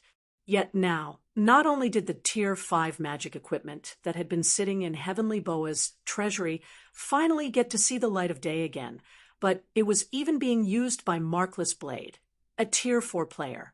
A legend, the young Guardian Knight felt that he had just seen the beginnings of a new legend. With Markless Blade's current strength, he could even try to compete for the top 3 positions of Myriad Forest Empire's Battle of Geniuses, let alone defeat the Ancient River Kingdom's Saint 3. He also wouldn't have any trouble getting into the top 20 of the Ancient River Kingdom's rookie competition this time. Moreover, this was after taking into account the paragons of other kingdoms and empires secretly participating in the competition. Meanwhile, after revealing his Tier 5 magic equipment, Markless Blade glanced at the young Guardian Knight and proudly said, "Go back and tell those Grand Elders that I will take care of Black Flame during the official competition. I will let everyone in the Ancient River Kingdom know the terror of the Heavenly Boa Guild." Markless Blade's words were very domineering, and his voice echoed throughout the entire plaza. Everyone in the plaza heard him loud and clear, and they couldn't help but be shocked by his proclamation. Crap! What's going on? Are we going to see a 1v1 at the Apex level? Tier 5 magic equipment. I can't believe someone can use Tier 5 magic equipment at Tier 4. Amazing! This is simply amazing. As expected of the Heavenly Boa Guild, I really didn't think Markless Blade would reappear with such strength after going silent for so many years. You youngsters might not know it, but although Markless Blade has grown a little old in age, he had shocked the entire Myriad Forest Empire during his youth. The number of paragons he had defeated in the Myriad Forest Empire is well over 10, if he hadn't attracted too much attention back then, causing Heavenly Boa to hide him. He could have easily entered the top 5 of the Empire's most recent Battle of Geniuses. Many youths in their early 20s were shocked by the terrifying aura Markless Blade revealed shocked, and they couldn't help but wonder about his background. Meanwhile, geniuses who belonged to the same generation as Markless Blade began proudly explaining Markless Blade's history to these young geniuses. Before even reaching 20 years of age, Markless Blade had already become famous throughout the Myriad Forest Empire. At 24, he had secured second place in the Myriad Forest Empire's Battle of Geniuses, shocking the entire empire. At 27, he had participated in the 100 Nations Paragon Battle. Unfortunately, he had offended the paragon of an upper-ranking hegemonic power at the time, so the Heavenly Boa Guild had no choice but to hide him and keep him out of the public's eyes. At 30, he joined Star Lake City's Star Lake Legion. Although he was nothing more than an ordinary participant when he joined, he had recently gotten promoted to vice commander by Star Lake City's infamous madwoman Red Frost. Moreover, according to rumors, a significant part of why the Twin Saints Alliance's current Saint 3 had managed to gain his current achievements was because of Markless Blade's teachings. Now, after maintaining a low profile for so many years, Markless Blade had finally decided to stop hiding. Meanwhile, not only did he reveal himself to be capable of using a piece of Tier 5 magic equipment, but his epic mana body had also reached the legendary 120% completion rate. His achievements were already close to rivaling the Myriad Forest Empire's current first paragon. Star Lake City, God's Domain Association. Inside an advanced training room on the 500th floor, over 100 talented young men and women were frenziedly training in their attempt to improve their rankings in the City Legion's selection. They all hoped they could get a sufficiently high ranking and join the Star Lake Legion as official participants directly. At this time, though, some of these young men and women suddenly stopped their training one after another as they gathered around a beautiful young woman to discuss something. "Qianhen, have you heard about the news from the Star Lake Legion?" A cute girl who currently ranked in the top 100 of the selection asked as she looked at Thousand Scars. The Legion's Vice Commander Markless Blade appears to have challenged the Black Flame from your miniature ancient world.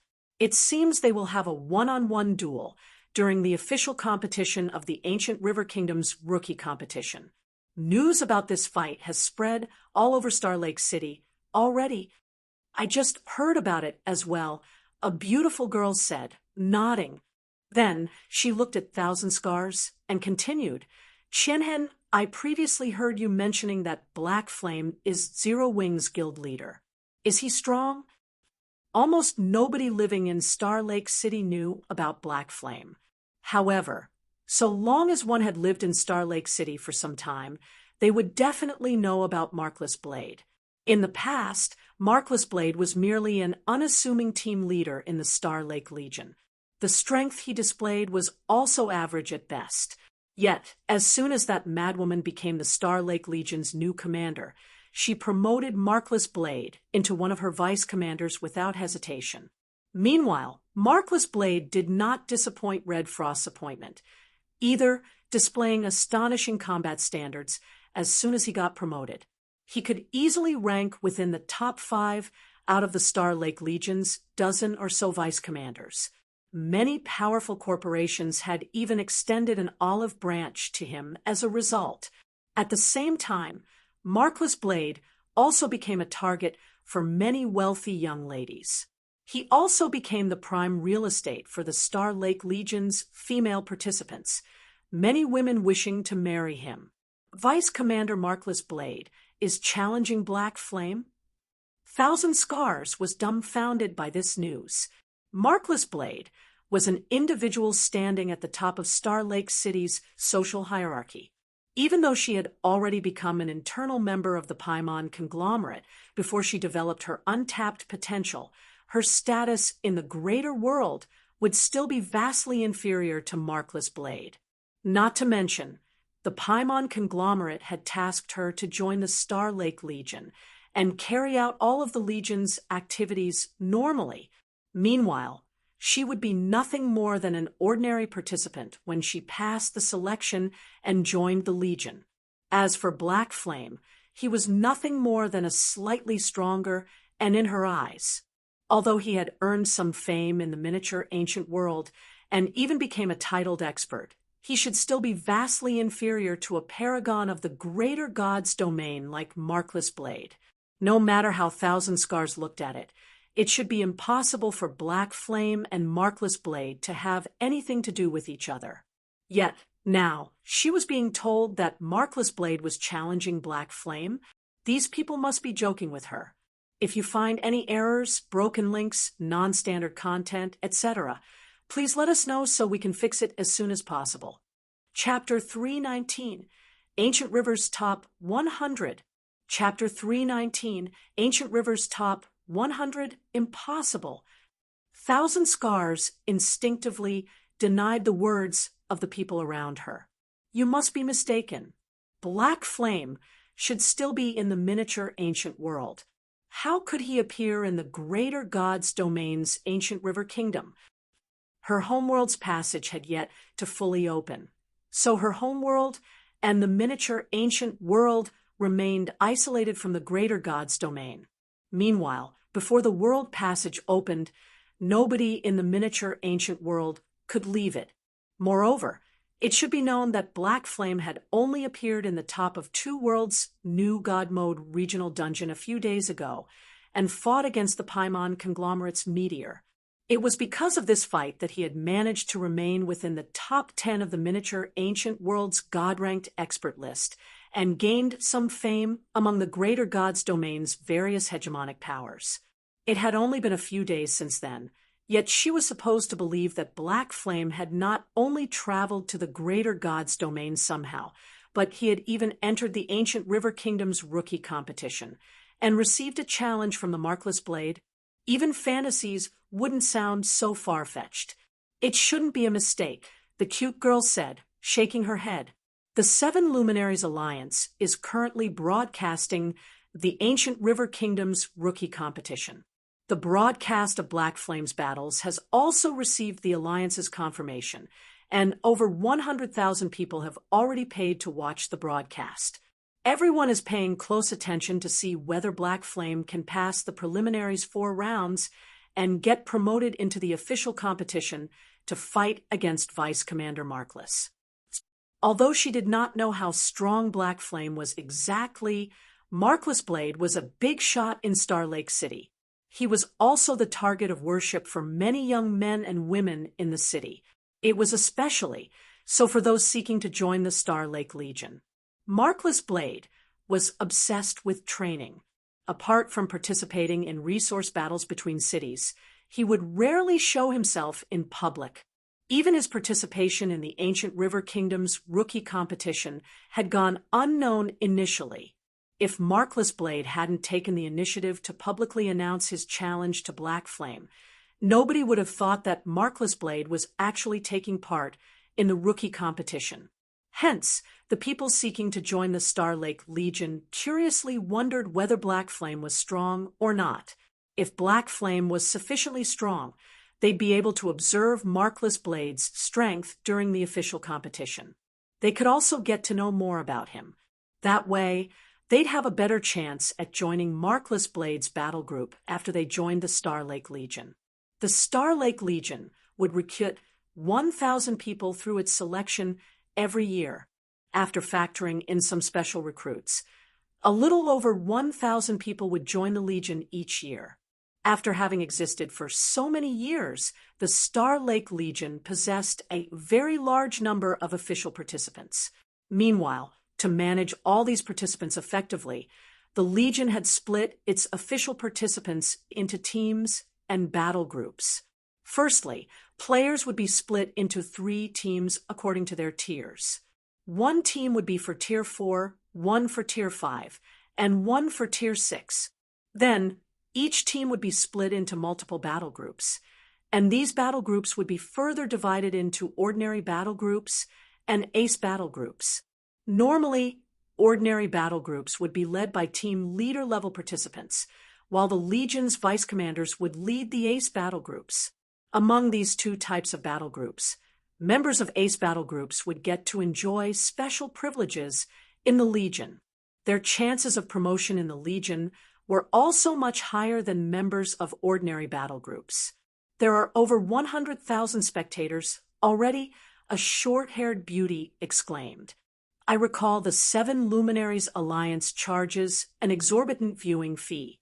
The price to spectate individuals starts at 10-star coins and increases depending on their popularity, and the person being spectated can get 10% of the earnings. If there are 100,000 spectators already, the number of spectators might increase to over 1 million by the time Black Flame makes it into the official competition. In addition to being one of the most ancient powers in the greater God's domain, the Seven Luminaries Alliance was also an information broker for all sorts of information. It had branches in the greater God's domain's various cities. So long as players paid the Alliance a fee, they could spectate the competitions organized by the greater God's domain's various kingdoms and empires. Meanwhile, the players being spectated would receive 10% of the generated profits, depending on the popularity of the player being spectated. The viewing fee the Seven Luminaries Alliance charged would also differ. For someone as famous as Markless Blade, it wouldn't even be strange for the Alliance to charge double their minimum. Because of this service, many top-tier experts who were famous in the greater God's domain didn't even need to join any corporation or power. By simply participating in battles and competitions taking place in the various kingdoms and empires, they could generate enough income to cause even corporations to grow envious. Currently, even though news of Markless Blade's challenge had just spread, over 100,000 people had already bought the viewing rights to watch the upcoming duel. It should be known that this was before Black Flame had even gotten promoted into the official competition. Once Black Flame successfully entered the official competition, the number of spectators could easily exceed 1 million. In that case, Black Flame could earn a minimum of 1 million star coins. For ordinary participants in the Star Lake Legion, it would take them at least 2 or 3 years to earn 1 million star coins. Yet, Black Flame could earn this sum in only one competition.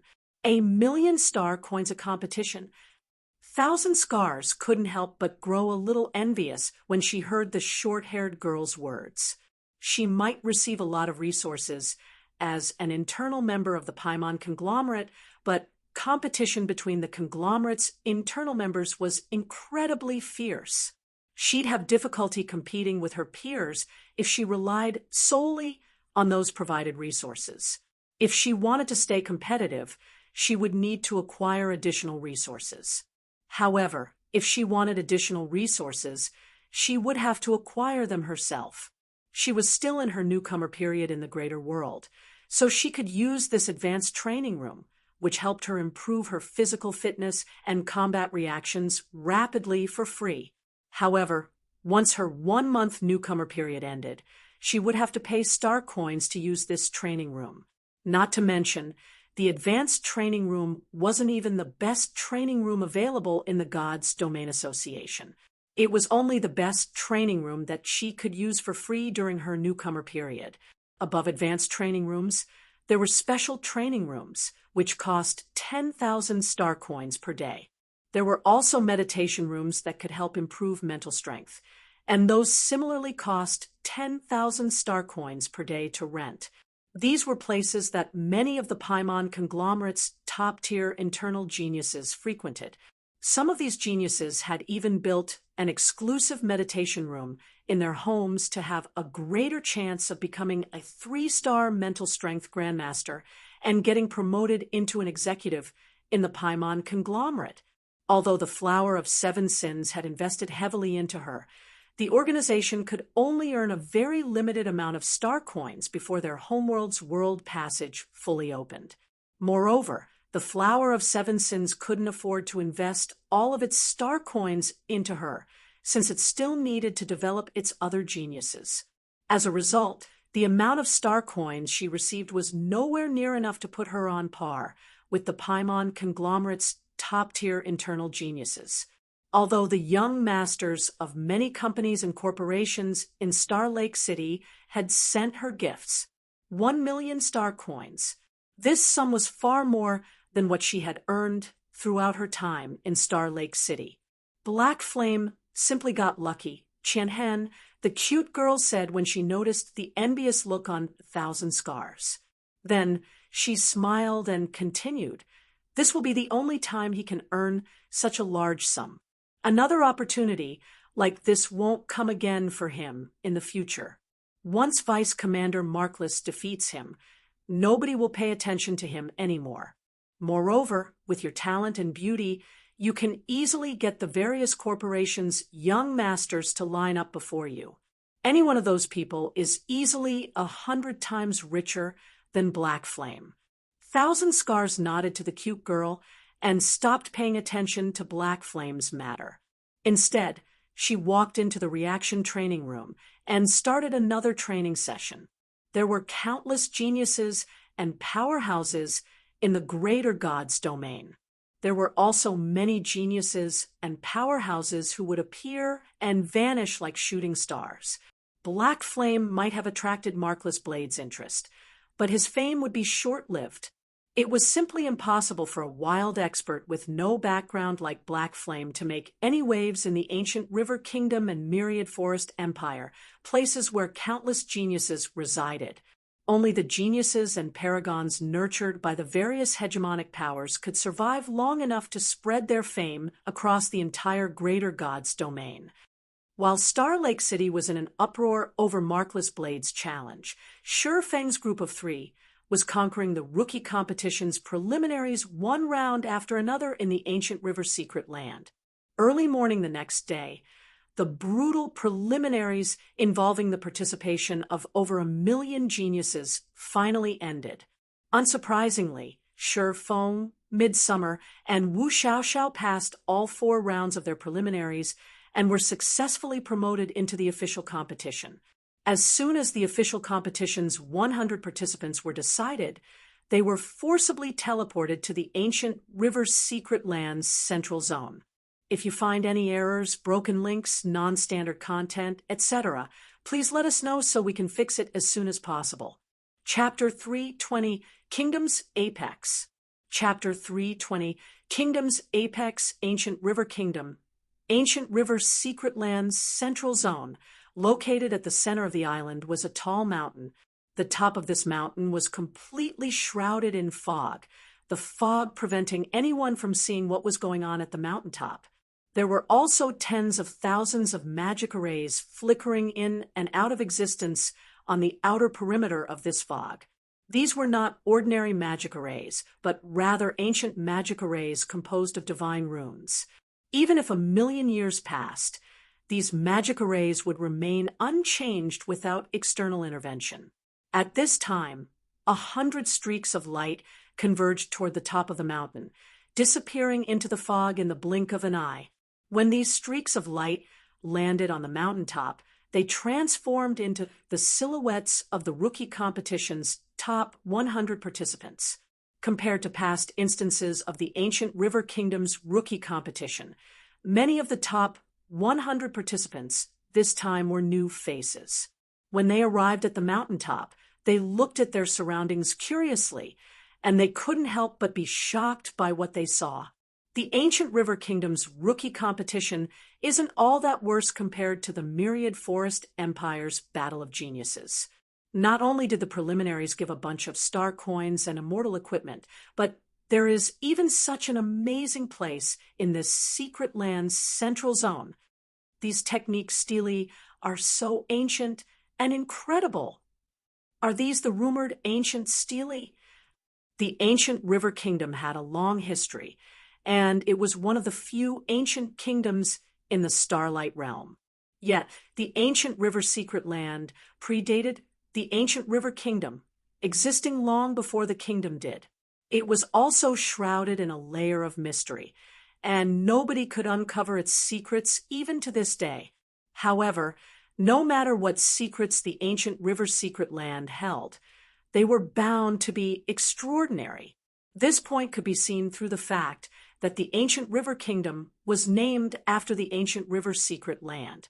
Although everyone participating in the Ancient River Kingdom's rookie competition had known beforehand that the Ancient River Secret Land was an extraordinary location, they didn't think it would be to such an extent.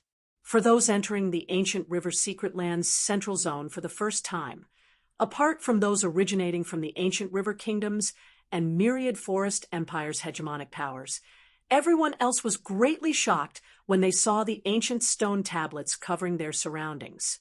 It was especially so when they saw the divine runes and images engraved on these stone tablets. Ancient stelae. These were stelae passed down from ancient times, and they recorded the combat techniques and mana techniques of gods. All of these recorded techniques were extraordinary, and many of the techniques currently in circulation were simplified versions developed based on these ancient techniques. The reason these techniques were simplified was that the mana techniques and combat techniques developed by gods were far too complex for most people to learn. Even among Tier 5 NPCs with remarkable intelligence, very few could learn these techniques. Moreover, the complexity of these techniques was not exaggerated in the slightest. Even the most inferior techniques recorded on these ancient stelae were at the level of god-ranked mana techniques and advanced silver combat techniques, while the majority were saint-ranked mana techniques and combat techniques rivaling gold combat techniques. Any player who could successfully learn a gold combat technique would be in existence standing at the apex of God's domain. Even the various upper-ranking hegemonic powers and apex powers would be willing to extend an olive branch to such individuals. Only in the expansive greater God's domain, experts capable of learning gold combat techniques were incredibly few. Their rarity could basically match that of divine artifacts. Of course, while gold combat techniques were incredibly difficult to learn, a bigger reason there were incredibly few experts who had managed to learn gold combat techniques was that not many powers owned a gold combat technique. Apart from apex powers and a minority of upper-ranking hegemonic powers, other powers did not have any way of letting their members learn gold combat techniques. So, upon seeing the ancient stele that covered the mountaintop, many of the first-time visitors here couldn't help but grow excited. It was especially so for the various independent experts. This was a learning environment that even the greater God's domain's apex powers would have difficulty providing, let alone the various hegemonic powers. What a bunch of country bumpkins. Do they honestly think they can learn the techniques on these stele so easily and without restrictions? Only independent players like them will be so naive. If the techniques here were so easy to acquire, the powers based in the neighboring kingdoms and empires would have long since taken action. There's no way they'd let the ancient river kingdoms' powers monopolize everything. Many of the experts originating from hegemonic powers looked at the excited independent experts around them in contempt. The fact that the ancient secret land's central zone housed a large number of ancient stele was no secret to the surrounding kingdoms and empires' hegemonic powers.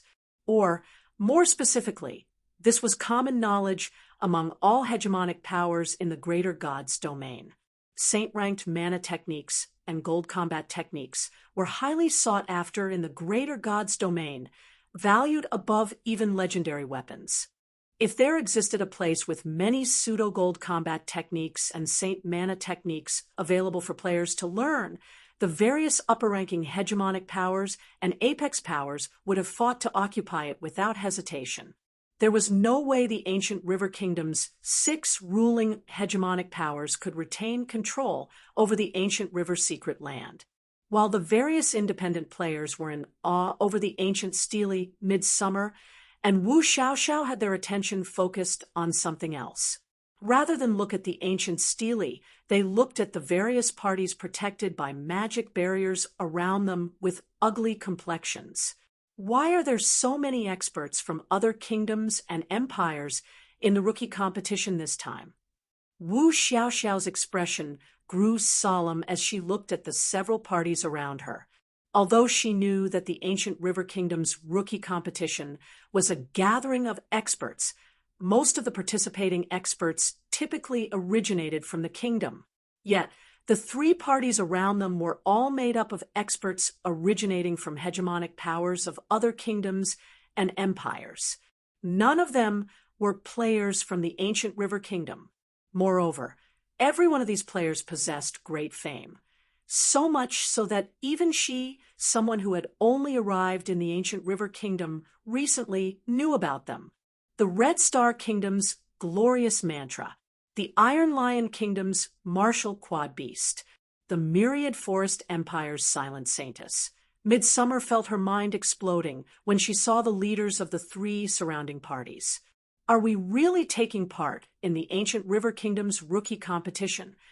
Glorious Mantra was a young male cursemancer, Martial Quad Beast was a muscular male summoner, and Silent Saintess was a masked young woman. These 3 people were all titled experts recognized by the 7 Luminaries Alliance. Every one of them possessed fame, rivaling the current Saint 3. It was just that these people were no longer part of the younger generation. Instead, they were older generation paragons who had retired from the younger generation 3 or 4 years ago. It was normally impossible to see all these veteran paragons gather in the same place. Yet this impossible situation had happened right before her very eyes.